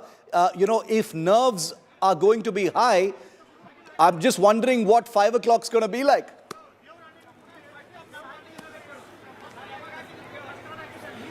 Shiv, that's true. In fact, all eyes on the ISRO command center at 6:04. 5:44 p.m. is when the automated landing system will be activated. I have some data that ISRO has shared with us. If I can ask my camera person to zoom in on this document. This is where the lander will be at 5:44. That is the 30-kilometer altitude above the lunar surface. Then the rough braking phase, which will be the power descent start. They'll have a rough braking phase, 690 seconds, and then it reaches the phase B, which is just above 7.4 kilometers. So within 690 seconds, from 30 kilometers to 7.4 kilometers descent. Then there'll be a 10-second hovering, then 10 seconds hovering phase, then again fine braking phase. Then it comes to a altitude up to 800 to 1,300 meters. That is just 1.3 kilometers above the lunar surface. And finally the last descent phase as well. So it's totally up to 25 to 30 minutes as such, from 5:44 to 6:04. As of now, all command has been uploaded and locked is what we are told. So all eyes on the big screen behind us, where we'll start getting live visuals around 5:15 is what we are told. The ISRO chairman has briefed the scientists right away. We'll go to Naga in just a moment. He's inside the viewing gallery where we're going to get those live images, and a graphical representation of the landing once things actually begin. And the first images will be beamed on a big screen there. You'll see all of that live here on India Today. I also want to bring in Akshita. You saw her a moment ago outside. She's now inside ISRO. Akshita, I can only imagine the mood there right now. I was there during Chandrayaan-2. I remember what the atmosphere was like, the anticipation, the expectation, the emotions, the nervousness. You've been speaking to many of the people there. What's it like being on the inside now? Well, it was quite a scramble to get inside, Shiv. But now that we're here, I can tell you that everyone's super excited, because the last few minutes is when we were allowed entry. And then we came into this massive screen where they're showing us what's happening right inside in the mission control complex. Briefly managed to take a round and then come here. I can tell you that the amount of calm written on every scientist's face is just astounding. It's brilliant, to say the least, because I think you and me, we can admit we are feeling excited. We're feeling a bit of nervousness as well. It doesn't look like any of that in really the mission control room. They seem calm and poised for the big landing moment. We're getting closer and closer, Shiv, and with that, of course, the trepidation also kind of builds. But it looks like ISRO's been waiting for this very moment, and why not? Because they've worked on this for the last so many years, for the last 40 days. I'm sure they've toiled non-stop, where they've tracked every monumental detail that's come in with regards to Chandrayaan-3's movement. Now is D-Day. Now is the moment, that's make or break essentially for this mission. But looking at the mood, I'm not sure what really happened a few years ago when you were there, Shiv, as far as the mood itself is concerned. But I get a really good sense that this time it's most definitely going to happen, simply because if you read the room, if you read the emotions there, it's a 100% confidence. And it's amazing to see. It's amazing to see that this team of scientists, Team Chandra, with the mission that this is going to be accomplished come 6:04, we're going to be celebrating. I can tell you that where we are right now, there's also a venue that's been set up for a press conference, hopefully a celebratory, congratulatory press conference that will be led by the ISRO chief. They're all there, the ISRO chairman, the mission director, the project director, all of them, Muthuvel, Mohan Kumar, they're all present right now in the mission control center, hoping and praying that everything goes as per plan. Like, in fact, ISRO had pointed out, Shiv, the communication that they've put forth, they've said that the ALS, which is the automated landing sequence, is something that they've given the command for 5:45 dot. It will kick off. 5:20, which is about 2 hours from now, is when we'll start getting a live stream of what's happening. But in the meanwhile, considering that we're inside and we've got a bird's eye view of what's happening, Shiv, we're going to keep getting you the footage of what's happening inside. Every time we get any nugget of information or image, it's going to be live on India Today. And you know, if the mood is electric right now, I can only imagine what that mood is going to be like. You know, at about 5:15 p.m. right before the auto landing sequence kicks off at 5:45. It's going to be absolutely crazy. Before I go to Kamal, my friend and colleague who's in Chandigarh at the famous Kalpana Chawla Center there. You know, Kalpana Chawla, as you know, a famous Indian astronaut who tragically was lost in the early 2000s during the Discovery space shuttle mission. Before I go to her, I just want to say a word about nervousness. Now, remember, the kind of nervousness that you and I feel while we're reporting and watching the story of Chandrayaan-3 is very different from the kind of nervousness that scientists feel. They're humans too. They feel nervousness. They feel all the emotions that we feel. But in addition to that is the pressure on them. The entire country is watching, but they've got science on their side. Each one of them is calm and confident because they know they've done their absolute best. And now it has to be left to circumstances. And it's going to be a press conference post 6 p.m. where things are going to be announced that Vikram has landed successfully. I can assure you that's what we're going to be reporting at that point of time. The entire country is praying. ISRO has done its job. Kamaljeet, you're at the the Kalpana Chawla Center in Chandigarh, holds so much symbolism and significance. Kalpana Chawla was a person who electrified an entire generation of Indians to take up an interest in space. Sadly, she was lost on that famous space shuttle mission, but her legacy continues to live on. India's quest for space, India's amazing ability to conduct space programs very cost effectively have all been a great tribute to people like Kalpana Chawla. What's the mood like there?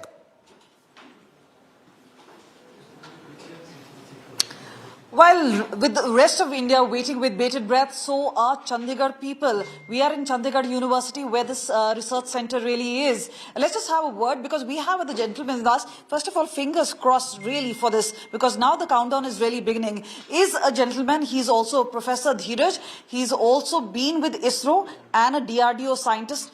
Sir, what does it really take for a project like this to be launched and to land? There's also a lot of precision, but how is the scientific temper constantly working? Is there nervousness even among scientists? I will say little bit nervous, not because we have done lot of test and trial and lot of simulation based. I don't think so we are nervous, but definitely this time we are sure about landing because we have considered 40 times area larger than earlier of landing.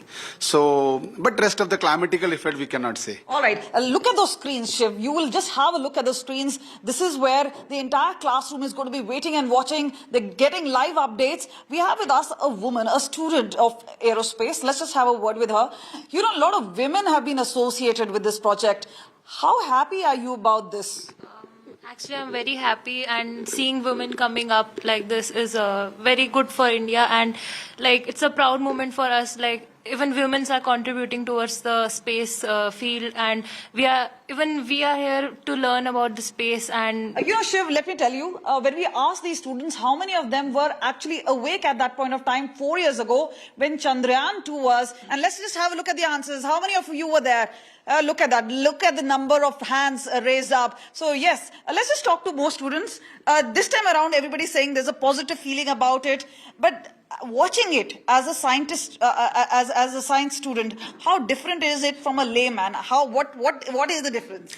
So I will say, as an aerospace student, we are much more into technical aspect of the mission. Last time the thrusters had failed, so this time we studied about why did they fail and how they overcame that problem. But are we being put on a world map? Let's have a quick word. Sure. For example, recently Russia launched its own lunar mission, Luna, but it failed due to some complications.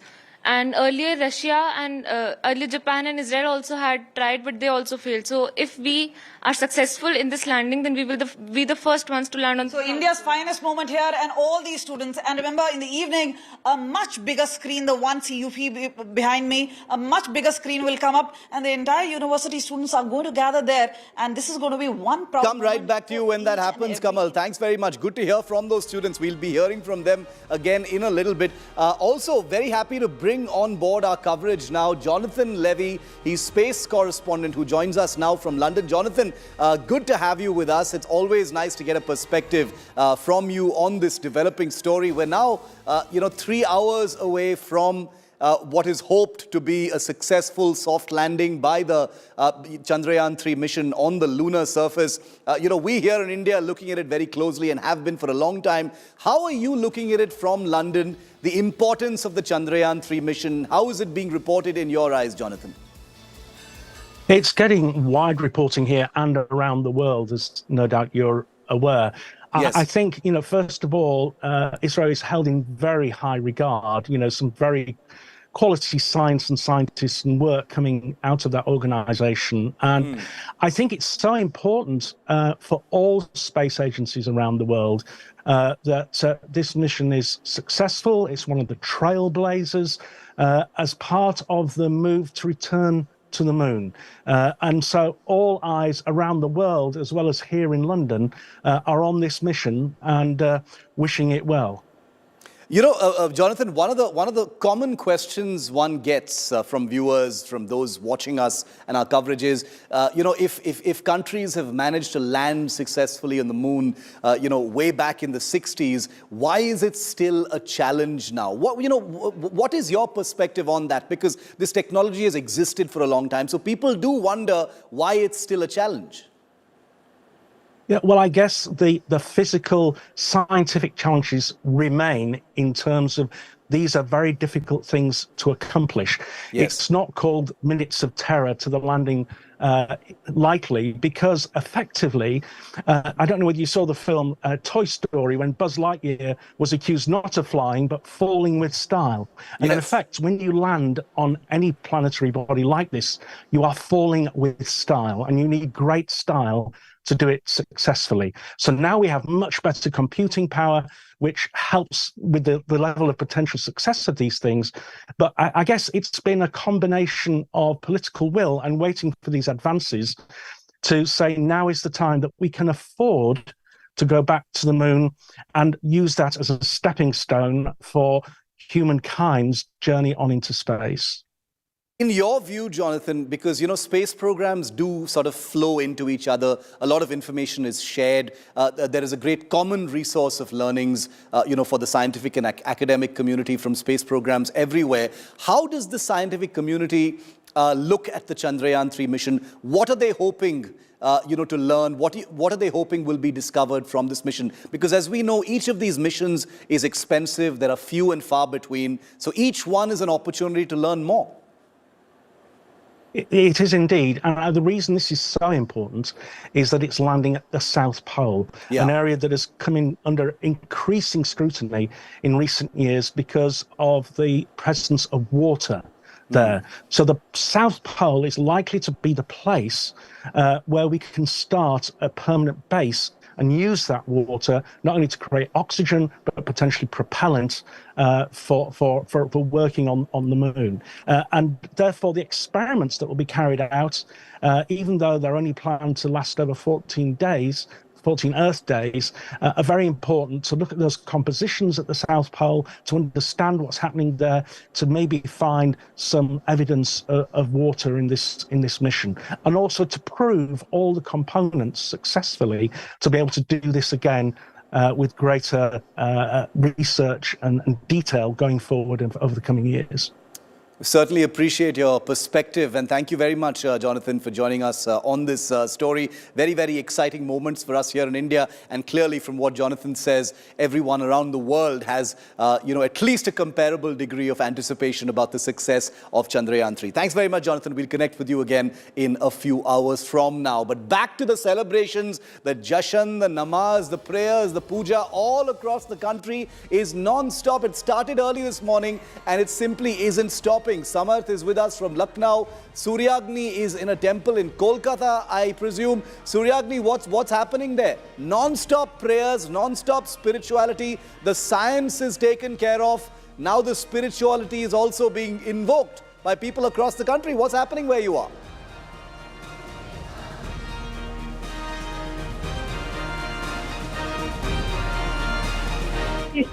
There are pictures of Chandrayaan over here, and the puja is constantly on. It's happening for a while now, sir, and these people will continue it till the landing happens. What we do, we try and speak to some of the folks over here. कब तक पूजा करेंगे आप लोग? Landing now, अच्छा, so you heard it, Shiv, that as and when until the landing happens and a successful landing happens, the puja will be on. It's not this particular temple where the prayers have been on ever since morning. It was a pretty gloomy. I'm just going to reconnect with you because the audio is a little poor, so I want our viewers to get the absolute best. So we'll reconnect with you in just about 15 seconds. Let me go across to Samarth, who's with me in Lucknow. Samarth, I saw a lot of tirangas behind you. What's going on where you are?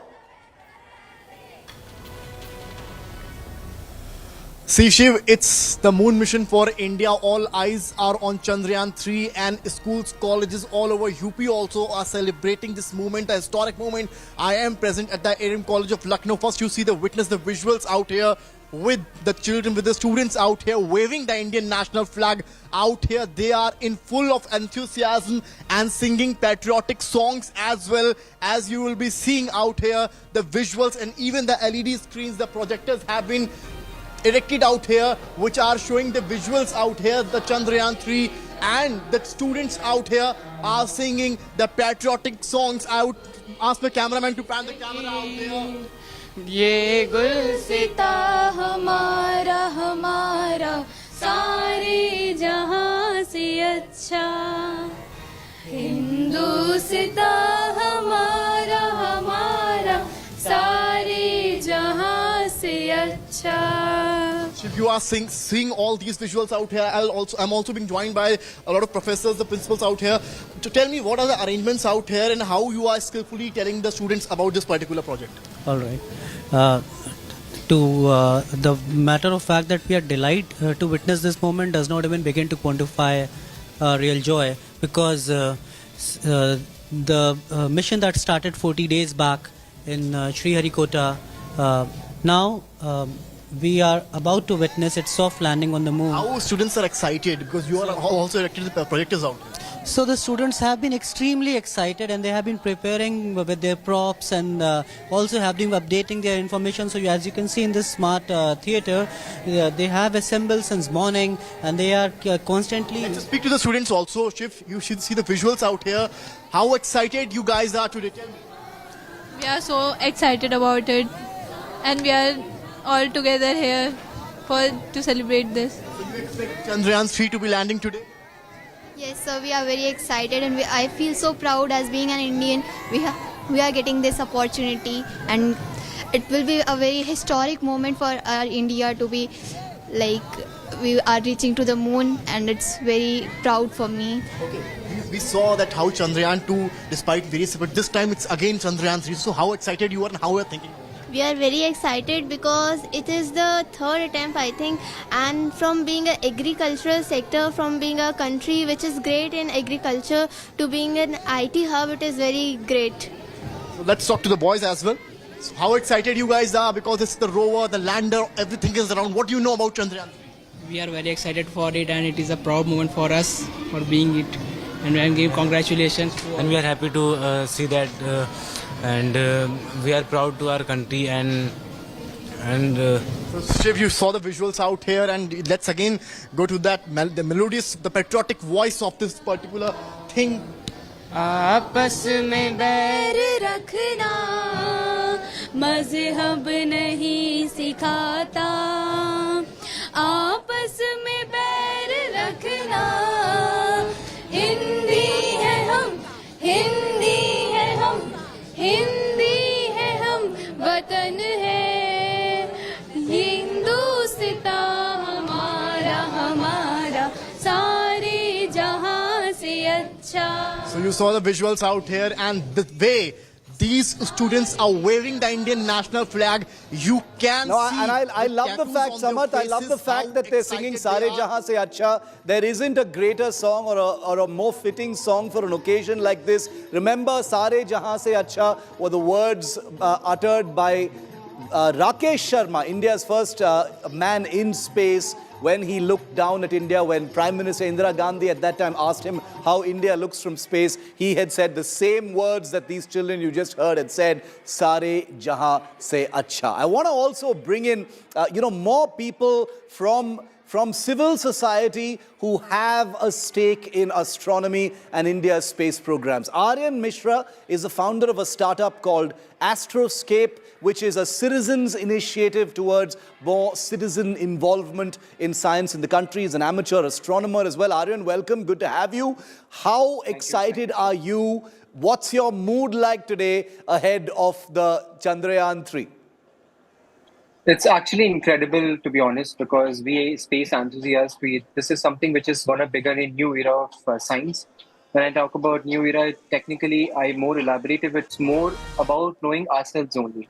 The research which will be carried out by the Chandrayaan-3 at the South Pole is something that we are trying to discover the water ice. We are trying to work in a more elaborative manner, understanding about through different payloads which are already on Vikram and Pragyan rover, to understand more about the celestial bodies of the solar system and to understand how these bodies have formed in the universe, even in the solar system. This gives us more closer view of how the past has, what all in the past has happened. So this mission gives us a more closer view of about all things in the solar system and about ourselves only. So incredible. It's absolutely great.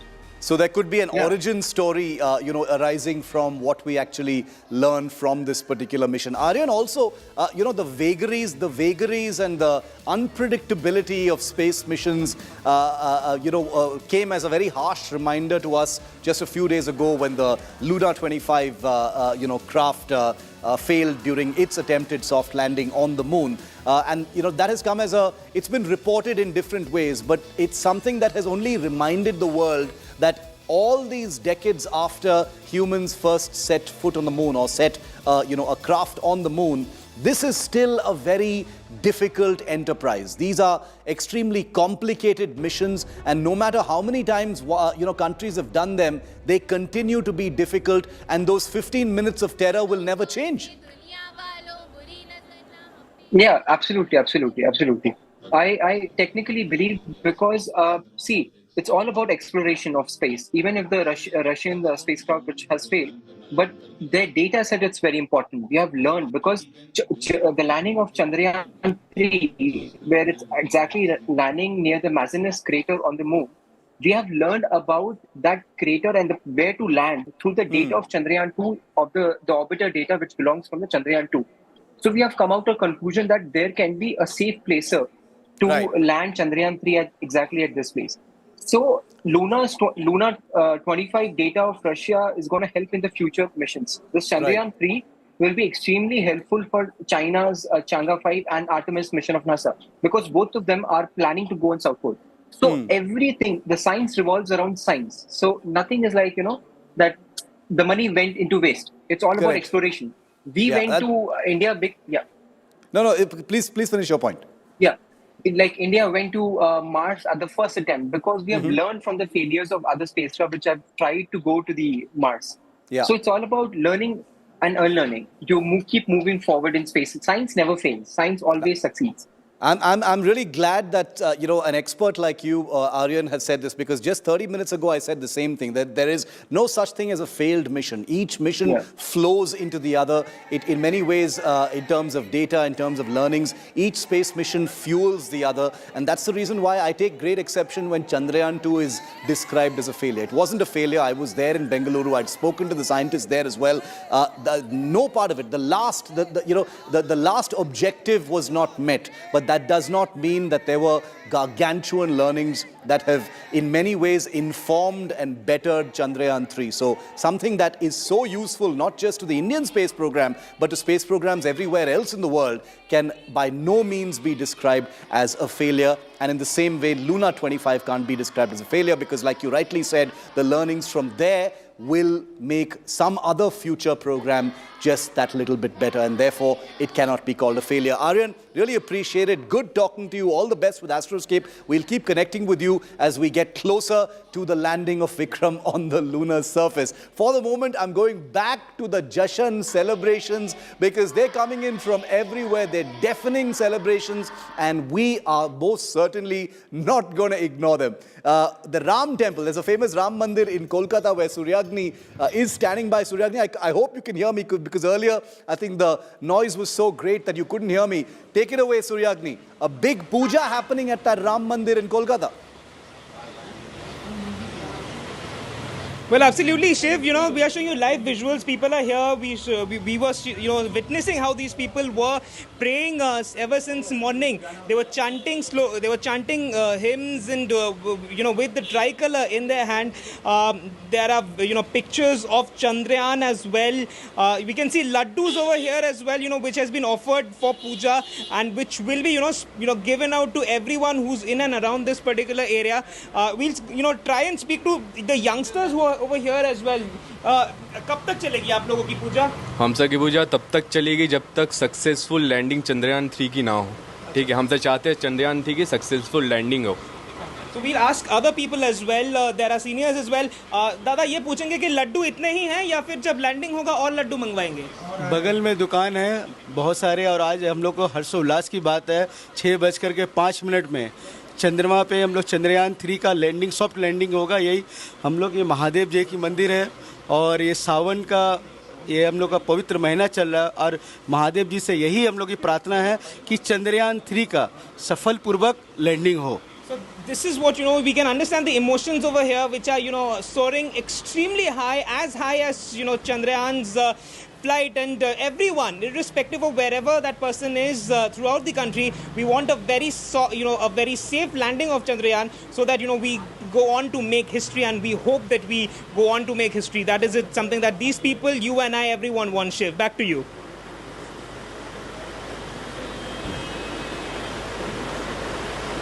Thanks very much for that live report from the Ram Temple in Kolkata. I want to quickly play out for a report. Now, viewer, we are less than 2.5 hours till touchdown on the lunar surface. What those final moments are going to be like, the 15 minutes of terror before the actual touchdown takes place on the moon's surface. Watch this report. It explains it and breaks it down perfectly for you so you understand what you're going to be looking at once our live coverage of the live data begins at 5:20 p.m. Watch this report.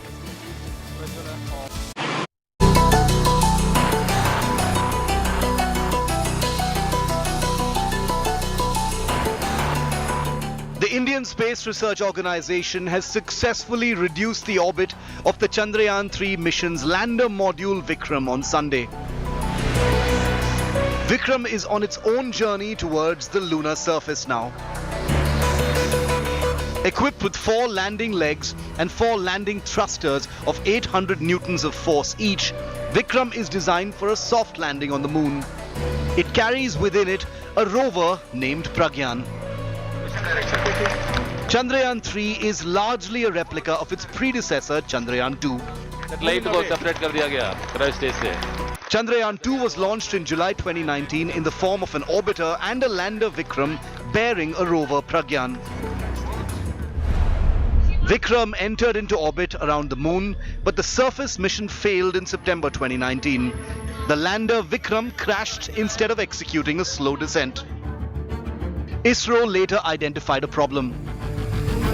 Based on it this time, ISRO has strengthened the lander's legs, lowered its minimum thrust, enhanced the availability of power, and upgraded the landing sequence to a soft landing.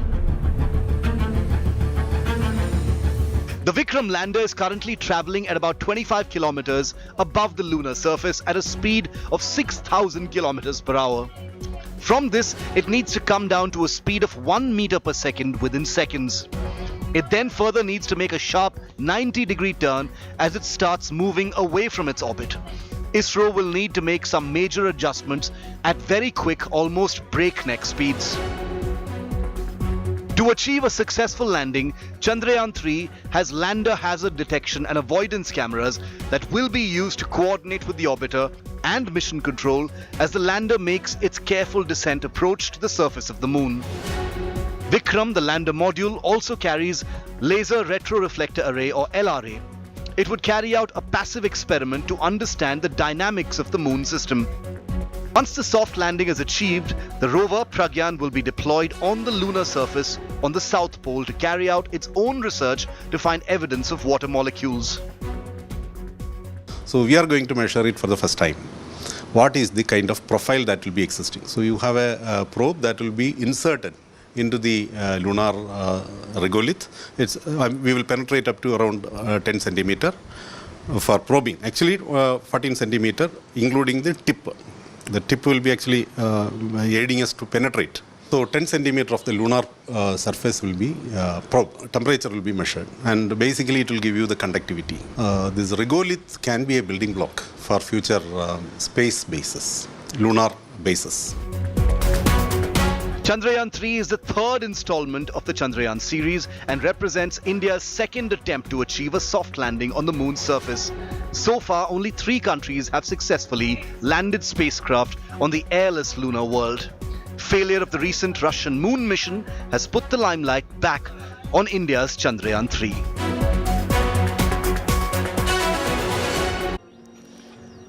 Now remember, there are very many complex technologies that make up the Vikram lander. There is a 15 minutes of terror that the scientists will have to navigate before that landing actually happens. But there are also some basic physics and basic technologies that go into the landing mechanism of the Vikram lander. And I'm joined here by a person who APJ Abdul Kalam had called the drone man of India. So very happy and privileged to have Milind Raj with us. He's a very well-known, well-regarded scientist and researcher in the field of drones, robotics and things like that. So he's here in his element. As you can see, he's got a lovely little model of the Vikram lander also in his hand. Milind, what do you want to share with us about the landing mechanism? Right, so today is the most interesting day in the history of our country, of course, because today we're going to create an example that the world will going to witness our technological success. Yeah. So this here, I have the Vikram lander. So now most of the people are very curious to understand that what exactly Vikram lander is going to do at 6 o'clock maybe or somewhere near about that time. So now this is a look-alike of a Vikram lander, a very close model to what actual lander it looks like. So now I'm going to tell you like what are the improvements compared to Chandrayaan-2, the Chandrayaan-3 lander, and what exactly this machine is going to do. It's full of complicated technological engineering. So basically, this is the final stage that we are now heading towards. And Vikram lander is powered by solar cells. So there are solar cells which is giving it power. So today, once this is going to make a vertical soft land. Now it is very important to understand what is a vertical. Right now, at this very second, this lander is orbiting in a horizontal form. Right. Like with forward motion. Yes, forward motion. So it's going something like this, in a horizontal line. The toughest thing is to bring it on a vertical axis like this. So it has a turn completely 90 degrees. Right. So right now, all 4 engines. So if you Google search any images of the lander, it looks somehow like this. So there are 4 engines beneath it. Now, right now, all 4 engines are on. So once we're going to bring it from horizontal to vertical, this axis, then only 2 engines will be put to action and rest 2 will be shut down. These 4 engines are going to assure that there is a maximum balance achieved once it's going to vertical land. Right. Because it is the most... So it doesn't topple. Right. And in case if it topples, then the mission might face another challenge. But I'm sure it's not going to happen. So these 4 engines are going to ensure that it lands vertically down on a soft land. Right. Soft land is when it touches the moon surface softly, perhaps at a speed which is lesser than 10 kilometers per hour or something. So just imagine from a speed of 6,000 kilometers per hour all the way to 10 kilometers per hour, so nearly nothing. And that too in a place where there's no atmosphere, so you can't even have big those... deceleration. It is big de-boosting, de-acceleration. So, and that too you cannot have propellers like in helicopter because there's no atmosphere. Correct. You cannot have a parachute either. So now the rocket engines are going to ensure that it lands soft land and vertically. And once it lands, then what's the next step? Once it touches the moon surface... Oh, the little baby comes out. Yes. So now you can see the ramp will unveil itself.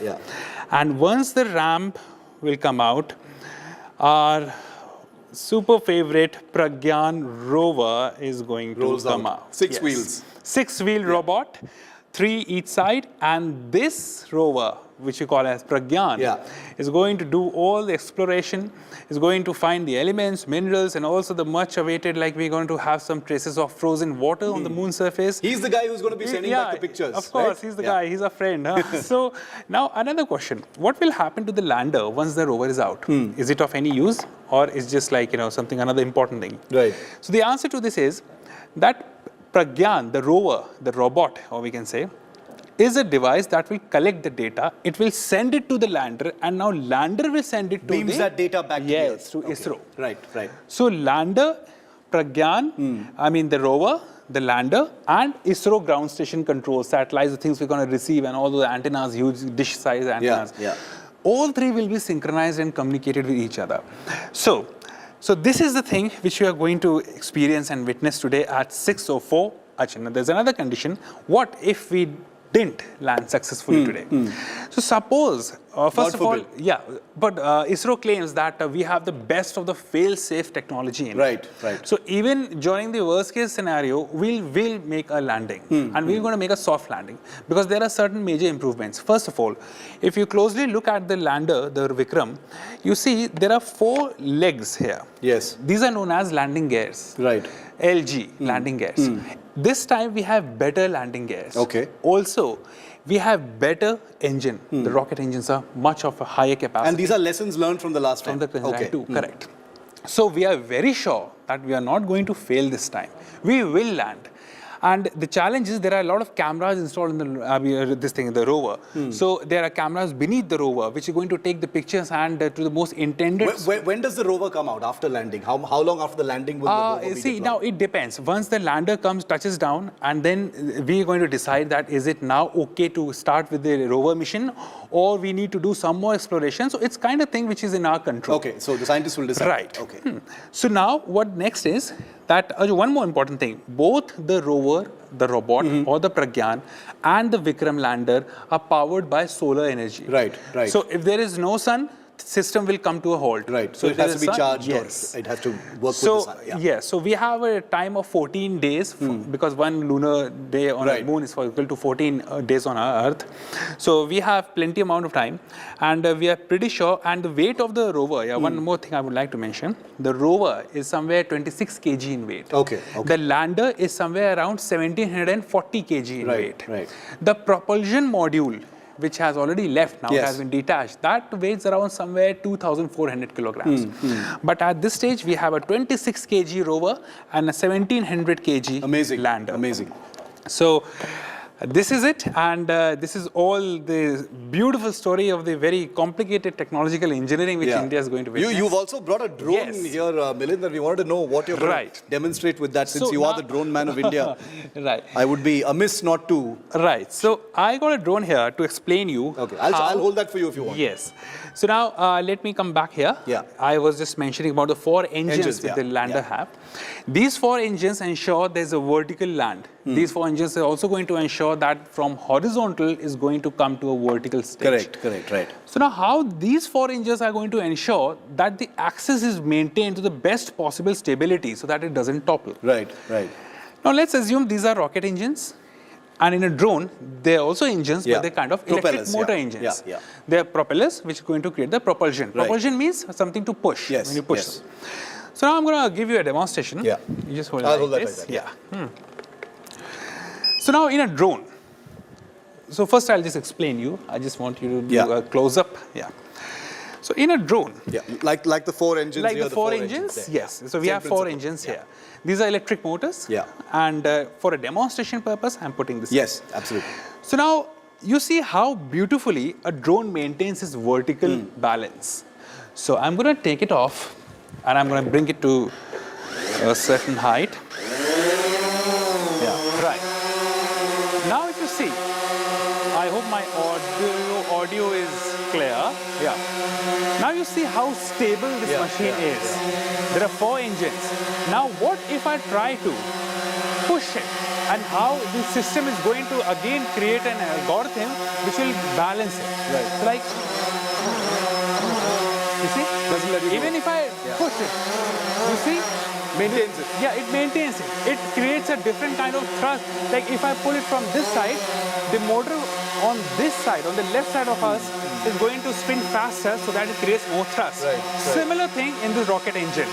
So this is how we are achieving a vertical balance, you see? This is exactly what has to be done. So it's the closest and easiest example which I can present here.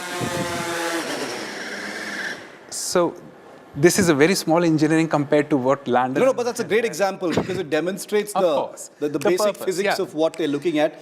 Except that the circumstances are vastly different. Obviously, the stakes are much higher. Of course. And also the controls. Milind, we haven't been inside the control room obviously yet. Hopefully, we'll go in there a little later.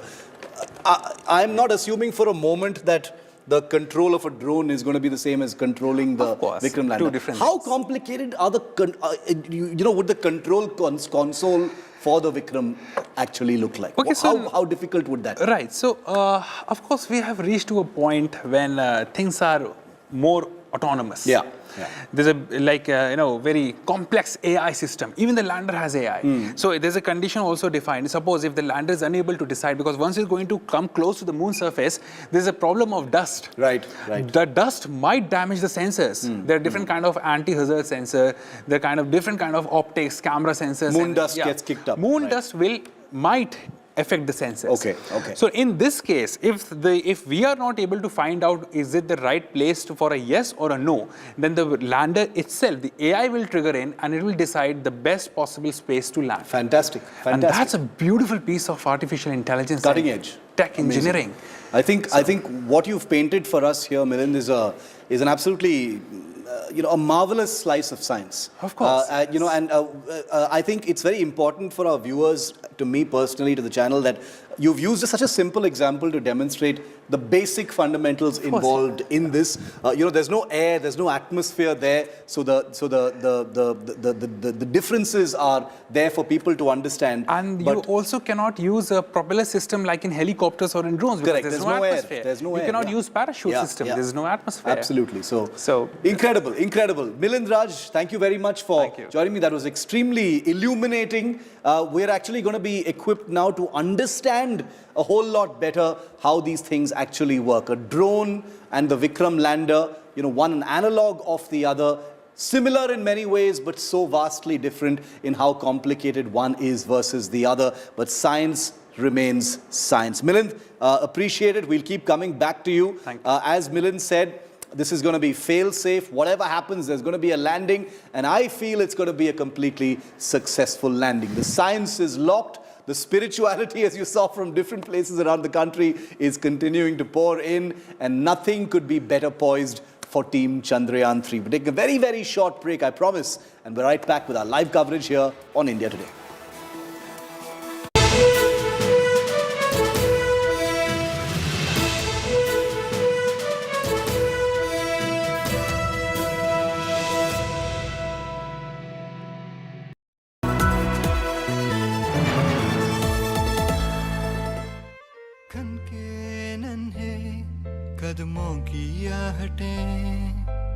कल के सपने पूरे करो आज।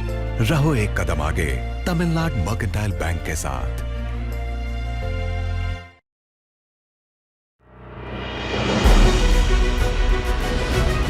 India's latest moon mission, Chandrayaan-3 carries with it the nation's pride. The blood, the sweat, the tears, the emotion, the joy, the exhilaration. As a billion-strong nation prays for the soft landing of Vikram lander. India counts down to its moment in history. Join us as we cheer for Chandrayaan.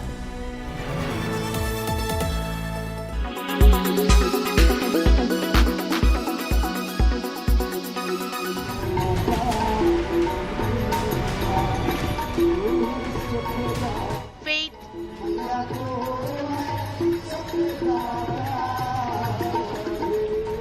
science, a billion hopes, and a nation in anticipation.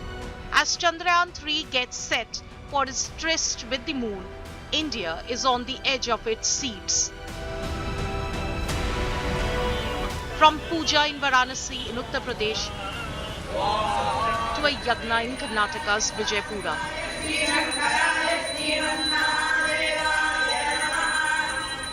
to namaz in Lucknow,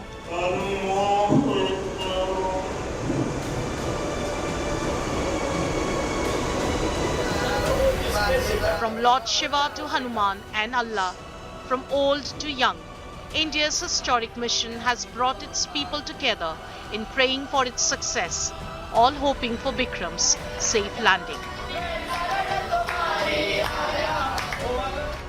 यहाँ पे हम pray करने आए हैं कि चंद्रयान 3 अच्छे से safely moon पे लैंड हो जाए.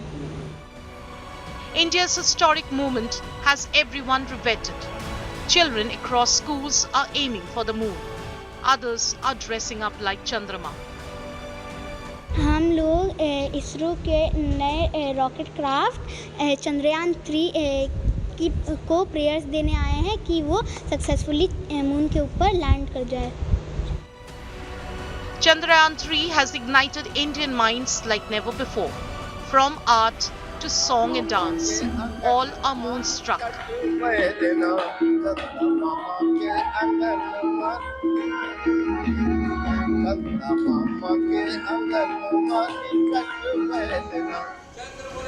A never-before-seen celestial collision of science and spirit. With a million prayers and grit, the moon is surely ours. With Akshita Nandagopal in Bengaluru, Bureau Report, India Today.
Welcome to the India Today Science Centre. We're now just about 2 hours from India's tryst with moon history. The lunar surface is just about 20 kilometers from the Vikram lander. 6:04 p.m. is the landing. 5:44 is when the automatic landing system kicks in, and we'll be bringing all of that to you live right here, the only channel that's continuing to stay live till the lander touches down. I'm Shiv. Thank you so much for being with me. I'm going to take you across to all our reporters at the ISRO headquarters in just a moment. First, as always, the headlines. Chandrayaan all set for its automated landing system to kick in shortly. ISRO lander to reach designated point at 5:44 p.m. ISRO releases first images of the command center where everything is being controlled. Final phase of the Chandrayaan-3 landing begins at 5:45 p.m., 25 kilometers from the moon surface. Tricky maneuvers for the next 15 minutes. We decode the 15 minutes of terror. A billion cheers as India is set to create history with this moon landing. Pujas, namaz, prayers across India for Chandrayaan-3's success. Union ministers also out there praying for a successful landing. As India eyes moon glory, Congress peddles fake news. Digvijay Singh talks about scientists at ISRO not being paid salaries. This was something that was fact-checked just a week ago. समाचार पत्रों में खबरें आ रही कि जिन वैज्ञानिकों ने सब काम किया है उनकी 17 महीने से वेतन उनको नहीं मिल पाया है। इस बात का भी ध्यान प्रधानमंत्री को देना चाहिए। And it isn't just Chandrayaan that's making news today. All eyes on our chess prodigy Pragyananda as he takes on world number 1 Magnus Carlsen at the Chess World Cup in Azerbaijan. The first game ended in a draw. It's on to the second game now.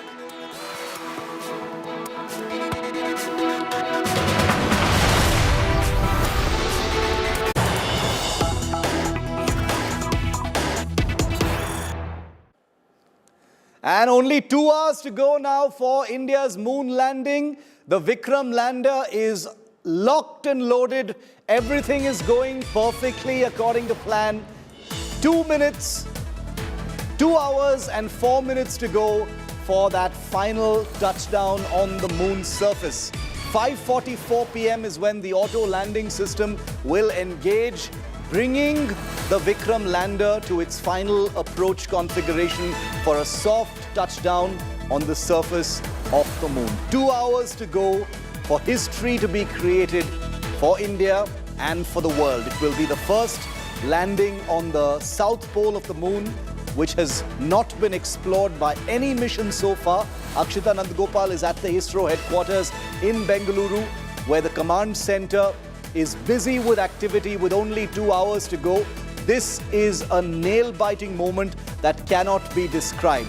But all things, Akshita, are smooth sailing, everything going according to plan before those 15 minutes of terror. And even in that case, the scientists, with all the lessons from the last mission in 2019, believe that they have a much more robust, prepared and ready, lander for this mission.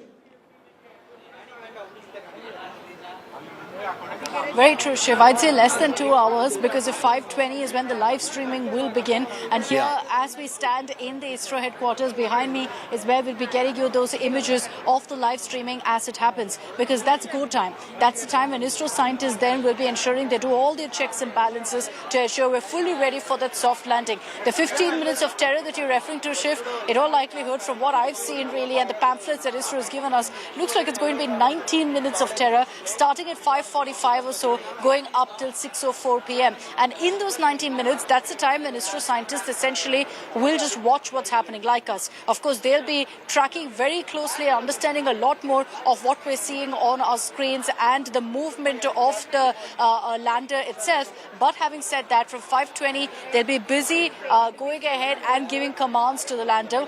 5:45 onwards, they have absolutely nothing to do, because everything is completely automated. It's a system very clearly that's set in place, what they refer to as ALS, which is the automated landing sequence that's already been put in place. The commands have been given.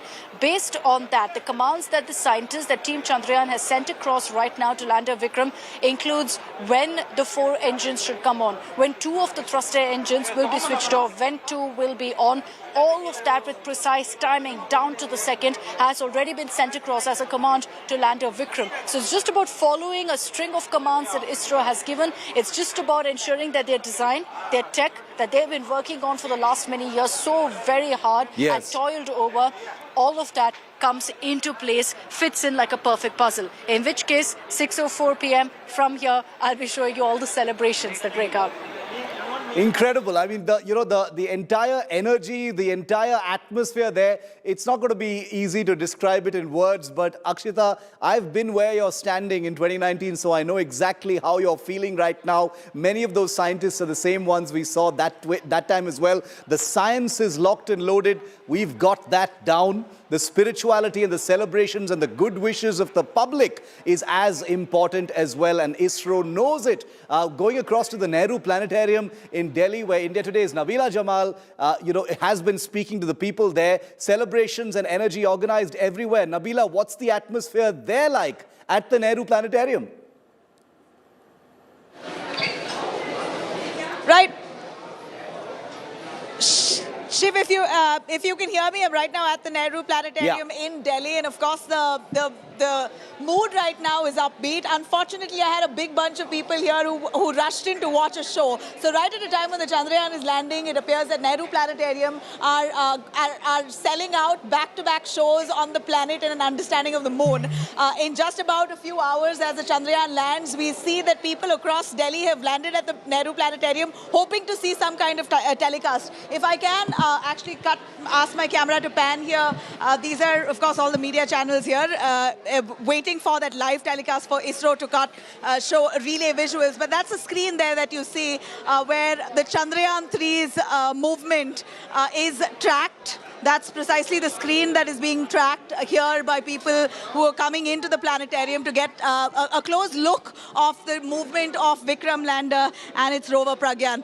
So the mood is upbeat. People are here, but they're all inside watching a show on the celestial, on the galaxy itself. And of course, the Chandrayaan's relevance is high. It has been already spoken to a bunch of the people who have landed here, and they are waiting and eager to watch this whole process, but possibly at 5 o'clock we'd see them flocking in larger numbers. For now, there's a show right here. The doors are closed. The show is happening right inside where people are going to watch the galaxy and get an understanding of it. But we can't wait, Shiv, if this is successful and goes as per plan, India to become the 4th country in the world to accomplish this mission. And I think this is where a billion hopes are riding on the Chandrayaan-3. And we are super sure that ISRO has worked out every margin of error. It will be landing on point as planned.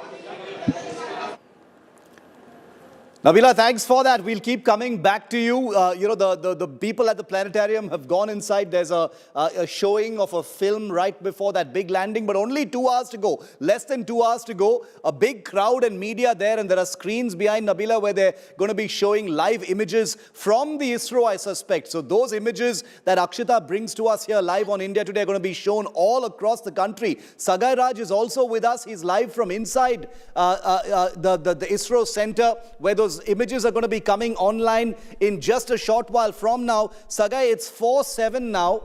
In just about 1 hour and 13 minutes, the live data will start to come in from the Vikram lander, and the screen behind you will start to beam all that information. Am I right?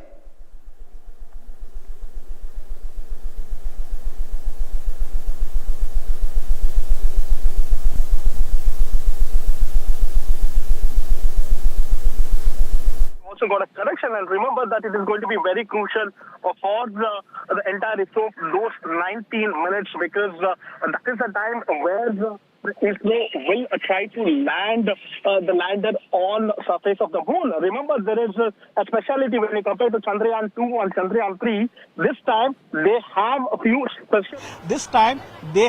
a few special cameras which will detect craters as well as blunders on the surface of the moon and detect which is a safe place for them to land. They didn't have this kind of a provision in Chandrayaan-2. So this time they have enhanced the software, they have enhanced the hardware as well, and they have also done enough trial.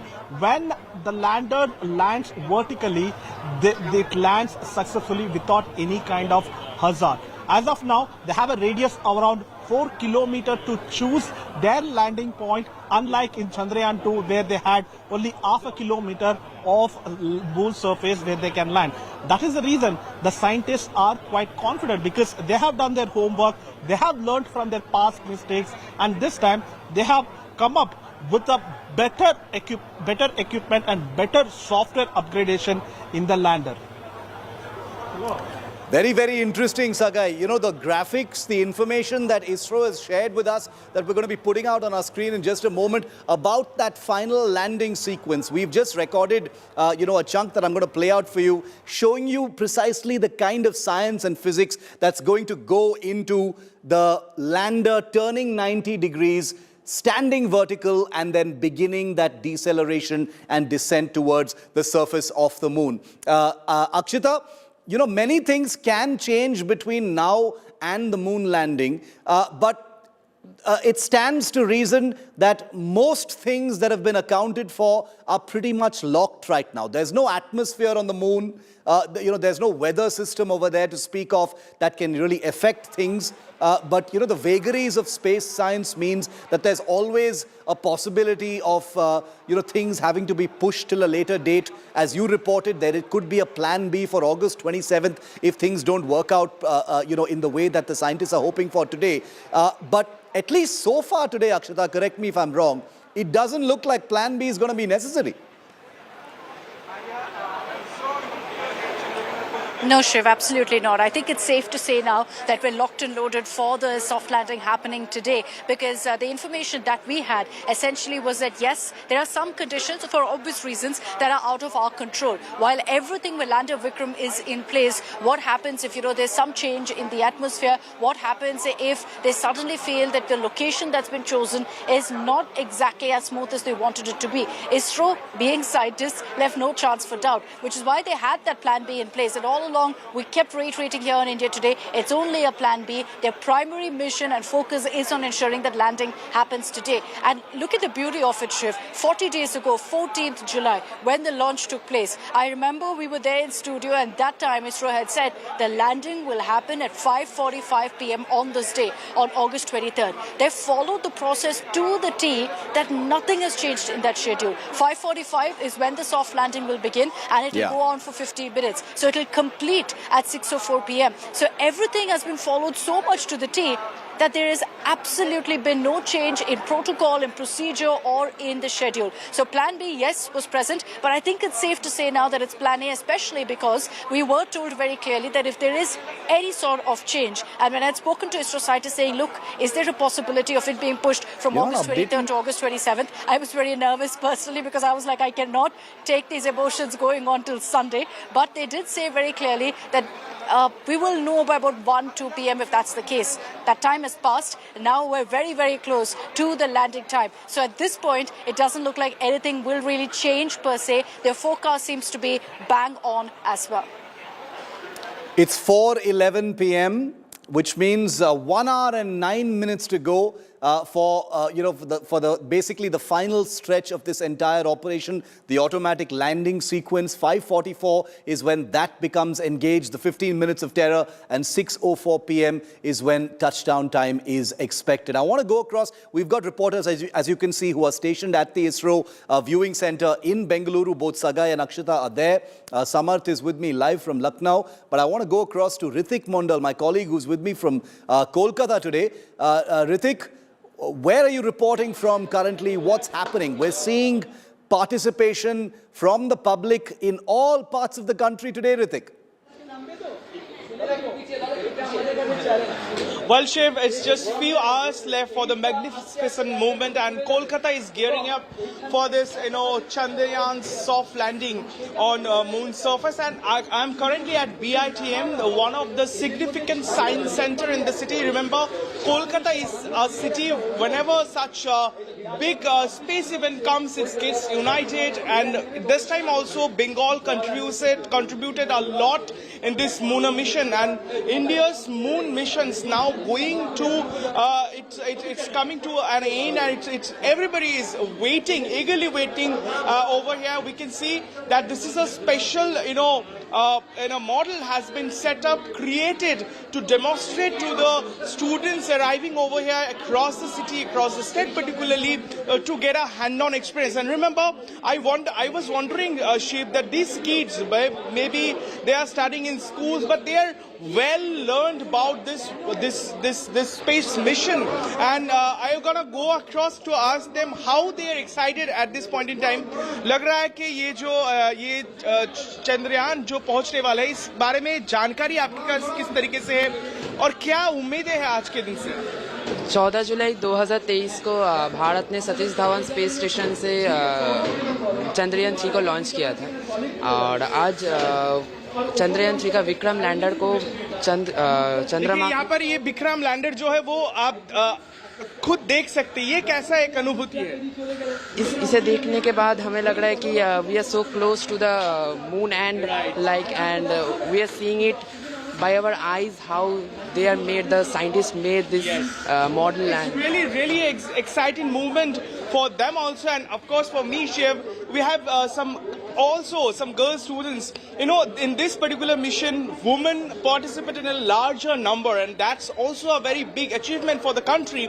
When the entire country and the rest of the world is eagerly waiting for this moment, how actually you are feeling? I'm feeling very good at all and very excited at the same time. So, yeah. So yes, there are all are very exciting about, and let me tell you, Shiv, that if in few moments from now they're gonna start the screen of this live footage of this this mission, and you can see around me that in large students in large number they have arrived over here and to take a hand-on experience of this particular model and to experience that what exactly is happening on the surface of moon today and how it's gonna be happen. So these are the very exciting moment for, of course, everybody, and also for me. We'll be keeping you updated what exactly is happening in this particular science center in Kolkata. Ritvik, very much like where you are in Kolkata, the celebrations, the kind of fervor we're seeing in different parts of the country. In all my years as a journalist, I don't think I've ever seen people coming together, in this kind of amazing way to contribute, to belong, to be part of, to cheer on, to be galvanized for Chandrayaan-3. It's really, a kind of public wave that we're witnessing and capturing here on India Today. I'm going to come back to you guys in just a moment, but let me just show you how we've captured all of that on camera. From school kids to the elderly, people from different strata of society, all coming together because this is really something that unites us all, that means something to all of us, and in the future as well. This is something we can all look back and be proud of. Now, India is all set to script history. Let me show you some of the defining images that we've captured so far today. Take a look at this. Prayers are pouring in from across the country for the successful landing of Vikram. Less than 2 hours from now, priests performed the Ganga Aarti at the Parmarth Niketan Ghat, seen here in Rishikesh. Pujas and Havans are also being performed across temples of India, like you just saw in Kolkata. In Delhi's Kalkaji, as you can see here, a Havan was performed in the name of Chandrayaan-3. Thousands are extending their wishes and prayers in anticipation of Indian moon history. Special prayers seen here offered at Ujjain's Mahakaleshwar temple. Prayers in other parts of the country as well. In Lucknow, namaz prayers were organized to pray for the smooth landing and success of Chandrayaan-3.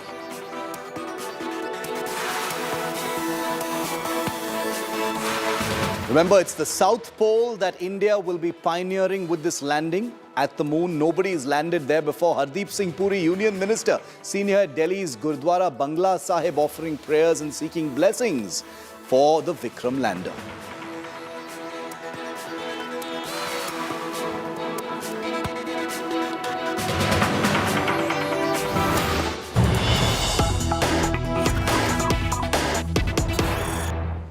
And the breaking that we have for you right now on India Today is that the Chandrayaan landing is now on schedule. Everything is running to plan, no delays. Chandrayaan's Vikram lander will land on the moon today as scheduled. There will be no postponement. The landing sequence begins at 5:20 p.m. and by 6:04 p.m., that's 18:04 hours, is when Vikram is expected to land successfully on the moon's south pole, making India the first country in history to land at the moon's south pole. Never before has any spacecraft, crewed or uncrewed, landed at the moon's south pole. We can confirm now that the landing sequence begins at 5:20 p.m. That's when live telemetric data will begin to be streamed at the ISRO command center in Bengaluru, where India Today is reporting from. There will be no postponement. Chandrayaan is going through with Plan A, 5:20 p.m., which means exactly 1 hour from now. The 1 hour countdown has now begun, viewer. 1 hour to go for that final landing sequence to kick in. Very, very happy to tell you that Team Chandrayaan is fully confident and pushing ahead without any prospect of a postponement. Everything is in line. The ducks are all in a row. The situation has aligned itself. All circumstances are totally optimal now for Team Chandrayaan-3 to go ahead and execute a picture-perfect soft landing on the surface of the south pole of the moon. You can watch that entire landing sequence through telemetric data and images that will be beamed live from the Vikram lander once they're released by ISRO. Here on India Today, you'll never miss it because we're not going to take any breaks now between now and the landing. I want to go across to Akshita.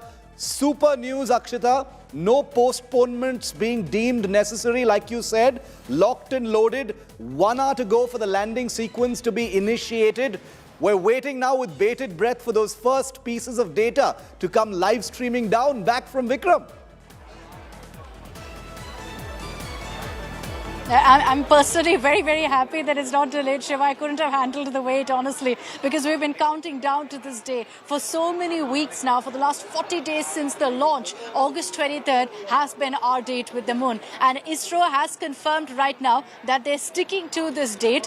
You can see also in the pamphlet with me, they've given great details of exactly what the landing will look like, what time it's expected. So all along, this has been their plan. This has been their mission, that August 23rd, this evening, by 6 o'clock, we will have our footprint on the moon, courtesy lander Vikram, an indelible mark of India on a part of the moon that nobody's touched so far. Obviously, there were a lot of questions about what kind of conditions would be there, with regards to the lunar dust also, to ensure that the weather conditions atmospherically also everything is sorted. Our forecast seems to be bang on that this is the right time to have done it, which is why ISRO has stuck to their guns. They say we're going to go ahead with our schedule. The reason we're saying that now Plan B isn't going to come into effect, Shiv, is because ISRO had confirmed to us yesterday, and when we'd spoken to the top ISRO official yesterday, he had very clearly told us that if there's going to be any change, God forbid, if it was going to be pushed from today to Sunday, it would be done 3 hours before the landing time. So it would have been announced by 1 or 2 p.m. and that is exactly the time. Just stay with me for a moment. K. Sivan, former ISRO chief, is with me on the phone line.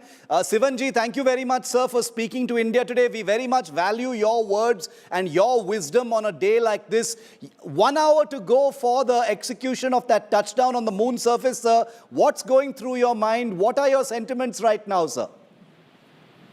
We have done our job and everything is in line, so that we are waiting anxiously for the moment to occur. What will the atmosphere be like right now in the command center, sir? You've been there many times over many programs. Describe for us the kind of emotions. All are looking with the anxiety. Everybody is working. When will the information start to come from the Vikram lander, sir? Will it be around 5:20 p.m.? Yes. That is where it will come from that time. Sir, everyone is talking about those 15 minutes of terror, of unpredictability, when the turning happens and the descent sequence is initiated. What is that like for scientists, sir? What is that like? What do they experience when they have to go through that from the command center? No, once the command is executed, everything is automated. So we have to wait and watch what's really happening. Okay. And everyone is confident, sir. You've spoken, of course, to many of them, members of Chandrayaan-2 and 3. Everyone is confident that in less than an hour from now, things are going to go exactly as planned. How are you feeling about it? I am also feeling that it will go as planned, exactly as planned. Many learnings from Chandrayaan-2, which was, mostly successful, sir, also feeding into this particular program. In many ways, the Chandrayaan-3 is benefiting from the work that you did at ISRO as well. Yes, definitely that it really benefited from Chandrayaan-2 data That way, the system got improved. That way, the Chandrayaan-2 also contributed for this mission. Final words from you, sir, before we get into that final descent phase now. Your words of your blessings, your words for the young scientists who are listening right now. They all, regard you very well. They look up to you as one of the legends of Indian space programs. What would you like to say to them, sir? So, everything we have done to our humanly possible. So, till now things happened as per plan. And I am not expecting anything further new development now onwards. So we are expecting that we are going to get a very good landing this time. Your words mean a great deal to the scientists, to the team, and to the public at large, because we bestow people like you and entrust you with the safety of our programs, and you've done an amazing job. So thank you very much, Sivan sir, for joining us here on India Today. Very, very important for us to be able to hear from legends like you, that too right before India creates history on the moon. I want to take you across to the India Today in-house auditorium, where a lot of students have arrived to participate in this historic day with us. My friend Jessica is there with many of those students. Over to you, Jessica. What are the kind of reactions you're getting from Generation Next? Today here we are joined with the youth of the nation. Let's find out what they have to say about the Chandrayaan landing. So tell us, have you been following the Chandrayaan mission closely? What are your initial thoughts about this? Actually, I'm very excited to see Chandrayaan-3 on moon, and I'm very proud. How long have you been following this mission for? Like last 2 to 3 years. Oh, yeah. What do you think of the Chandrayaan landing on the moon? I am just so proud to be Indian right now, and I just want it to be successful, so finger crossed. We also have some poets along with us. Let's see if they can share a line of poetry for the Chandrayaan landing. एक 4 लाइनें मैं आपको ऐसी सुनाऊंगा कि बिल्कुल नई मैंने बस अभी स्पेशल इसी चैनल के लिए लिखी है, इंडिया टुडे के लिए लिखी है कि दुनिया हमारे रूप में अब ढलने वाला है, दुनिया हमारे रूप में अब ढलने वाला है, अपना ही सिक्का हर जगह पे चलने वाला है, सारा जहान बात इतनी गौर से सुन ले, अब चांद पे भारत का सूर्य उगने वाला है। तो चांद पे भारत के नए सूर्य का उदय हो रहा है। भारत माता की जय। मातरम मातरम भारत माता की जय। As you can see, the people are really excited here about India making a mark on the moon. Over to you. What do you think of ISRO, landing on the moon? What do you think how will this be for India? It will be truly a proud moment for all of us Indians. I think I am really proud of it. It will be amazing. What do you make of Chandrayaan-3 landing on the moon? How excited are you? Tell us about your initial thoughts. What are the conversations that the youth is having when they look at Chandrayaan? Okay, so my initial thoughts are that like everyone is enthusiastically waiting for Chandrayaan, and even I am very proud at the moment. So like I'm very much excited now. So that's all I can say about it. Thank you. Do you think now more people are going to pursue the fields of science and technology? Do you think that more people of students are going to pursue science and technology once they see the successful landing missions like Chandrayaan that land on the moon? Yeah, they will surely. I think they will. All right. What are your initial thoughts, ma'am, when you see Chandrayaan-3 landing on the moon? Of course, it is a proud moment for all of us. How long have you been following the mission for? From Chandrayaan-2, we have started following the mission, and now we have come to Chandrayaan-3. We truly hope that this will end on a better note than Chandrayaan-2. What do you think of Chandrayaan-3 landing on the moon? How do you think this is big for India? Very much for that. Many more voices coming, and I want to show you some quick ground reports, and then we're going to go completely technical and show you what the landing we're expecting to see is going to look like. Quickly, want to show you some ground reports first. It's Moment India and the countdown for Chandrayaan-3's soft and safe landing on moon has started, and the enthusiasm in students of the country is not coming down. They are very excited right now, wishing the best to Team ISRO and Team Chandrayaan-3. And right there, messages of this sort. You can see we are in National Capital's Vidya Bal Bhavan, where since morning we have been seeing paintings like this one being drawn by students, wishing the best to the Chandrayaan-3 team. And they're also singing songs to encourage the team which is going to mark the history today, create the history today by landing, making a safe landing on the southern pole of moon. So the countdown for Chandrayaan-3's safe and soft landing has begun, and so has the excitement across the country. Right now we are in National Capital's Vidya Bal Bhavan School located in Mayur Vihar, and you can see how excited are these kids. You know, on one hand you have dummy Chandrayaan-3 landing project going on in one section of the school. The other section of the school you have science enthusiasts who are also into art, sending across their own message. And right here, this particular painting giving the sentiment of the entire country, all the best Chandrayaan. Kya message de rahe hain aap log? What's the message?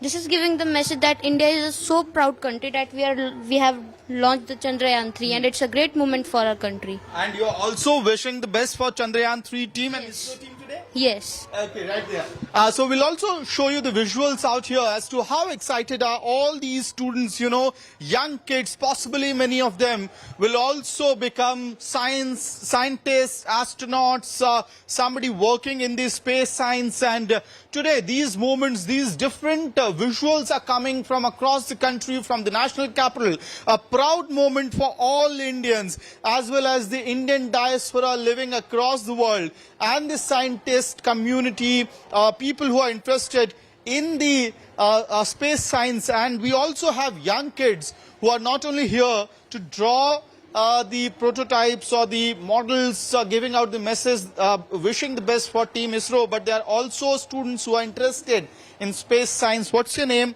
And are you also somebody who's interested in the space science? I am Pranali. My name is Pranali, and I am in class 9th, and I have much interest in astronomy, to find new things about space, and the things which are not we don't know exploded to us. I want to explore them and to find the new experiments or new institutions about our space, like finding life on the Mars, which we have not get, and about the aliens, which is also a big mystery about. Big ambitions, big dreams, and in paintings as well. You can see Chandrayaan-3, ISRO, all the best for mission. All the best is much needed today. Vande Mataram, Vande Mataram. Well, Vande Mataram. Prayers are resonating all over the globe, as today is the proud day for Indians, and Chandrayaan-3 is going to land over the moon. And we are right now here in the Kendriya Vidyalaya Fort William School of Kolkata, and students are so much excited about the landing of the Chandrayaan-3. We are having with us teachers as well as students. Ma'am, how is the feeling today that the Chandrayaan-3 is going to land, and maybe it will be a successful tenure for ISRO? Yes, we definitely, all Indians pray for the successful landing of Chandrayaan, and all the students, all Indians are feeling very, very proud of this moment. Are you excited or nervous about the Chandrayaan-3? How is the feeling right now? Well, it's the feeling of both together, because the shock of the failing of the Chandrayaan-2 which is also with us. But we are expecting and highly excited that the Chandrayaan-3 will be successful. They are singing Vande Mataram, and they are also giving slogans for the ISRO, as this is a proud moment for us. As we all know that defense makes us proud, and also right now ISRO is making us proud. The scientists of India are making us proud. Please give your nara to the ISRO scientists, please. Vande Mataram! Vande Mataram! Vande Mataram! Bharat Mata ki Jai! Bharat Mata ki Jai! Jai Hind! Jai Hind! Well, with camera person Prasun Bose, with camera person Pravir Vishwas, Anirban Sinha Roy, for India Today, Kolkata. And the levels of excitement are completely exploding. Now, less than an hour to go for the landing sequence to be initiated. I want to go across to India Today's Navjot, who's with us live from Lucknow. Navjot, many children, many tirangas behind you. What's the atmosphere there where you are? Well, Shiv, I am here in CMS Lucknow, and students as well as the teachers, they all are very excited. So let me ask students only. So how much are you excited? We are really excited to be over here and to see ISRO achieve success and perhaps catch up with the entire world and be the only person in the space club. We want to reverse the cartoon that was made by the New York Times earlier. So are you confident? Very. Very confident. Very confident. Confident.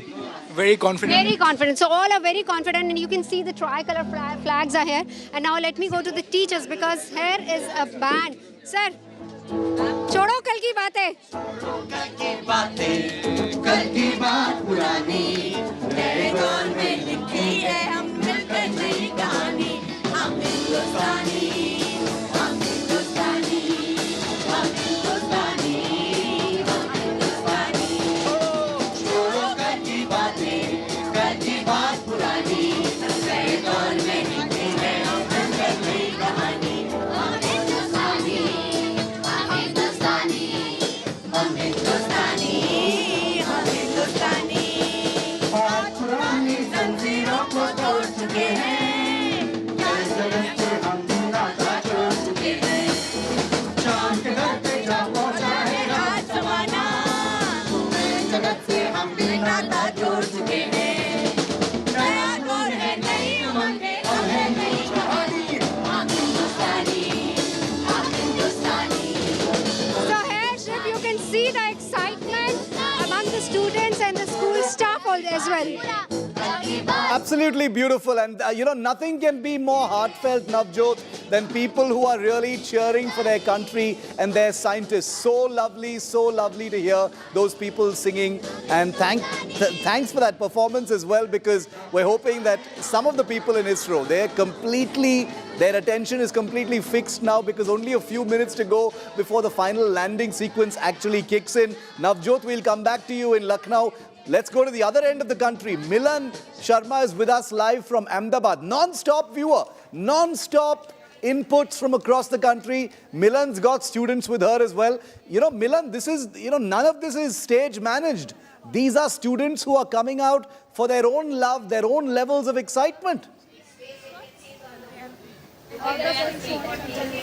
Absolutely, Shiv. In fact, a few moments ago when you and I were on a live broadcast, these were the very students who were doing a garba.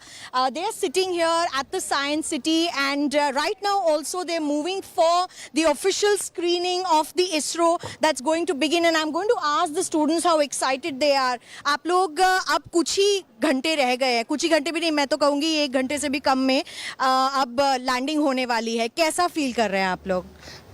हमें तो बहुत अच्छा गर्व feel हो रहा है कि हम लोग फर्स्ट होंगे कि जो साउथ पोल ऑफ मून पे लैंड करेंगे. सो ये प्राइड का मूवमेंट होगा हमारे लिए.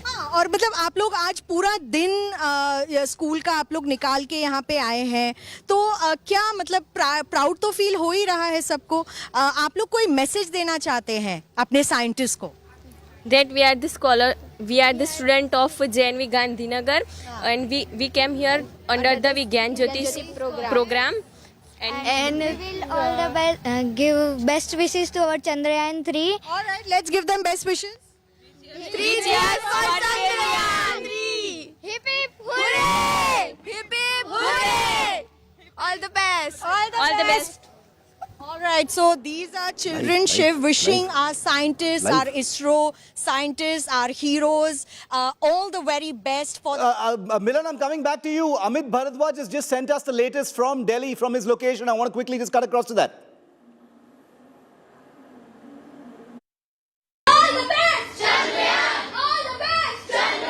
So the countdown countdown for Chandrayaan-3's safe and soft landing has begun, and so has the excitement across the country. Right now we are in National Capital's Vidya Bal Bhavan School located in Mayur Vihar, and you can see how excited are these kids. You know, on one hand you have dummy Chandrayaan-3 landing project going on in one section of the school. The other section of the school you have science enthusiasts who are also into art, sending across their own message.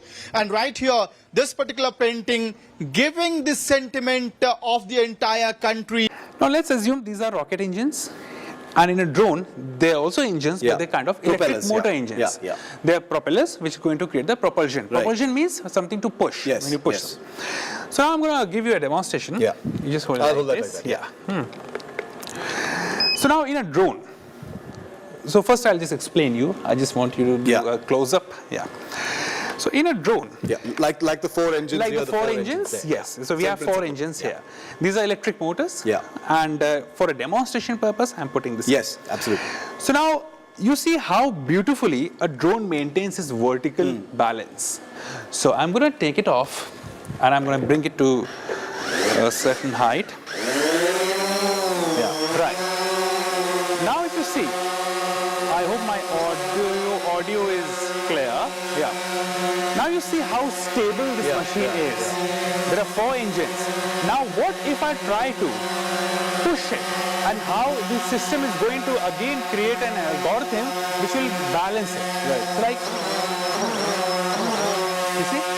Even if I push it, you see?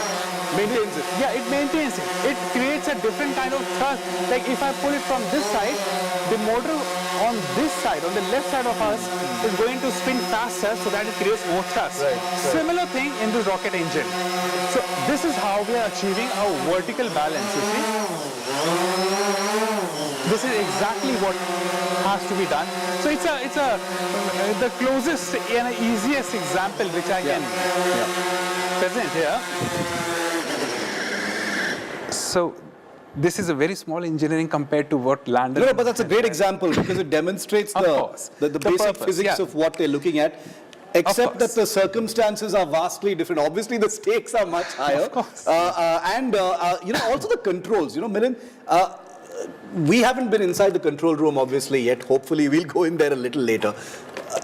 I'm not assuming for a moment that the control of a drone is going to be the same as controlling the Vikram lander. Two different How complicated are the, you know, would the control console for the Vikram actually look like? Okay, so how difficult would that be? Right. So, of course, we have reached to a point when things are more autonomous. There's a very complex AI system. Even the lander has AI. So there's a condition also defined. Suppose if the lander is unable to decide, because once it's going to come close to the moon surface, there's a problem of dust. The dust might damage the sensors. There are different kind of anti-hazard sensor.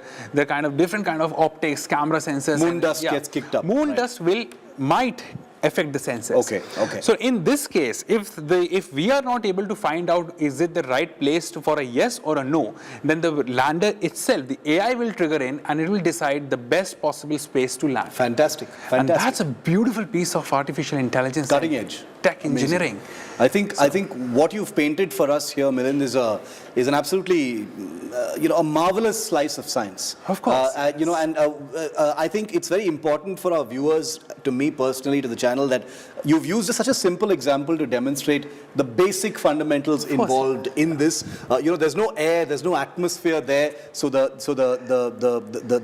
differences are there for people to understand. And you also cannot use a propeller system like in helicopters or in drones. Correct. There's no atmosphere. There's no air. You cannot use parachute system. There's no atmosphere. Absolutely. So incredible. Milind Raj, thank you very much for joining me. That was extremely illuminating. We're actually going to be equipped now to understand a whole lot better how these things actually work. A drone and the Vikram lander, you know, one an analog of the other. Similar in many ways, but so vastly different in how complicated one is versus the other. But science remains science. Milind, appreciate it. We'll keep coming back to you. Thank you. As Milind said, This is going to be fail-safe. Whatever happens, there's going to be a landing, and I feel it's going to be a completely successful landing. The science is locked. The spirituality, as you saw from different places around the country, is continuing to pour in, and nothing could be better poised for Team Chandrayaan-3. Now remember, there are very many complex technologies that make up the Vikram lander. There is a 15 minutes of terror that the scientists will have to navigate before that landing actually happens. But there are also some basic physics and basic technologies that go into the landing mechanism of the Vikram lander. And I'm joined here by a person who APJ Abdul Kalam had called the drone man of India. So very happy and privileged to have Milind Raj with us. He's a very well-known, well-regarded scientist and researcher in the field of drones, robotics and things like that. So he's here in his element. As you can see, he's got a lovely little model of the Vikram lander also in his hand. Milind, what do you want to share with us about the landing mechanism? Right, so today is the most interesting day in the history of our country, of course, because today we're going to create an example that the world will going to witness our technological success. Yeah. So this here, I have the Vikram lander. So now most of the people are very curious to understand that what exactly Vikram lander is going to do at 6 o'clock maybe or somewhere near about that time. So now this is a look-alike of a Vikram lander, a very close model to what actual lander it looks like. So now I'm going to tell you like what are the improvements compared to Chandrayaan-2, the Chandrayaan-3 lander, and what exactly this machine is going to do. It's full of complicated technological engineering. So basically, this is the final stage that we are now heading towards. And Vikram lander is powered by solar cells. So there are solar cells which is giving it power. So today, once this is going to make a vertical soft land. Now it is very important to understand what is a vertical. Right now, at this very second, this lander is orbiting in a horizontal form. Right. Like with forward motion. Yes, forward motion. So it's going something like this, in a horizontal line. The toughest thing is to bring it on a vertical axis like this. So it has to turn completely 90 degrees. Right. So right now, all 4 engines. So if you Google search any images of the lander, it looks somehow like this. So there are 4 engines beneath it. Now, right now, all 4 engines are on. So once we're going to bring it from horizontal to vertical, this axis, then only 2 engines will be put to action and rest 2 will be shut down. These 4 engines are going to assure that there is a maximum balance achieved once it's going to vertical land. Right. Because it is the most... So it doesn't topple. Right. And in case if it topples, then the mission might face another challenge. But I'm sure it's not going to happen. So these 4 engines are going to ensure that it lands vertically down on a soft land. Right. Soft land is when it touches the moon surface softly, perhaps at a speed which is lesser than 10 kilometers per hour or something. So just imagine from a speed of 6,000 kilometers per hour all the way to 10 kilometers per hour, so nearly nothing. And that too in a place where there's no atmosphere, so you can't even have big deceleration. It is big de-boosting, de-acceleration. So, and that too you cannot have propellers like in helicopter because there's no atmosphere. Correct. You cannot have a parachute either. So now the rocket engines are going to ensure that it lands soft land and vertically. And once it lands, then what's the next step? Once it touches the moon surface. Oh, the little baby comes out. Yes. So now you can see the ramp will unveil itself. And once the ramp will come out, our super favorite Pragyan rover is going to come out. 6 wheels. 6-wheel robot, 3 each side, and this rover, which we call as Pragyan, is going to do all the exploration, is going to find the elements, minerals, and also the much awaited, like we're going to have some traces of frozen water on the moon surface. He's the guy who's going to be sending back the pictures. Of course, right? he's the guy, he's a friend. Huh? So now another question, what will happen to the lander once the rover is out? Is it of any use, or is just like, something, another important thing? Right. So the answer to this is that Pragyan, the rover, the robot, or we can say, is a device that will collect the data. It will send it to the lander, and now lander will send it to Beams that data back to Earth. to ISRO. Right. So lander, Pragyan, I mean the rover, the lander, and ISRO ground station control, satellites, the things we're going to receive, and all the antennas, huge dish-size antennas. All 3 will be synchronized and communicated with each other. So this is the thing which we are going to experience and witness today at 6:04. Now there's another condition. What if we didn't land successfully today.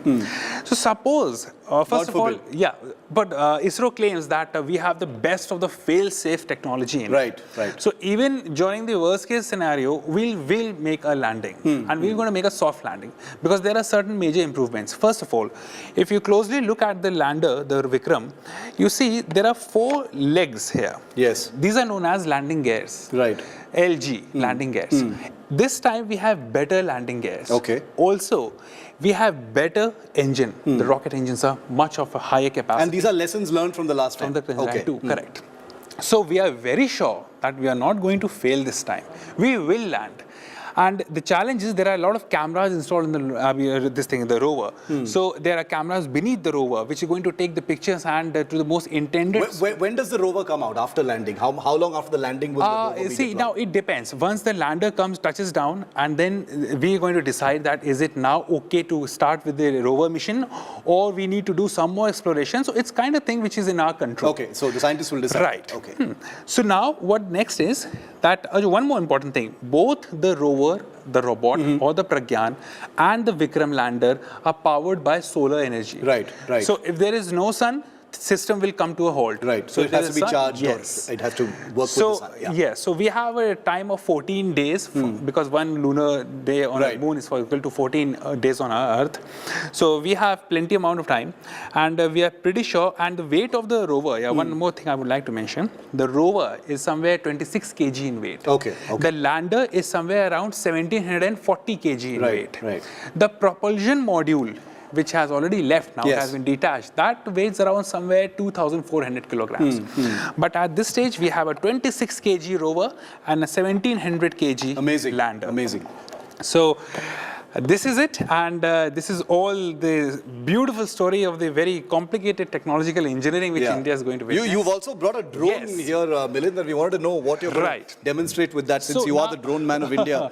Right. I would be amiss not to. Right. So I got a drone here to explain you. Okay. I'll hold that for you if you want. Yes. So now let me come back here. Yeah. I was just mentioning about the 4 engines that the lander have. These 4 engines ensure there's a vertical land. These 4 engines are also going to ensure that from horizontal is going to come to a vertical stage. Correct, right. So now how these 4 engines are going to ensure that the axis is maintained to the best possible stability so that it doesn't topple. Right.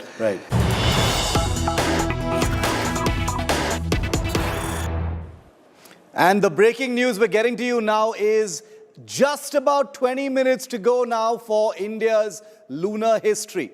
20 minutes to go. Just over 20 minutes to go before the final landing sequence is initiated. 5:20 p.m. It's 4:51, so about 29 minutes to go before that sequence is initiated. Just over 20 minutes to go for that final stretch of the Chandrayaan-3 mission to commence. The deceleration, the turn in position of the Vikram lander, the firing of its engines, and then the soft touchdown on the surface of the moon's south pole that will make India the first country in history to land a spacecraft on the south pole of the moon. Remember, the first spacecraft to land on the moon was back in 1966. There have been several moon missions ever since, but India's will be the first to land on the south pole of the moon.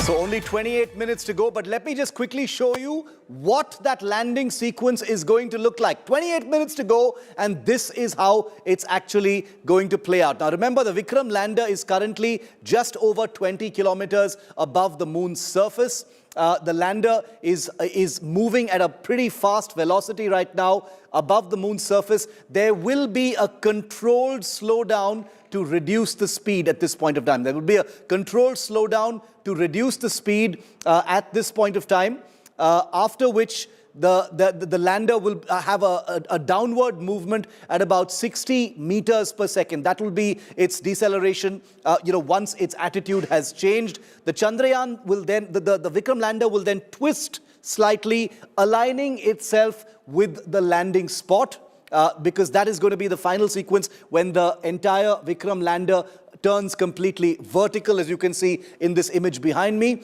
The sensors are fully calibrated. Let's move that text up. calibrated with the moon surface completely checked. Remember, there are sensors and cameras. The lander becomes completely vertical at this point of time. It hovers about 800 to 1300 meters